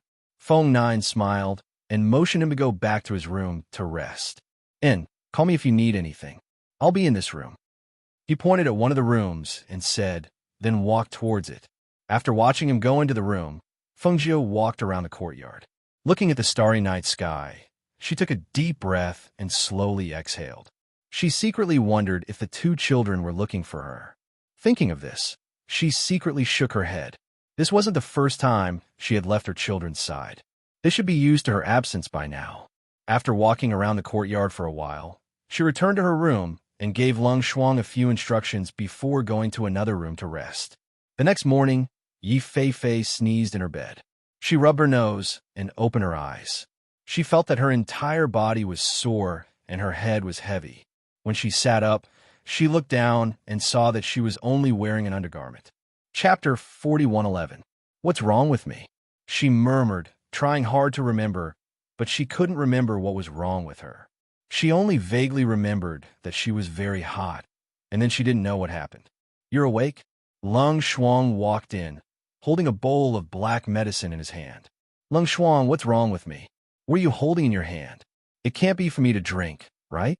She looked at the bowl of black medicine in her hand, and her delicate little face wrinkled into a bitter expression.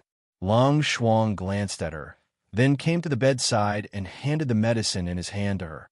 "Master asked me to make this for you. Drink it since you're awake." Achoo! Yi Feifei suddenly sneezed, and her body felt cold. She couldn't help but wrap herself in the quilt and rub her nose. "You've been soaking in cold water all night. Drink the medicine quickly." As he spoke, he handed the bowl of medicine in his hand to her again. Seeing this, Yi Feifei reached out and took it. Smelling the herbal smell, she couldn't help but frown bitterly. She held her breath and drank the medicine in one breath, then asked, "Lung Shuang, how did I end up soaking in cold water all night? What's wrong with me? I was fine yesterday." Hearing this, Lung Shuang looked at her strangely. "You don't remember?" Seeing his strange expression, Yi Feifei's heart jumped. I don't remember. Did I do something I shouldn't have done?" "You can ask Du Fan about this," Lung Shuang said with a faint smile, then turned and walked out. "Ask Du Fan? Why do I have to ask Du Fan?" Yi Feifei murmured with a puzzled expression. She got up and washed up, then put on her clothes and walked out of the room. As soon as she walked out, she saw the door opposite her open. Du Fan walked out, half of his face covered with a fan. When he saw her, he glanced at her, but didn't even greet her and walked towards the front yard. Seeing this, she hurriedly shouted, "Wait, I have something to ask you." As she spoke, she quickly walked forward. "Stop!" Du Fan shouted, pointing at her with one hand, the other hand still covering half of his face with a fan. "Don't come any closer." Yi Feifei was stunned and said, "What? I'm not going to eat you. I just want to know what happened to me yesterday. Why did Lung Shuang tell me to ask you? Also, what time are we leaving today?" Du Fan glanced at her and said sarcastically, "You have the nerve to ask, but I don't have the nerve to answer." As soon as he finished speaking, he walked forward and said, "Master said to leave at noon. Don't follow me. Also, from today onwards, stay away from me." "Who are you? Weird and bad-tempered, and waving that stupid fan all day. Do you think I like you? Even if you didn't tell me, I would stay away from you." She muttered to herself, but when she turned around, she was startled by Fengjiu, who had been standing behind her for some time. She took a step back and patted her chest as she sighed. "Master, how come you don't make any sound when you walk? You gave me a fright." Fengjiu smiled and glanced at her, then glanced at Du Fan, who was walking in front of them, and laughed lightly. "I just came out. You were so focused on Du Fan that you didn't notice me." As she spoke, she walked to a bench and sat down. She asked, "How are you feeling today?" Chapter 41:12. Hearing her question, Fengjiu recalled the scene from last night and couldn't help but smile. "When you went to the back of the house to pick vegetables yesterday, did you eat acacia seeds?" Yi Feifei was startled. "Acacia seeds? What's that? I didn't eat it." "It's a type of wild fruit. It's small, only the size of a finger and red in color," Fengjiu said slowly with a smile in his eyes.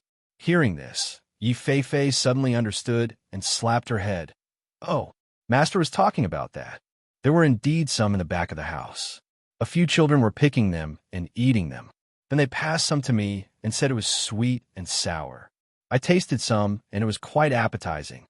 Quite appetizing? Feng Jiu raised his eyebrows and glanced at her. Chuckling, it was quite appetizing, but the after-effects were a bit strong. What after-effects? Yi Fei asked in confusion. After eating the acacia seeds, you drank the crucian carp soup. When the two were mixed together, it became an extremely powerful aphrodisiac. Feng Jiu pursed his lips as he spoke. Seeing her expression change, he said softly, "That's why you soaked in cold water last night. I also used silver needles to help you force the drug out, so it's not a big problem. However, in the future, you can't eat anything outside. Some things alone won't have an effect, but if eaten together with other things, it will become a very powerful drug, or even a deadly poison." Hearing this, Yi Fei's eyes were filled with fear. She took a deep breath and said with relief, "Fortunately, I was with Master, or else it would have been over." "Master." Du Fan walked over. When he saw Feng Jiu, he put away his fan and bowed to her, greeting her. As soon as he closed his fan, he heard Yi Fei's surprised voice. What happened to your mouth?" Yi Fei looked at Du Fan's slightly swollen lips that were covered by the fan. There was even medicine on the broken skin. She suddenly had a strange expression on her face. No wonder this guy always used a fan to cover his mouth. So he bit his lips? However, it didn't look like he bit himself. It would have been better if she hadn't mentioned it. The moment she did, Du Fan's face darkened. He cast a sidelong glance at her and was about to speak when he heard his master's voice carrying a hint of laughter and ridicule. "Fei, his lips were bitten by you. How can you deny it after kissing and biting him?" Feng Jiu said lightly, looking at the two of them as if he was watching a good show. "Well, what?" Yi Fei was petrified after hearing her words. He stared at Du Fan's lips in disbelief. I bit you? Hiss. This was impossible. How could I do something worse than a beast?" Du Fan sneered and said snappily, "You also know that I'm worse than a beast. You're just a pretty boy who holds a lousy fan all day long. How desperate would I have to be to eat you?" Yi Fei glared at him. Looking at his ashen face, he quickly came to Feng Jiu's side.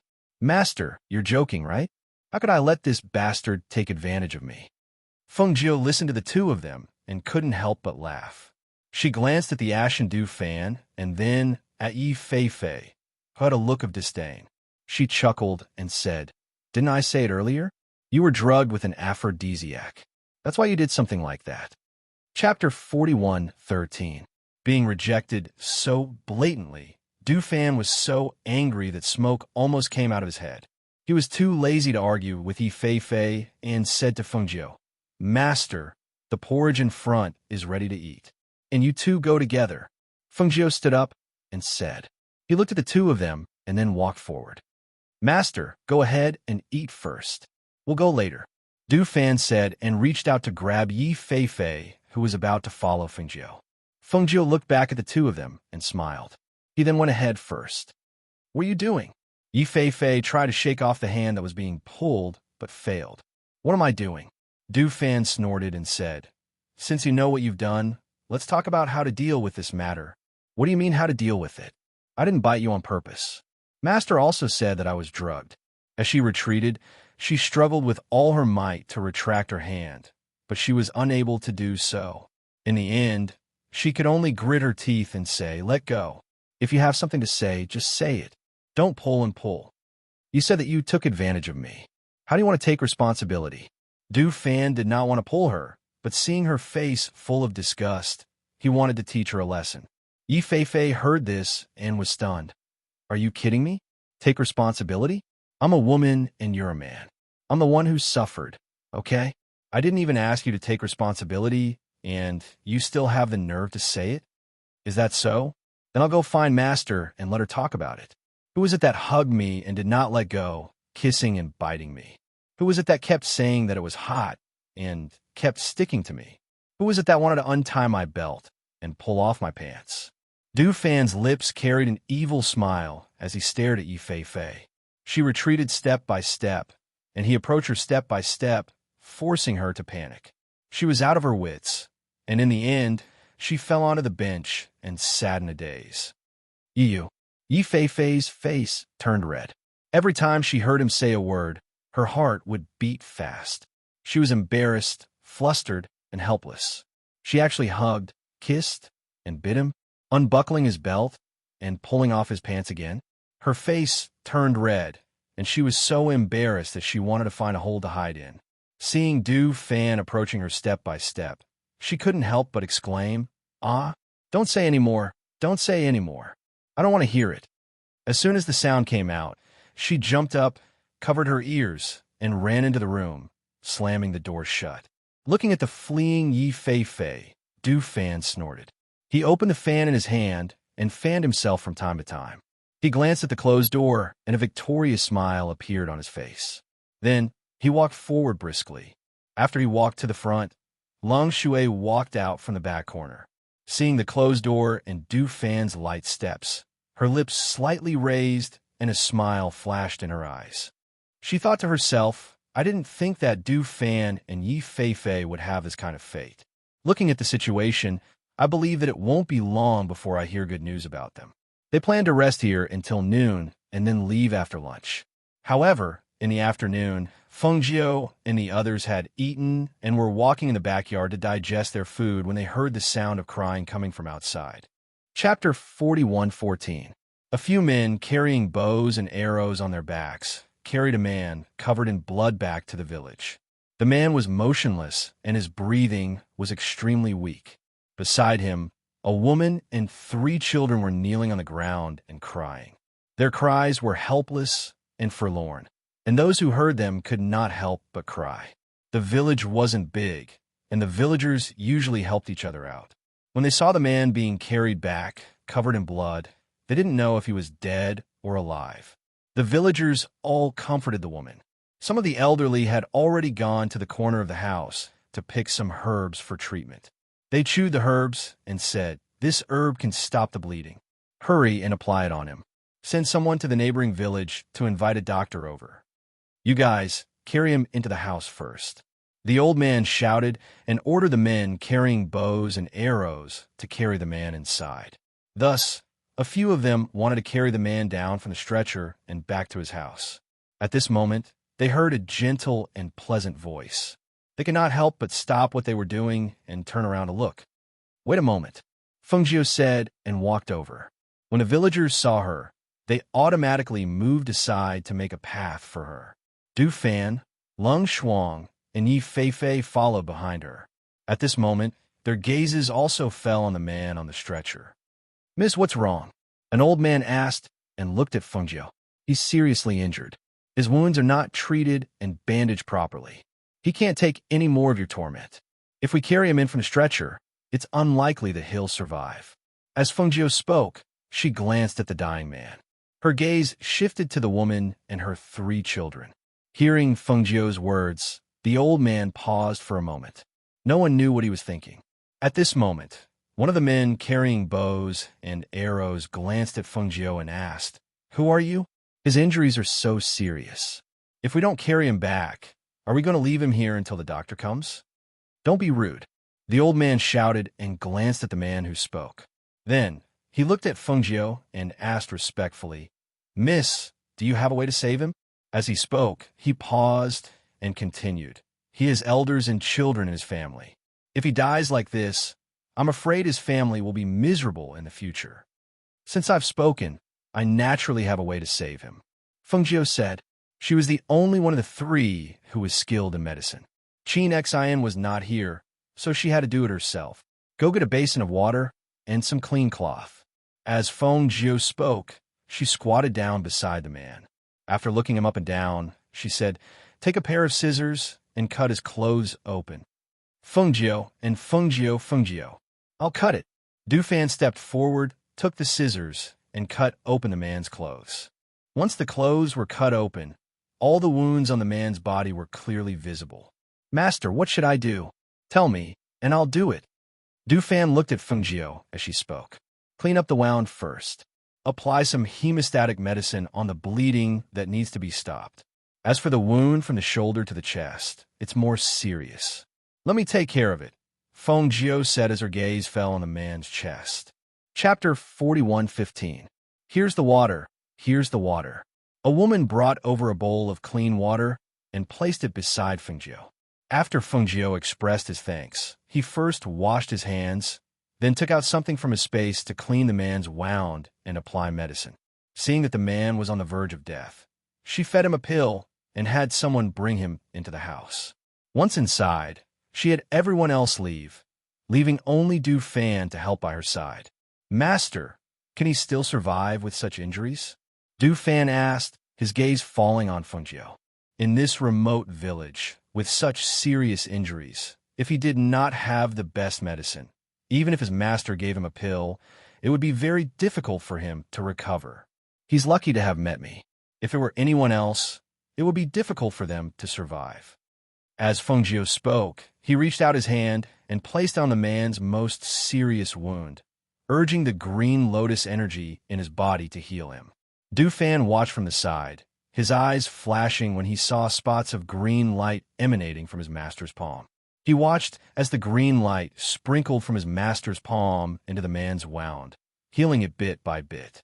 Seeing that the wound was healing at a speed visible to the naked eye, and his master's forehead was also covered in sweat, he could not help but feel a jolt in his heart.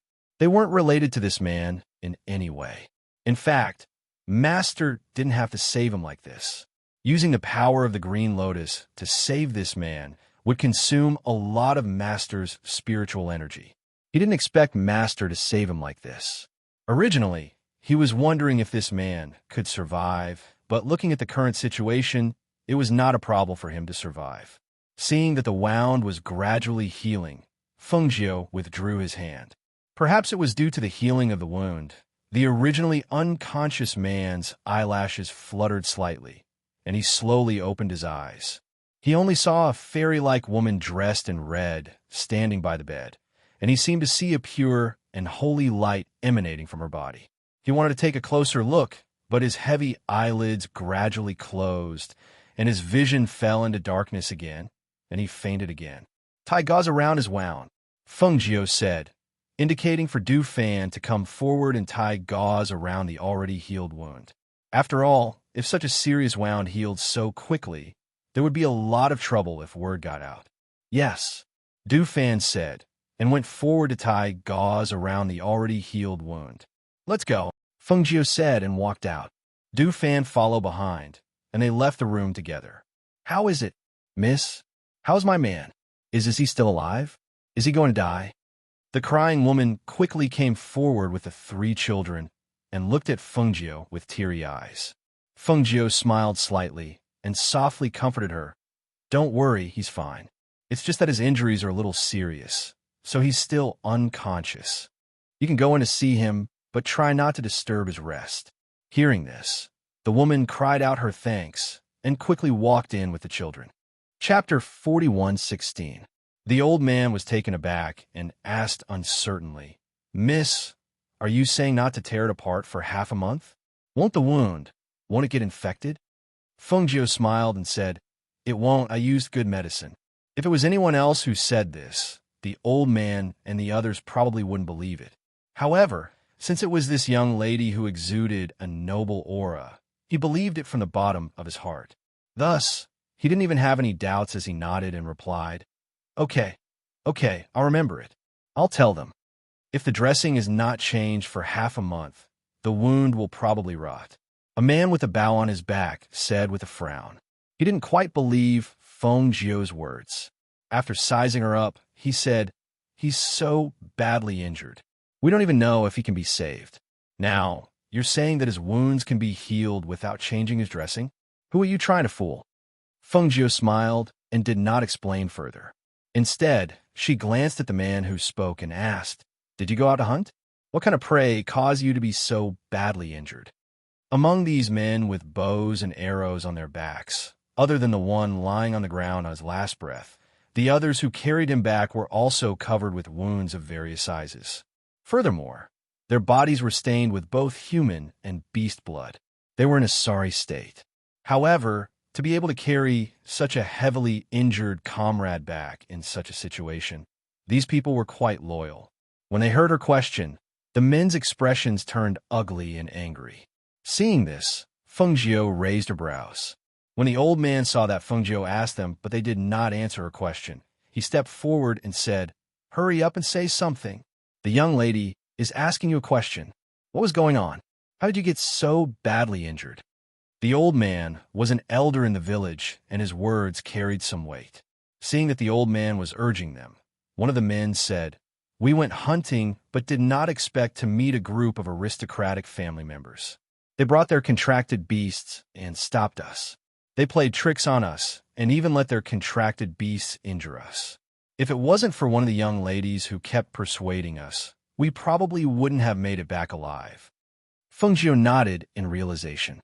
It turned out that he had met a hedonistic son of a rich family.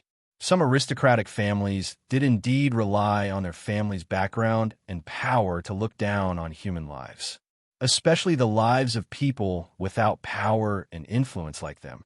In the eyes of those people, they were like ants and did not care about them at all. She shook her head inwardly and sighed. She looked to the side and said, "Du Fan, leave 2 bottles of medicine for them. Let them treat their wounds." With that, he walked away. "Yes." Du Fan complied, then took out 2 bottles of medicine from his space and handed them to the old man, saying, "Old man, have someone clean their wounds and apply some medicine. We'll take our leave now." "Thank you, thank you." The old man took the 2 bottles of medicine and hurriedly thanked them as he went out to see them off. It wasn't until he saw them get on the spirit deer carriage that he whispered, "This time we met a benefactor." "Elder, who are they?" one of the men asked. Seeing the spirit deer run and fly into the sky not long after, he could not help but be surprised. Chapter 41:17. The old man's eyes were filled with emotion. He looked up at the sky and slowly said, "They are passers-by, but also our benefactors." As he spoke, he lowered his head to look at the 2 bottles of medicine in his hands. Looking at the exquisite medicine bottles, his hand moved, and he saw a square mark at the bottom of the bottles. "Ghost doctor," the old man softly muttered, somewhat puzzled. "Ghost doctor?" A man at the side was startled when he heard this, and quickly said, "Let me see." The old man saw his excited expression and handed the bottle to him, asking, "You've heard of the ghost doctor?" "I've heard of it. I've heard of it. A while ago, the people in the city kept talking about the ghost doctor Feng Jiu. It said that she's not from this mainland, but is the ruler of another mainland. He's also the master of the heaven and earth of our continent." The man was a little excited. His eyes looked at the special mark at the bottom of the bottle in disbelief. "It really is the ghost doctor. It really is the ghost doctor." Could it be that the woman in red just now was the legendary ghost, Dr. Feng Jiu? Heavens! I was so rude to her just now. I really... Seeing the man so excited, the old man said, "We're in the village and don't know much about the outside world. Go, let's go back and talk. Tell us in detail, who exactly is this ghost Dr. Feng Jiu?" Thus, the group of people walked back and listened to the man tell them about the legend of the ghost Dr. Feng Jiu that had been spreading in the outside world. Feng Jiu's spirit deer carriage flew in the sky. Feng Jiu leaned against the spirit deer carriage and flipped through a medical book as she said, "Du Fan, let's rest in the nearest city for a night. I want to buy a few medicinal ingredients." Du Fan, who was driving the carriage, heard and replied, "All right." Looking down from high up in the sky, when he saw a town not far away, he drove the carriage down from the sky and landed on the ground. Then the carriage gradually slowed down. "Master, are we going to enter the city like this?" Du Fan asked. He was mainly worried that if the spirit deer carriage entered the city, it would attract other people's attention.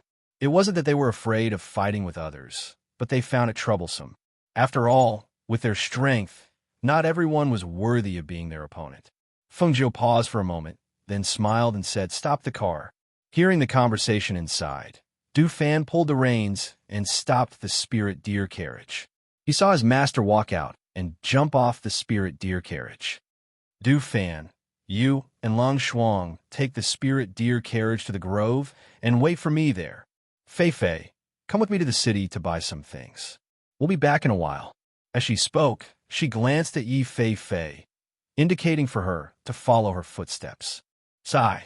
Master, seeing his master bring Yi Fei towards the city gate, Du Fan shook his head helplessly and said to Lung Shuang, "Do you want to follow? I don't feel safe leaving only Yi Fei, that little girl, with us." Lung Shuang looked at him indifferently and said slowly, "No need. If Master wants me to stay, I'll stay. Besides, with Master here, nothing will happen." As she spoke, she sat beside the spirit deer carriage and said to Du Fan, "Let's go.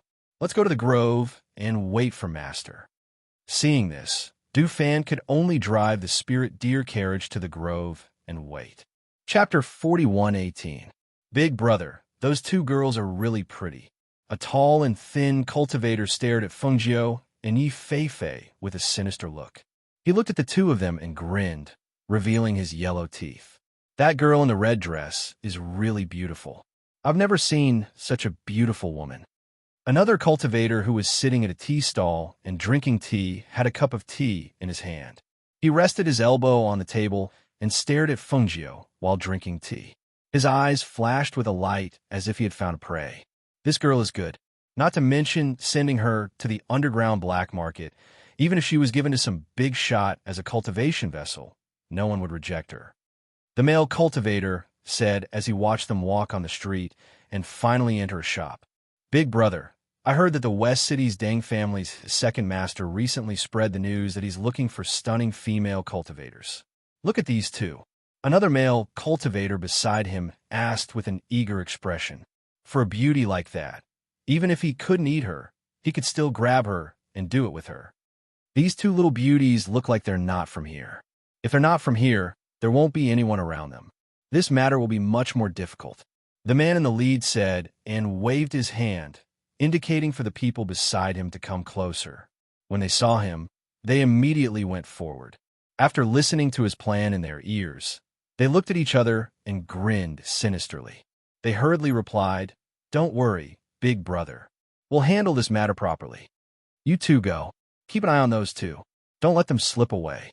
The man ordered and signaled for the two to keep an eye on them. "Okay." The other two responded and quickly went to the shop. At this time, Feng Jiu didn't leave after buying the things in the shop. Instead, she borrowed a corner of the shop and sat down at a small tea table in the corner to mix things. Yi Fei followed beside her and watched. She didn't know why she bought these things and why she added herbal juice to mix them. Seeing her fiddling there, she sat at the side and watched for a while before getting up and walking around. However, when she stood in front of the shop and looked at the bustling street outside, her gaze couldn't help but waver. She calmly glanced at the person who was staring at her from outside the shop and pretended that nothing had happened as she returned to the shop. She wanted to talk to Feng Jiu about it, but when she saw that she was still concentrating on the concoction, she resisted the urge to speak. It was not until about the time it took for a stick of incense to burn when she kept everything away that she asked, "Mistress, is the concoction done? What are these for?" Feng Jiu smiled and said, "Mix some paint and dress up the two purple gold spirit deer." Hearing this, Yi Fei looked outside and said, "Master, there are people watching us from outside." "I've been watching since we entered the city," Feng Jiu said as he glanced at her and smiled. "Do you want to play?" Play what?" Yi Fei was startled. "Go. Ask the shop owner to bring a few more brushes." Feng Jiu gestured. "Okay." Yi Fei replied and asked the shop owner to bring a few more brushes. After paying, she followed Feng Jiu out. However, she didn't leave the city directly. Instead, she walked around the city and bought 2 pieces of sesame seed cake and passed one to her. Chapter 41:19. Feng Jiu walked forward while eating a sesame seed cake and said, "I'll bring you to practice." "Practice?" Yi Fei was startled. "Yes. Why else do you think I brought you into the city?" Feng Jiu glanced at her with a faint smile and walked forward with light steps. The more he walked until he entered a deserted alley. "Hee, looks like the beauty knows that we're watching you."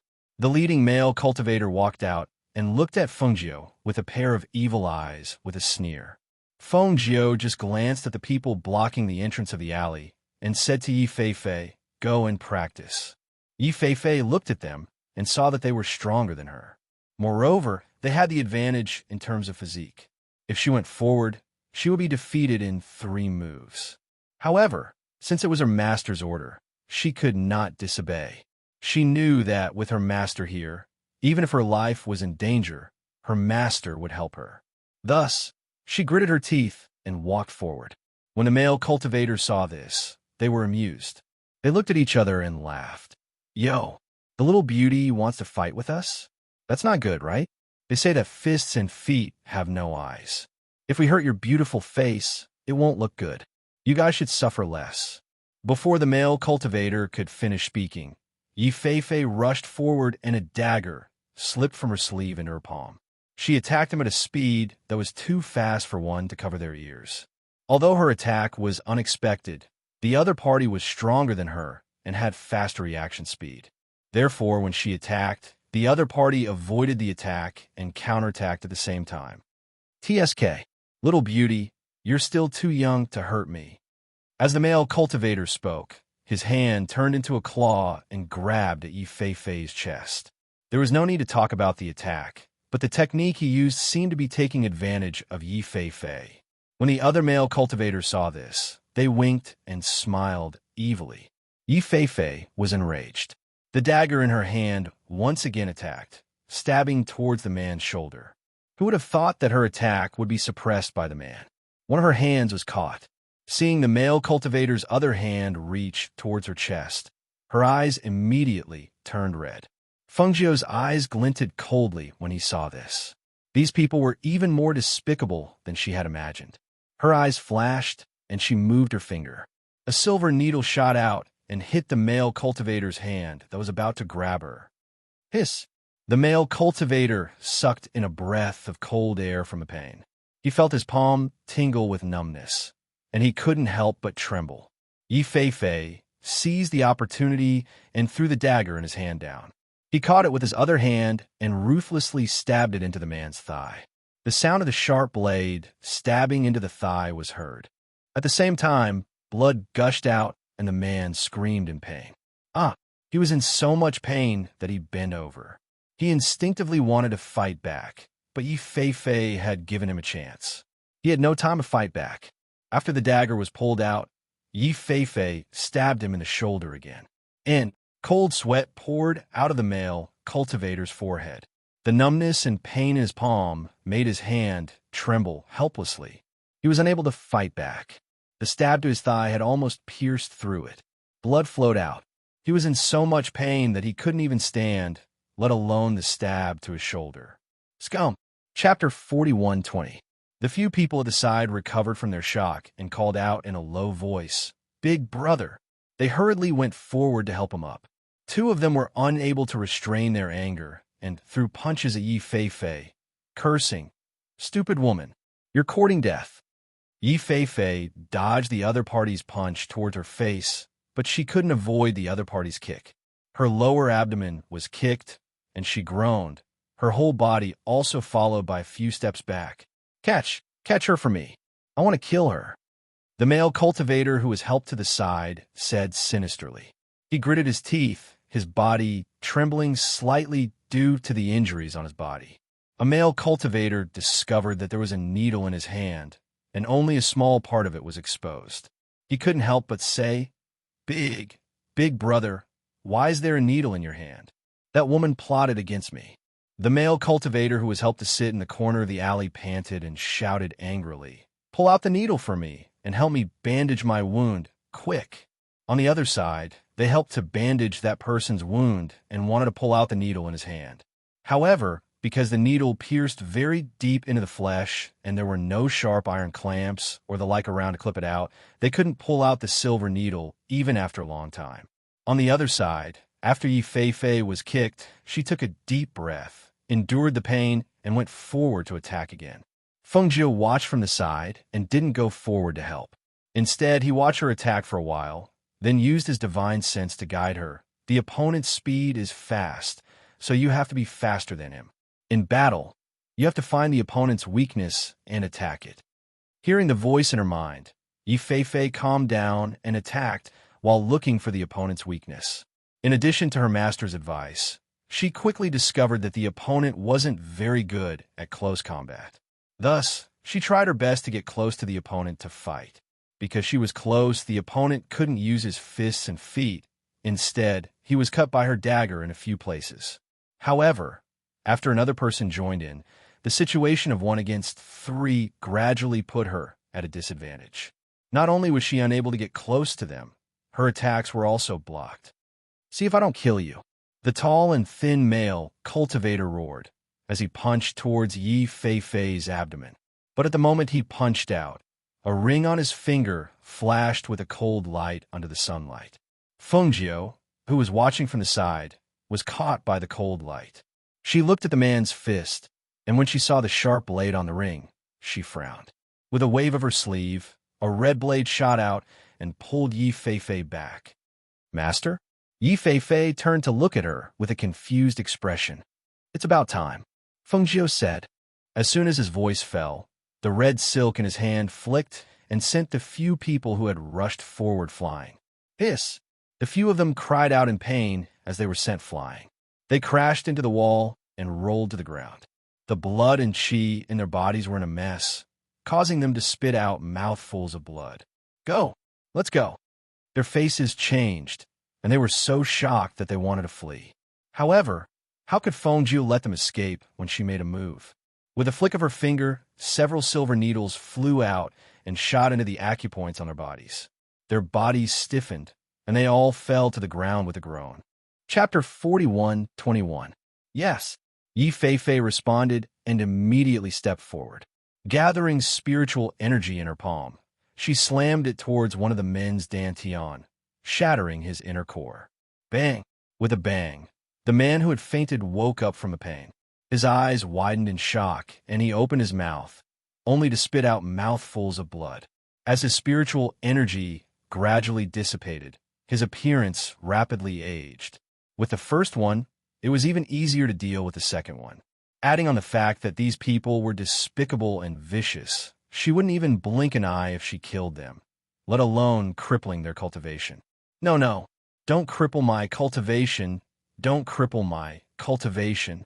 The male cultivator who was the leader woke up, and his face was pale with fright. At this moment, he no longer had the arrogance and viciousness from before. Only fear and panic remained. For people like them, crippling their cultivation was crueler than killing them. They had made so many enemies, without strength to protect themselves. Who knew what kind of fate they would end up in? "It's too late." As Yi Fei-Fei spoke, she crushed their inner cores one by one. When it was the last one's turn, she held the dagger in her hand and said, "As for you, not only will I cripple your cultivation, I'll also cripple your hands." With that, she raised the dagger in her hand and stepped on the man's hand, breaking the tendons in his hands and feet.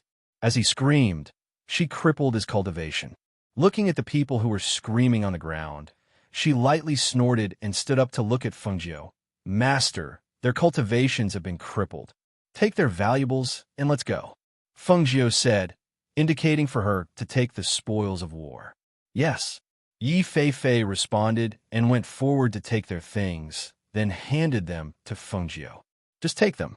Later, let Lung Shuang or Du Fan help you pick out the useful ones and sell the useless ones at the next place," Feng Jiu said as he slowly walked out of the alley. "Okay." Yi Fei-Fei smiled and put the things away. The two walked out of the alley into the main street and slowed down. Feng Jiu looked at her and asked, "How are your injuries?" It's fine. I was just kicked twice. It's not a big deal." As Yi Fei-Fei spoke, she looked at the busy main street and smiled. "Master, are we going back to the spirit deer carriage now?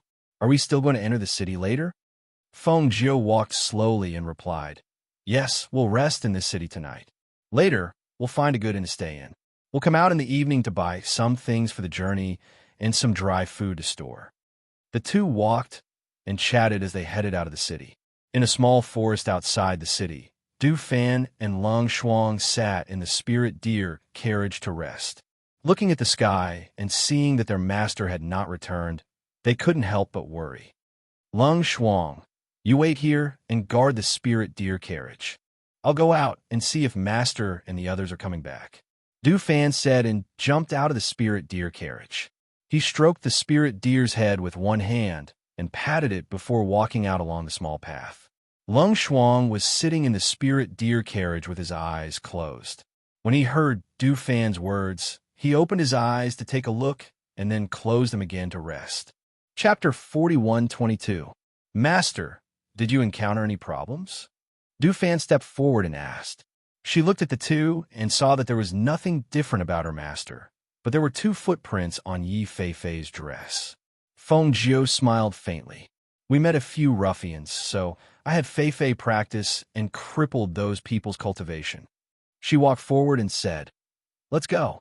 I brought the things back, so after we're done, we'll go to the inn and have a good rest. Good. Du Fan responded and looked at Yi Feifei. Then she led them to the spirit deer carriage. When they arrived at the spirit deer carriage, Feng Jiu looked at Yi Feifei and said, You go to the carriage and rest. See if you need to apply some medicine and let Lung Shuang help you. I'm fine, master. There's no need to apply medicine. Yi Feifei said and then asked, Master, are the pigments you mix for the two deer? Yes. I'm giving them a change of color so that they won't attract people's attention. Feng Jiu smiled and took something out from the space. She took out two brushes and handed one to Du Fan. Here, take it and apply it with the pigments in this bottle. Du Fan was stunned for a moment.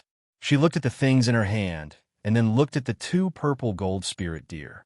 Then she looked at Feng Jiu and asked, Master, you mean to use these to change their color? Yes. I specially mixed it so that the color won't fade easily and it won't hurt them, she said, and took out a handful of gold coins from the space and gave them to the two purple gold spirit deer to eat. This was the first time Yi Feifei saw the two purple gold spirit deer eat gold coins and couldn't help but be dumbfounded. Master, they eat this? Isn't this too expensive? Hiss, they even eat crystal cores? Seeing her master even give the two deer the crystal cores of vicious beasts to eat, Yi Feifei couldn't help but suck in a breath and stare with wide eyes. Yes, they're picky. They like to eat these and won't eat anything else, Feng Jiu said with a smile. He stroked the deer's head with one hand and gestured to Du Fan. Hurry up. We'll go into the city to rest after we're done. Yes. Du Fan came back to his senses and dressed the two purple gold spirit deer according to her instructions. After a while, he let out a sigh of relief. Looking at the two purple gold spirit deer that had completely changed, he couldn't help but smile. All right, master, take a look. Feng Jiu was also helping at the side. At this moment, he also stopped writing and looked at the two spirit deer, then revealed a satisfied smile. Not bad. This is very good. Okay, pack up. Let's enter the city.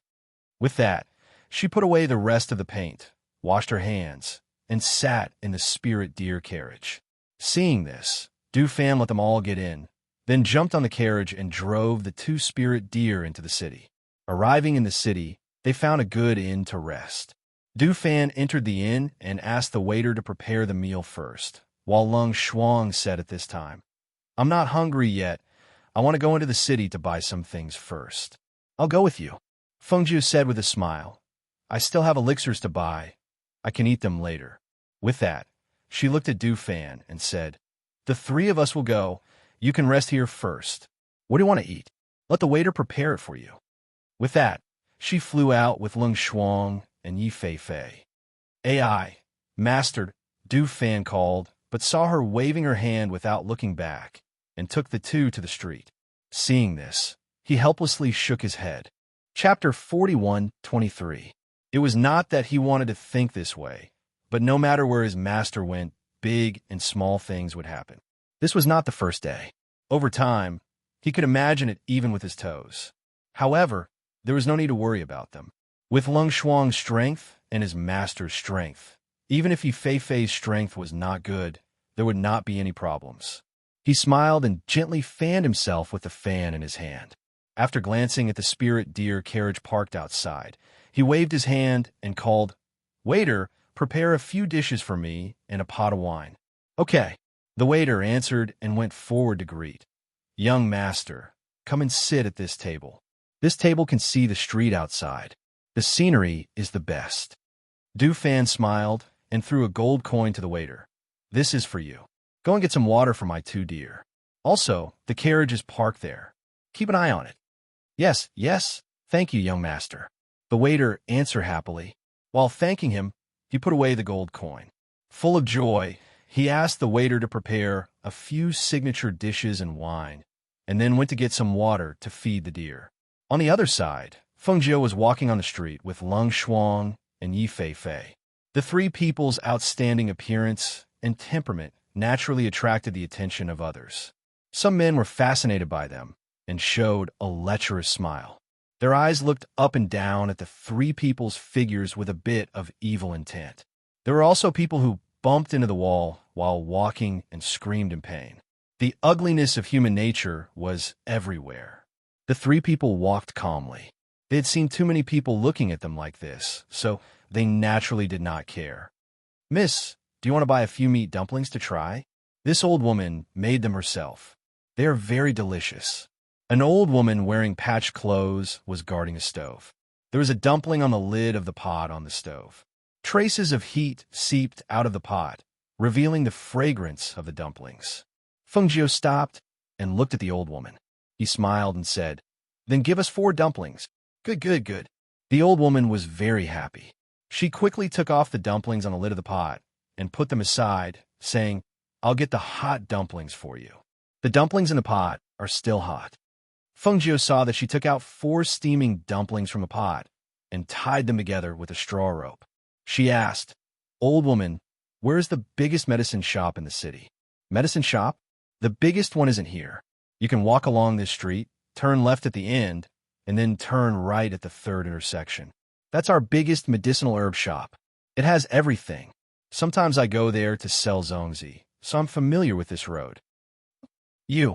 While speaking, he reached out and took the dumplings. At the same time, he stuffed a gold coin into the old woman's hand. "Old woman, take it. Keep the change." The old woman was stunned for a moment. She lowered her head to take a look, then hurriedly closed her palm and said, This is too much." Chapter 41:24. Seeing the 3 of them leave with the dumplings, the old woman moved her lips. She wanted to call out to them, but she was worried that her words would attract other people's attention. After all, there were still hooligans on the street. At that moment, she dared to take out the gold coin, but she hid it in her shoe while bending down to take the dumplings. Leng Shuang took the dumplings in Feng Jiu's hand and put them into his space. The 3 of them walked according to the old woman's directions until they arrived at a very stylishly decorated shop. "Ladies, do you want to buy medicinal herbs? You can come to our shop to have a look. We're the largest medicinal herb shop in the city. We have all kinds of medicinal herbs." An apothecary hurriedly greeted Feng Jiu and the others when he saw them. Feng Jiu walked in with the other 2 following behind her. As soon as she entered, she saw that there were many people buying medicinal herbs. Moreover, the smell of various medicinal herbs in the air assailed her nostrils. She walked to the cabinet in front and looked at the medicinal herbs on display. Then, she asked, "Where are your spiritual herbs?" "The spiritual herbs are on the 2nd floor. Ladies, please go upstairs," the apothecary said and invited her to the stairs. At this moment, a middle-aged man walked up and looked at the 3 of them without batting an eyelid. Finally, his eyes fell on Feng Jiu. "I'm a shopkeeper of this shop. Ladies, please come with me." The middle-aged man smiled politely and bowed slightly to invite them upstairs. Feng Jiu glanced at him and walked up to the 2nd floor. Leng Shuang and Yi Fei quietly followed behind her. Compared to the liveliness on the 1st floor, there were fewer people on the 2nd floor. However, most of the people on the 2nd floor were cultivators or people dressed in luxurious clothes. Perhaps because the shopkeeper personally brought them upstairs, many people who were looking at medicinal herbs turned their heads to look. When their eyes fell on Feng Jiu and the others, even these people's eyes flashed with a trace of amazement. However, they quickly retracted their gazes and shifted their gazes away. They didn't go overboard in sizing them up or acting presumptuously. After all, based on their experience, these 3 women with outstanding appearances and temperaments should have a great background. Among the 3 of them, it was obvious that the beautiful woman in red was the leader. Not to mention the woman in red, There was also the woman in black who was following behind her. Her black clothes were neat and elegant, and her temperament was cold and intimidating. They originally wanted to see her strength, but unexpectedly, with their cultivation, they were unable to see through her cultivation. From this, it could be seen that she was very strong. As for the woman in a sky blue dress beside her, her temperament was elegant and outstanding. She was like a young lady of a noble family, the one that they didn't dare to look directly at. The woman in red had a faint smile on her beautiful face. The corners of her lips were slightly raised, and her entire body exuded a sense of casualness and freedom. Her every move had a faint, noble aura, which made people not dare to look too deeply into her. Chapter 41:25. Fengjiu glanced at it and asked, "Do you have earthly spirit grass?" The shopkeeper was startled and said, "Yes." As he spoke, he walked to a counter and opened a cabinet. He took out a stalk of earthly spirit grass and placed it on a tray. "Miss, take a look at this medicine. This is a batch that just arrived the day before yesterday. How many earthly spirit grass do you have?" Fengjiu walked forward and asked. He picked up the earthly spirit grass and looked at it before putting it down. Hearing this, the shopkeeper called over a pharmacist and asked him. He then said to Fengjiu, "Besides the one that was sold yesterday, we have 49 stocks in our shop." Fengjiu nodded and asked, "I want all of them. What's the price?" The shopkeeper was startled and somewhat astonished. All of them?" "Yes." Fengjiu replied and said, "I want all of them. It should be cheaper, right?" I have to ask my master about this." "Miss, why don't you sit for a while and have a cup of tea first?" As he spoke, he invited Fengjiu to sit down and asked someone to serve tea. He then hurried downstairs and walked to the backyard. Seeing that he was also waiting here, Yi Feifei rolled her eyes and said, "Master, I want to buy something." Fengjiu glanced at her and said, "Then let Lung Shuang accompany you." "There's no need. Lung Shuang will go with me. Master will be alone here." Yi Feifei hurriedly waved her hand and said, "I won't go far. It's just outside on the street. It's fine. Lung Shuang has nothing to do here. I'll go with you. I'll wait for you here." Fengjiu said and took a sip of tea. He said, "Come back here and find me in a while. Go. Come back early and don't cause trouble." "Yes." Lung Shuang replied and glanced at Yi Feifei, saying, "Let's go. Then we'll be back in a while. It won't be long." Yi Feifei said with a smile, and then went downstairs with Lung Shuang. Downstairs, Lung Shuang asked, "What do you want to buy?" Yi Feifei said a little embarrassedly, "When I came over, I saw that they were selling wine, and there were a lot of people in front of the door. I thought that the wine there should be very fragrant, so I wanted to buy some for Du Fan." Hearing this, Lung Shuang was slightly surprised. "You're buying it for Du Fan? Don't misunderstand. I heard from you that I fainted after being drugged. He was the one who carried me to the room and even brought me some water to make me a bath. I thought about how I didn't treat him well after that, and how I even bit his lips until now. That's why I wanted to buy him a bottle of wine and apologize to him." Speaking of this, she blushed slightly.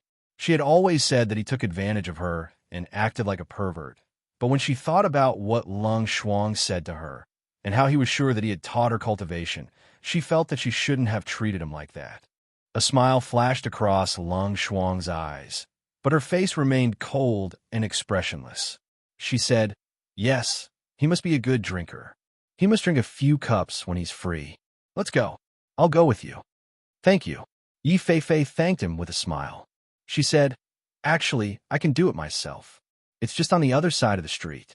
It's not far. This is a strange place. Master is worried that something might happen to you." Lung Shuang said and went with her to buy wine. On the second floor of the store, the shopkeeper brought a middle-aged man to Fengjiu and introduced him. "Miss, this is our store's master." Chapter 41:26. Fengjiu smiled and gestured for him to sit down. After he sat down, she said, "Boss Yu, I am only here to buy medicine. My name is not important. What I want to ask is, will it be cheaper to buy all of your spirit grass?" "Ha!" The middle-aged man chuckled. He looked at Fengjiu and said, "If it's just 1 or 2 stalks, it's naturally not a problem. However, since you want to buy all 49 stock that I have in stock, I can naturally give you a discount. He paused and said, "For each stock, I can give you a discount of 100 gold coins. How about 1,200 gold coins for one stock?" Feng Jiu smiled and said, "Boss, you is indeed a businessman. If you buy this earth spirit grass from the herb gatherers, it would at most cost 200 gold coins. If you buy from other medicine shops, it would at most cost 250 gold coins. Now you want to sell it for 1,200 gold coins, and you say that this is already considered cheap?" Although the two of them were some distance away from the counter, but to a cultivator, they did not deliberately lower their voices. Naturally, they heard their conversation. At this time, when they heard the price, they were slightly surprised. When Boss Yu heard Feng Jiu's words, the smile on his face disappeared. He looked at her with more scrutiny and said, "You are quite familiar with the market, but you must know that not every medicine shop has this earth spear grass. My price, even if you say it is expensive, is also not expensive." Feng Jiu didn't care about the money, but she couldn't let others take advantage of her. Hence, she smiled and said, "That is natural. The earth spirit grass in this area have all been cut off. Only you sell it. Boss Yu also knows about medicine. You should know that the longer some medicine is stored, the more its medicinal properties will evaporate. The effect of the medicine will not be obvious.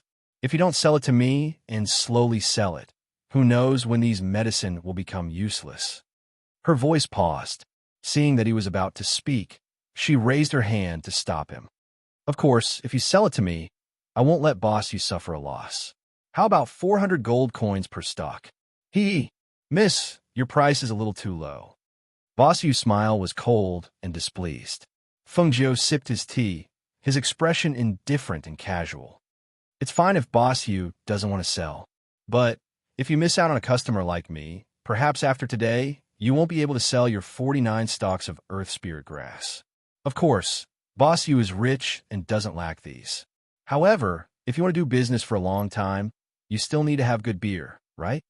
When the person on the second floor heard this, his expression couldn't help but change as he looked towards Feng Jiu.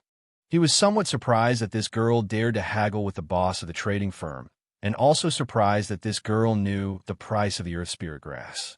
In fact, they also knew that the trading firm had raised the price. Hence, after comparing the goods, even if the medicine wasn't available in this city, they would ask people to go to other cities to buy it. And the people who could sell the earth spirit grass were mostly those who urgently needed it. Boss Yu looked deeply at Feng Jiu, took a deep breath, and said, "Okay, I'll do this business with you." Boss Yu is indeed a straightforward person. Feng Jiu smiled slightly. When Boss Yu heard this, the corner of his mouth twitched, and he was somewhat speechless. Chapter 41:27. Hearing this, Feng Jiu was slightly surprised. "Didn't she go with you?" She paused, stood up, and asked, "What happened?" Lung Shuang's heart sank. "I went with her to buy wine, but there were a lot of people in that shop. A woman holding a child bumped into me, and I was hidden for a while. In just a while, Fei disappeared." Boss Yu was slightly startled when he heard this. He didn't expect this to happen. He looked at the two of them, then thought of the woman from before. He seemed to have thought of something, and his brows furrowed. "Miss, did you offend someone in the city?" A male cultivator said, looking at Feng Jiu, and kindly suggested, "If you offended someone, quickly follow this path. Maybe you'll find her." "Could she have gone back?" "Look around again. She's just a little girl. Maybe she bought something and went back." Another male cultivator also said, telling them to go back and look for her. Feng Jiu smiled at the two. "I'm still here. She won't go back first. She's probably been caught by someone. If that's the case, then it'll be troublesome. The powers in the city are complicated. It'll be even harder for you two girls to find someone. Do you have any relatives or good friends in the city? Quickly ask them to help you ask around." A middle-aged man in luxurious clothes slowly said, giving them some advice. "Thank you." Feng Jiu nodded slightly in thanks, then said to Lung Shuang, "Go back to the inn and tell Du Fan to go out and ask around. If there's any news, come find me here." "Yes," Lung Shuang replied, and immediately went downstairs. Feng Jiu looked at Boss Yu. "Boss Yu, wrap up those herbs for me and pay for them." "Okay, this way, miss." Seeing that she didn't seem to be worried, Boss Yu was a little surprised. He asked her to follow him to the counter on the second floor and let the shopkeeper take out the herbs for her to count. After both sides paid, he couldn't help but ask, "Miss, you don't seem to be worried?" Feng Jiu smiled. "No, I'm quite worried. After all, she's just a little girl, and she's inexperienced. I'm really worried that she'll cause trouble." Hearing this, Boss Yu paused, then asked, "Miss, do you have any relatives or friends in the city?" "No, we're just passing by. We plan to rest here for the night before leaving," Feng Jiu said, and checked the herbs, then put them away. Hearing Feng Jiu's words, Boss Yu inwardly, and shook his head. "The powers in the city is complicated. You don't have any relatives or friends here. And you don't have any relatives or friends." Feng Jiu smiled, but didn't say anything. After putting away the herbs, she said, "I plan to wait here for my people. Boss Yu, you don't mind if I have another cup of tea, right?" "Of course, miss, please sit here," Boss Yu said with a smile, and asked someone to bring her another cup of hot tea. The person who bought the herbs on the second floor hadn't left yet. Seeing her sitting there calmly and drinking tea, he couldn't help but be surprised. But he didn't ask too much. On the other side, Du Fan, who was eating and drinking, put down the chopsticks in his hand and took another sip of wine, thinking, why haven't the mistresses returned yet? Chapter 41:28. What's wrong? Why are you alone? Du Fan stepped forward and asked. Lung Shuang stopped and said, Fei Fei is missing. Master told me to come back and ask you to find out about the powers in the city, to see who would capture Fei Fei. Hearing this, Du Fan frowned and said, How could she be missing? Wasn't she with you? I went with her to buy wine at that time. Lung Shuang told him what happened. Hearing her words, Du Fan thought for a moment and said, I know. Then you come with me. We'll meet up with Master in a while. As he said this, he walked back to the inn and called for the waiter. Young master, what orders do you have? The waiter was previously rewarded with a gold coin and was full of joy. Now that he was called for, his face was full of eagerness. Du Fan took out 2 gold coins and placed them on the table, saying, I want to ask you about some things. If you answer well, these 2 gold coins are yours. Hearing this, the waiter's eyes lit up and he quickly asked, What does young master want to ask about? Needless to say, as the waiter of the inn, they were the most well-informed about all kinds of news. There was nothing that they didn't want to talk about. Du Fan and Lung Shuang looked at each other, and the fan in his hand opened up. He slowly asked, Let me ask you, how many powers are there in the city? Which one is the biggest? What are they mainly doing? Also, have you heard of any foreign beautiful women going missing in the city? On this side, they were asking for information. On the other side, the unconscious Yi Fei Fei also woke up. However, as soon as she opened her eyes, she saw a sack in front of her and felt that she was being carried by someone. She could also faintly hear voices. She couldn't help but be startled and stare blankly for a moment. Had she been caught? She remembered that when she was buying wine, someone suddenly hugged her from behind and covered her mouth and nose with a piece of cloth. She only knew that in the next moment, she fainted. When she woke up, she was already in the sack. What was this for? Why did he capture her? They had just arrived and had not provoked anyone, nor did they have any enemies. Why would they be targeted? Just as he was thinking about it, he heard voices. What a pity. If it weren't for the fact that the little girl in black doesn't seem to be easy to deal with, I really want to capture her as well. These 2 people can be sent to the underground black market to be auctioned off. I'm sure we can earn quite a bit of money. You still want to catch the one in black? If I hadn't sent someone to keep that black-clothed girl busy, we might not have been able to catch her. Another voice was heard. Not long after, the sound of the door opening could be heard. Why is it you again? The man who opened the door looked at the sacks on their shoulders, sneered and asked, What did you bring this time? Grandpa Chow, we've sent another little beauty over. We just got her. She's definitely good stuff. Moreover, she's not from here. All right, come in. We'll have to see the goods first. The man gestured for them to enter. In the sack, Yi Fei Fei's eyes widened. Could it be that she was caught and sold? She was furious. She rolled her eyes and couldn't help but have an idea. Thus, she secretly adjusted her breathing and gradually calmed herself down. She continued to pretend to be unconscious. Chapter 41:29. When the sack was opened, The sleeping Yi Fei-Fei's delicate and beautiful face was reflected in their eyes.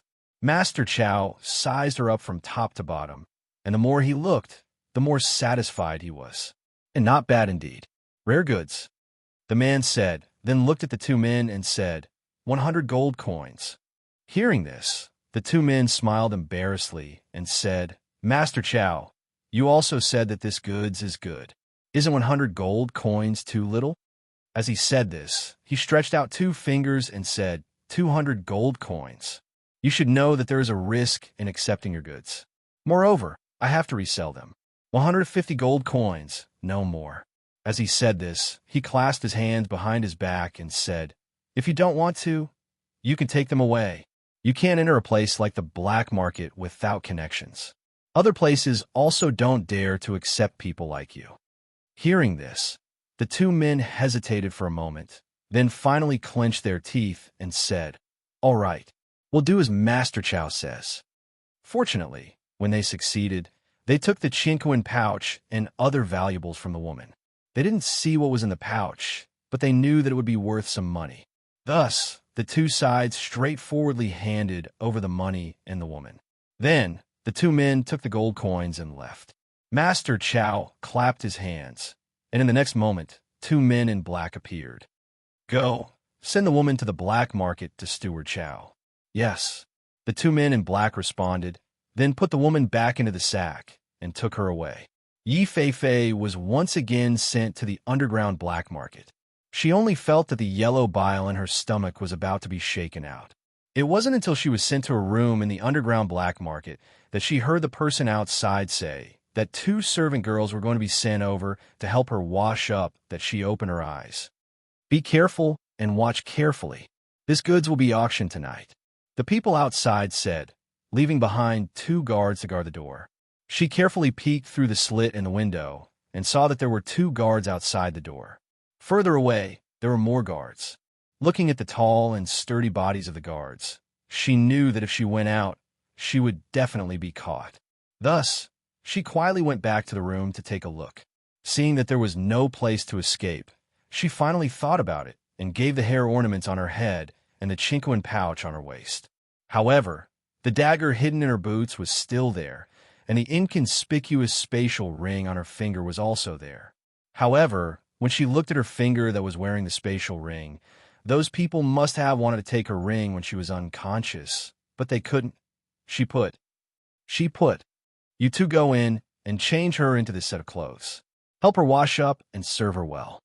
Yes. As soon as the voice from outside fell, the door was pushed open. 2 women walked in with clothes in their hands. After glancing at Yi Fei-Fei, they began to prepare hot water for his bath. When they were done, they stepped forward and said coldly, Don't even think about escaping. Once you enter, you won't be able to escape. Chapter 41:30. If I can't beat you, don't tell me I can't use my brain. She sneered and hurriedly took off one of the women's clothes and put it on herself. Then, she dragged the 2 women behind the screen. After a simple treatment, she retouched her face a little. Her thick eyebrows and freckles greatly reduced her beauty. After finishing, she took a deep breath and tied the tag on one of the women's waist. Just as she was about to walk out, she paused and thought for a moment. Then, she walked back and tied one of the women up. She stuffed her mouth and moved her into the bathtub. After sealing her acupoints, she took the other woman's hairpin and pierced 2 of her acupoints. Seeing that the woman had woken up, she smiled and made a gesture to keep quiet. She watched as the woman's legs twitched in the water and kicked the water. When the water splashed, she walked out.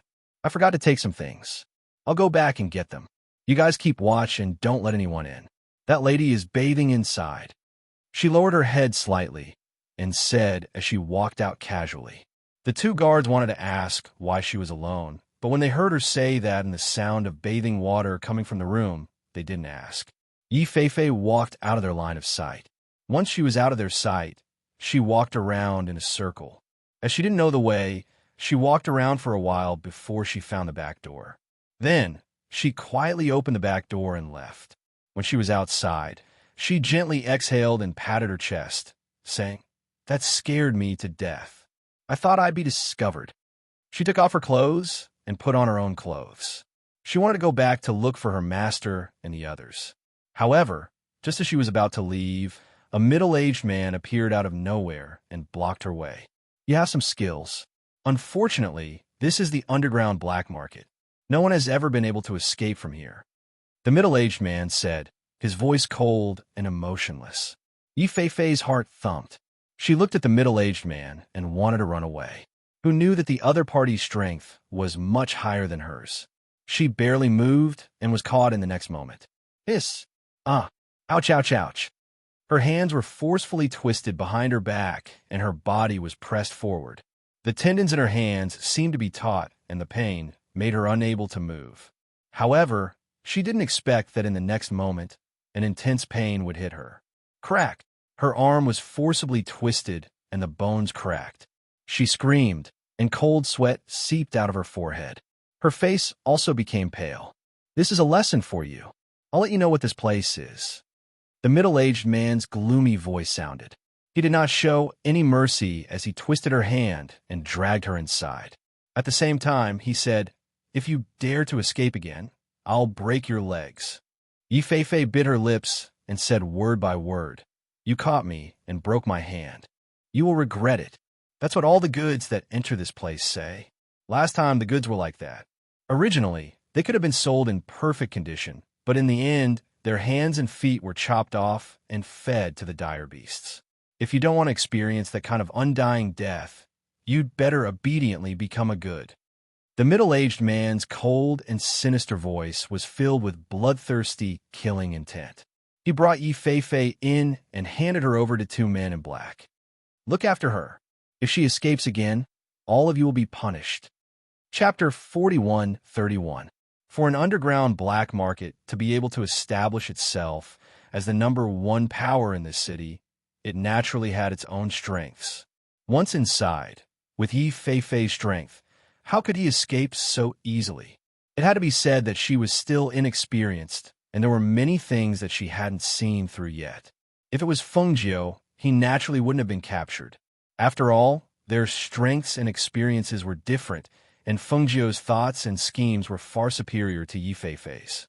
It could be said that it was expected that she would be captured. On the other side, Du Fan and Long Shuang found out about the various powers in the city, as well as some ruffians and rogue cultivators from the waiter. After some investigation, they locked their eyes on a few groups of people. The two of them searched all over the city, and only when the sky gradually darkened did they arrive at the place where the last group of people lived. Looking at the house in front of them, the two of them looked at each other and jumped in. They heard the sound of drinking and laughing coming from inside. What a pity if it wasn't for that beauty in black who didn't look easy to deal with. We would have caught her and sold her as well. Our brothers would have probably made twice as much money. It's okay, it's okay. Next time we see if there's any good stuff, it's the same. Let me tell you, when picking these little beauties, it's best to pick them from outside the city. Only when they come here will we be unable to find them. Even if we sell them, they won't be able to find anything. This kind of work is the best. And there's no numbing that before he could finish speaking, a long sword was placed on his neck. The cold light and the bloodthirsty aura made the man break out in cold sweat, and he didn't dare to move an inch. You sold them out? Where did they go? Du Fan asked, staring coldly at the man. Long Shuang held his sword against the man. The sharp blade moved slightly, and a trace of blood seeped out. The man was so scared that his face turned pale. Spare me, spare me, spare me, I don't know what you're talking about. You're not talking? Du Fan opened the fan in his hand with a swish, and a sharp blade emerged from the top of the fan, which was a ghastly sight. When the other people who were drinking with him saw this, they were frightened to the point of wanting to flee. Unexpectedly, as soon as they moved, they were suppressed by a powerful pressure to the extent that the blood and qi in their bodies were in disorder. Their ears were ringing, their heads were splitting, and blood even flowed out from their mouths. For a time, miserable cries rang out continuously. I'll talk. Sold to the underground black market. Another man couldn't help but shout. Hearing the other person speak, the man held by Long Shuang's sword hurriedly said with a trembling voice, Yes, yes, it was sold to the underground black market. Hearing this, Du Fan and Lung Shuang looked at each other. In the next moment, Lung Shuang pulled out the sword in his hand. Sword Chi shot out and instantly slit the man's throat. Du Fan waved the fan in his hand and flew out in a circle. The sharp blade slit the men's necks, and one by one, they fell down. Let's talk to the master first, then go to the underground black market, Du Fan said. Just as he was about to turn and leave, he caught a glimpse of Yi Feifei's Qinquan bag from the waist of one of the men. He immediately took the Qinquan bag and left with Lung Shuang. Chapter 41:32. Boss Yu looked at Feng Jiu, who was resting with her eyes closed. He exchanged glances with the customers on the second floor. He wanted to ask her about it, but he felt that it was too abrupt. If he didn't ask, how long would she stay here? While thinking about it, Feng Jiu suddenly opened her eyes. Seeing her suddenly open her eyes, Boss Yu, who was sitting next to her and staring at her, couldn't help but be startled. Miss, your men haven't come back for a long time. Did they not get any news? He asked carefully. Feng Jiu looked at the window on the second floor. She looked at the darkening sky and said, It's been a while, but they should be here soon. As she said that, she saw Du Fan and Lung Shuang coming up from the first floor. Master, the two of them bowed respectfully. How is it? Feng Jiu asked. She stood up and straightened her red dress. I found them. They're in the underground black market. As Du Fan didn't lower his voice, the people on the second floor all heard him. They had already guessed this result, so they weren't surprised. People who enter the underground black market can't come back unless they pay a lot of money, Boss Yu said. He looked at Feng Jiu and shook his head and sighed. Feng Jiu raised her eyebrows. Underground black market? Hearing this name, she thought of the black market that had helped her in the beginning. She couldn't help but reveal a smile as she slowly said, I want to see what kind of place it is. How dare it be called a black market? As she spoke, she looked at the two and said, Lead the way. They walked to the first floor, but stopped after 2 steps. They turned back and said, Boss Yu, sorry to disturb you today. Boss Yu walked forward and said, Let me see you out, please. Therefore, she followed them down the stairs. When she reached the first floor, she saw that they were about to leave. She couldn't help but remind them, Miss, this underground black market is not to be trifled with. It's really not to be trifled with. You better not go in. Otherwise, I'm afraid that you won't be able to come out once you enter. Feng Jiu smiled and said, Thank you. Then she walked away. The customers on the second floor followed them down. Seeing them leave, a cultivator couldn't help but say, They want to go to the black market with just 3 people? I'm afraid they'll be killed before they even enter the black market. I have a medicine to buy from the black market, a cultivator said, and cupped his hands to old Shi and the others. I'll take my leave now. Seeing the cultivator leave in a hurry, one of them sneered, He's going to watch the show, right? What kind of commotion could those 3 people cause? Who knows? They might be annihilated by the black market experts in no time. What show can there be? Not to mention the cultivators below, there are 4 elders in charge of the black market. Who dares to go there and watch the show? What's more, do you think the underground black market is something you can watch casually? Another person said. He flicked his sleeves and walked away. As he walked, he shook his head and said, What a pity. I'm afraid that such a beautiful woman will not be able to return from this trip. Feng Jiu's group headed towards the black market. Feng Jiu stopped and said to Lung Shuang, Go in through the back door and find Feifei first. Chapter 41:33. Feng Jiu and Du Fan entered through the main entrance and headed towards the black market. The reason why this underground black market was called an underground black market was because there were things that were not available in the outside world. Moreover, the origins of these things were mostly obtained through unscrupulous means. The transactions here were black-on-black transactions. As long as you had money, you could buy anything you wanted in this underground black market, including slaves, women, life-saving elixirs, and rare treasures. After paying the entrance fee, the two of them walked in. Because of Feng Jiu's outstanding appearance and her dazzling red clothes, she looked so stunning that many people couldn't help but stop and size her up. There were even some reckless people who stepped forward and spoke frivolously. Yo, where did this little beauty come from? His looks are really tempting. A man dressed in luxurious clothes with evil eyes walked forward and reached out his hand to lift Feng Jiu's chin. However, in the next moment, a blood-curdling scream was heard. Hiss! The man in luxurious clothes with evil eyes instantly let out a blood-curdling scream.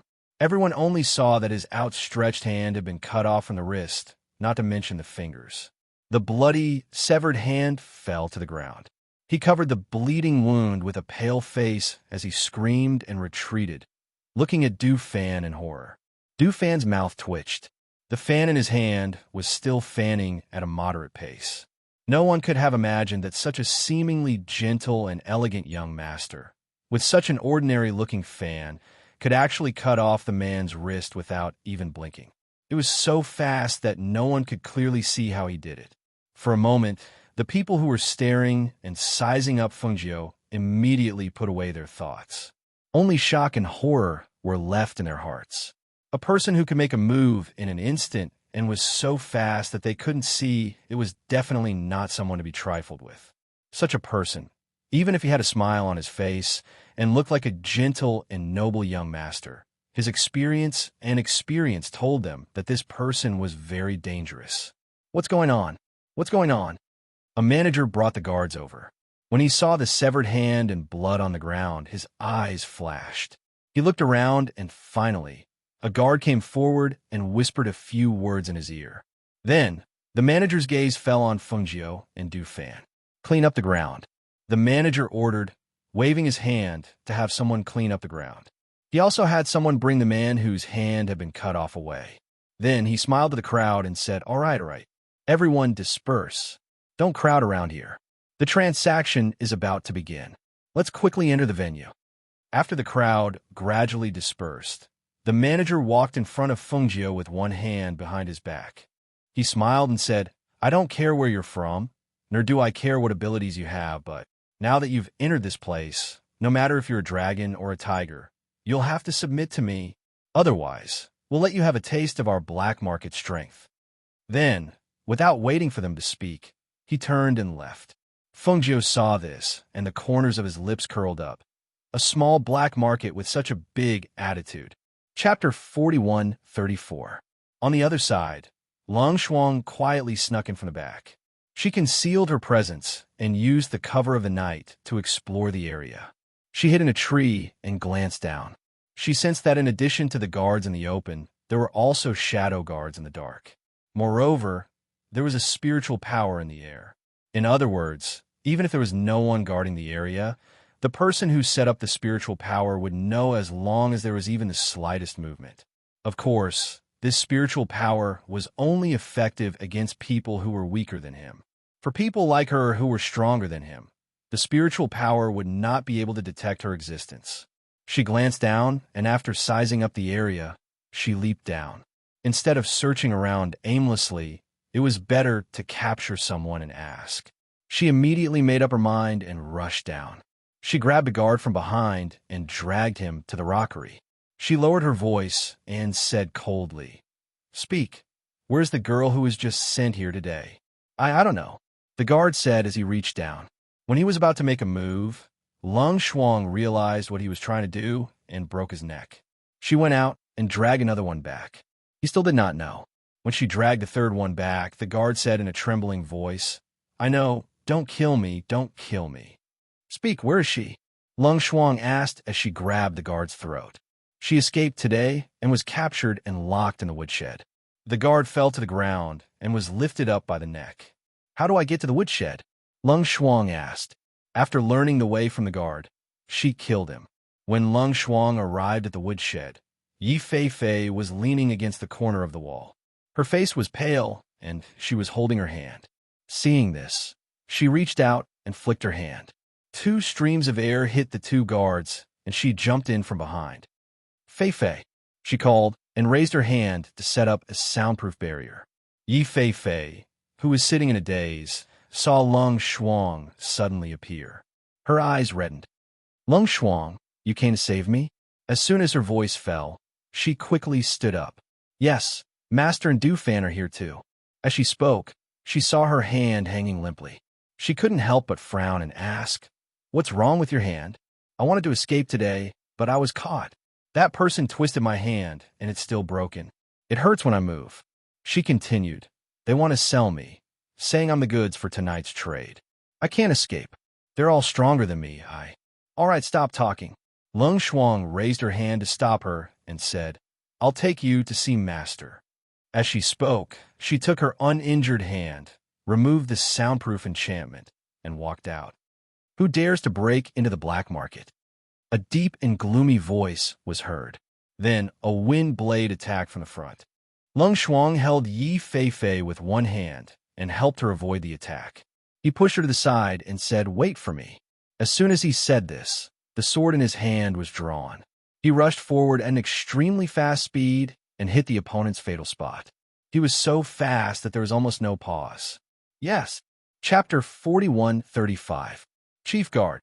When the guards saw Lung Shuang kill their chief guard, they couldn't help but exclaim in shock. However, they didn't dare to step forward and instead retreated. If even their chief guard couldn't defeat this woman in black, wouldn't they be courting death if they went forward? Quickly report this to the Protector Elder. In the midst of the chaos, one of the guards shouted and quickly pushed the guard beside him to report. The long sword in Lung Shuang's hand was pointed diagonally at the ground. Sharp and powerful sword qi emanated from the blade of the sword. She coldly glanced at the guards who were blocking her way. With a twist of the sword in her hand, a black figure dashed out in the next instant. The sharp sword qi also attacked the guards. A chilling, murderous aura instantly filled the air, causing everyone to shiver. Whoosh! Whoosh! Clang! Let's go. Lung Shuang turned around and looked at Yi Feifei, who was standing to the side in a daze. Oh! Yi Feifei recovered from her shock. This was the first time she had seen such a bloody scene, and it was done by Lung Shuang. For a moment, the shock in her heart was self-evident. Seeing Lung Shuang in action with her own eyes made her realize how strong and powerful she was. Seeing it with her own eyes was even more shocking than hearing it from others. You broke into my black market and killed my guards, and you want to leave just like that? A gloomy and ruthless voice sounded. At the same time, the air was filled with an oppressive aura.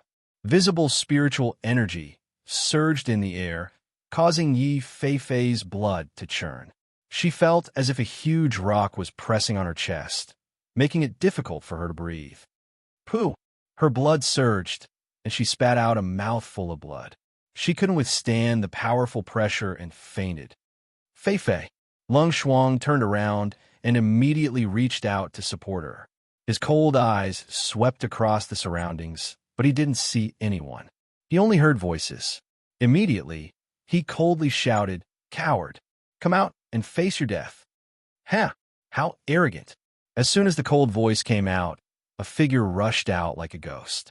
With a flip of his hand, a destructive flow of spirit energy shot towards Lung Shuang. This speed was so fast that could be called ghostly speed. If it was anyone else, they probably wouldn't be able to survive this palm strike. However, he was unlucky to have met Lung Shuang, who was by Fengjiu's side. Lung Shuang was someone who was personally trained by Fengjiu. Lung Shuang's strength was far from ordinary experts. When the destructive flow of spirit energy mixed with the aura of death hit them, Lung Shuang held Yi Feifei's waist with one hand and let her lean on him. He pointed his sword to the ground and stared coldly in front of him. Lung Shuang could clearly see the figure rushing towards them at an extremely fast speed in the eyes of others. She could even see the speed of the opponent's attack. Lung Shuang took Yi Feifei and quickly avoided the opponent's attack. At the same time, she raised her sword and a sword qi shot out from her hand and fiercely attacked the figure. Whoosh! Hiss! Chapter 41:36. His robes were torn, and his flesh stung. Fresh blood seeped out. His face darkened, and his entire body exuded a bloodthirsty, killing intent. His hands under his sleeves were clenched into fists. He stared at the woman in black who was supporting the other woman. Finally, he let out a low chuckle, which eventually turned into a hearty laugh. It's been a long time since anyone has been able to hurt me. You're very powerful. He stared at Lung Shuang, his eyes filled with bloodlust and madness. If you were to escape by yourself, it wouldn't be difficult with your strength. However, if you want to escape with a woman who was knocked out by the pressure, then no one will be able to escape. As soon as he finished speaking, Lang Shuang, who was on guard, sensed two more figures walking out from behind her. She turned slightly and glanced at them from the corner of her eyes. The two half-hidden figures fell into her sight. Peak mid-god cultivators. However, if the three of them attacked her together, it would be troublesome. She was worried that she wouldn't be able to protect Yi Fei and let her get hurt. Since that was the case, she could only take Yi Fei to the auction house in front. She made up her mind. Spiritual energy surged from her body, and the energy from her sword shot towards the person in front of her. At the same time, she pushed off with the tip of her foot and took Yi Fei with her. The person dodged Lang Shuang's attack, and when he looked again, he saw her taking Yi Fei into the air and escaping by stepping on the roof. He couldn't help but narrow his eyes and coldly shout, "Catch her!" There was no need for him to open his mouth. As soon as Lang Shuang fled with Yi Fei, the two people in the dark had already quickly chased after them. However, what they did not expect was that the other party was actually faster than them, even though they were carrying another person. Because they didn't expect her to run towards the black market's auction house, they didn't guard that direction.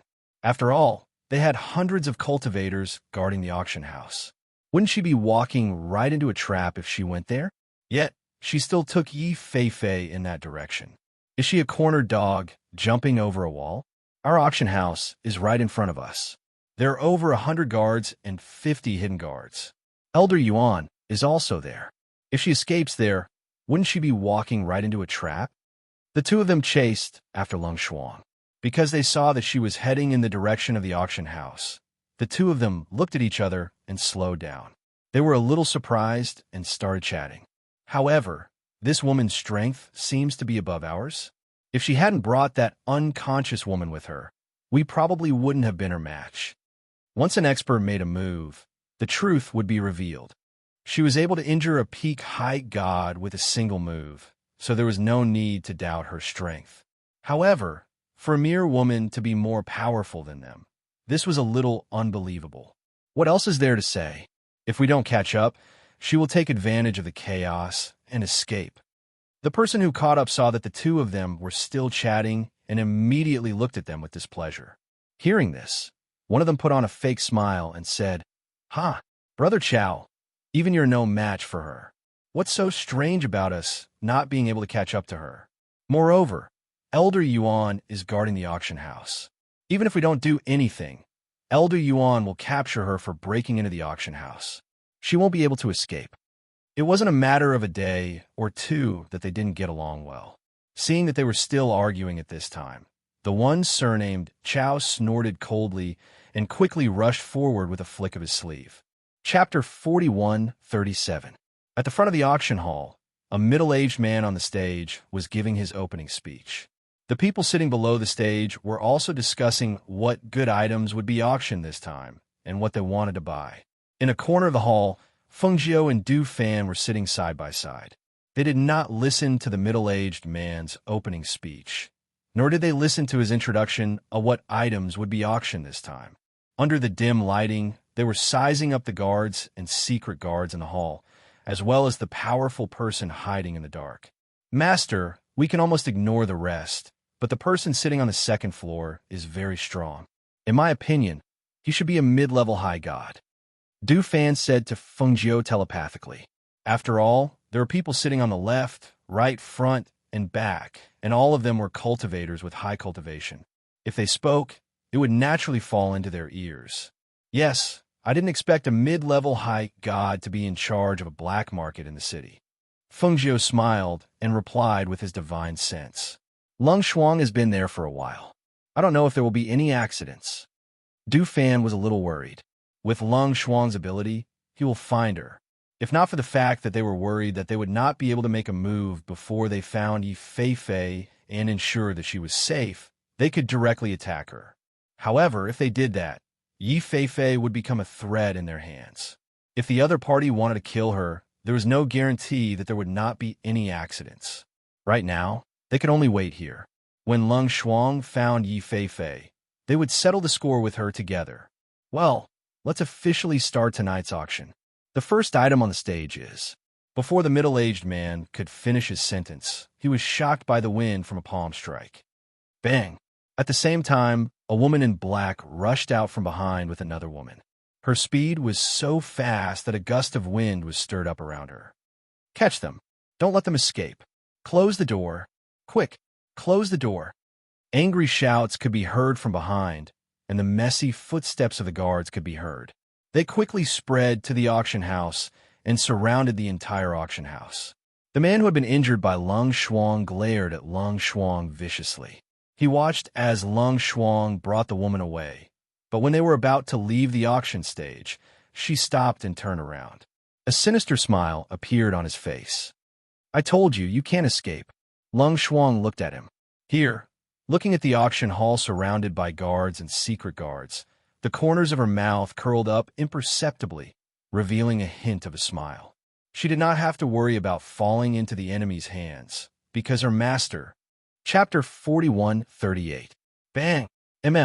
Kacha, a powerful pressure that could be seen with the naked eye attacked the man at a speed that was too fast for the ears to cover. In an instant, the man was pushed back several meters until he hit the wall behind him. However, this blow was not light. Even though the man was one of the four elders, his face was now pale. The blood in his body was in a mess, and blood was spilling out of his mouth. His legs were trembling, and he could not even stand. He could only use his hand to support himself against the wall that cracked because of the impact to prevent himself from falling to the ground. The blood spilling out of his mouth could not stop the blood in his body from surging. He spat out a mouthful of blood on the spot, and his whole body trembled as he fell to the ground. Hiss! The people who saw this scene could not help but gasp. The cultivators who were sitting below the stage all stood up abruptly, and their eyes widened as they watched the scene on the stage.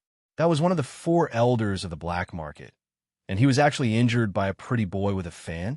After Du Fan pushed the man back, he looked at Lung Shuang and asked, Are you all right?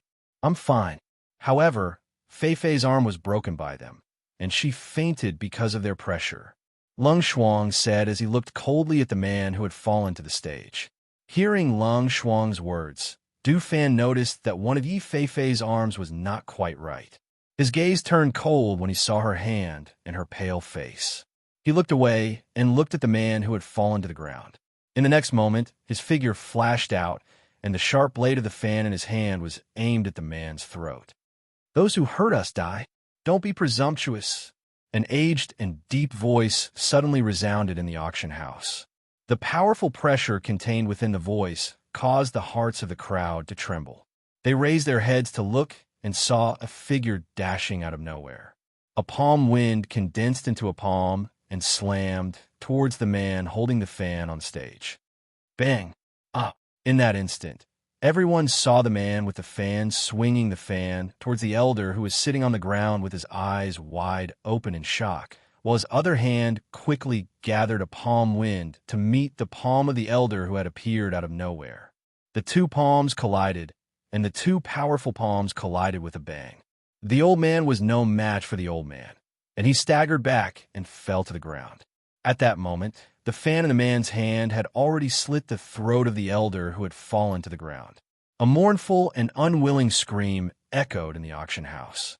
Shortly after, blood spurted out from the slit throat and splattered all over the ground. The cultivators below the stage originally wanted to buy some things, but they didn't expect to see such a bloody scene, especially when the one who was killed was an elder of the black market. This made them panic. Afraid that they would be implicated, they all rushed to the door. Hurry up and leave. Hurry up and leave. Open the door. However, the door was closed, not only on the inside, but also on the outside. Therefore, they couldn't escape at all. This was originally to prevent Lung Shuang and the others from escaping, but they didn't expect that in the end, their escape route would be blocked as well. The two elders who were chasing from behind the stage couldn't help but gasp when they saw the elder who had already died leaning against the wall with his eyes wide open and his face full of unwillingness and horror.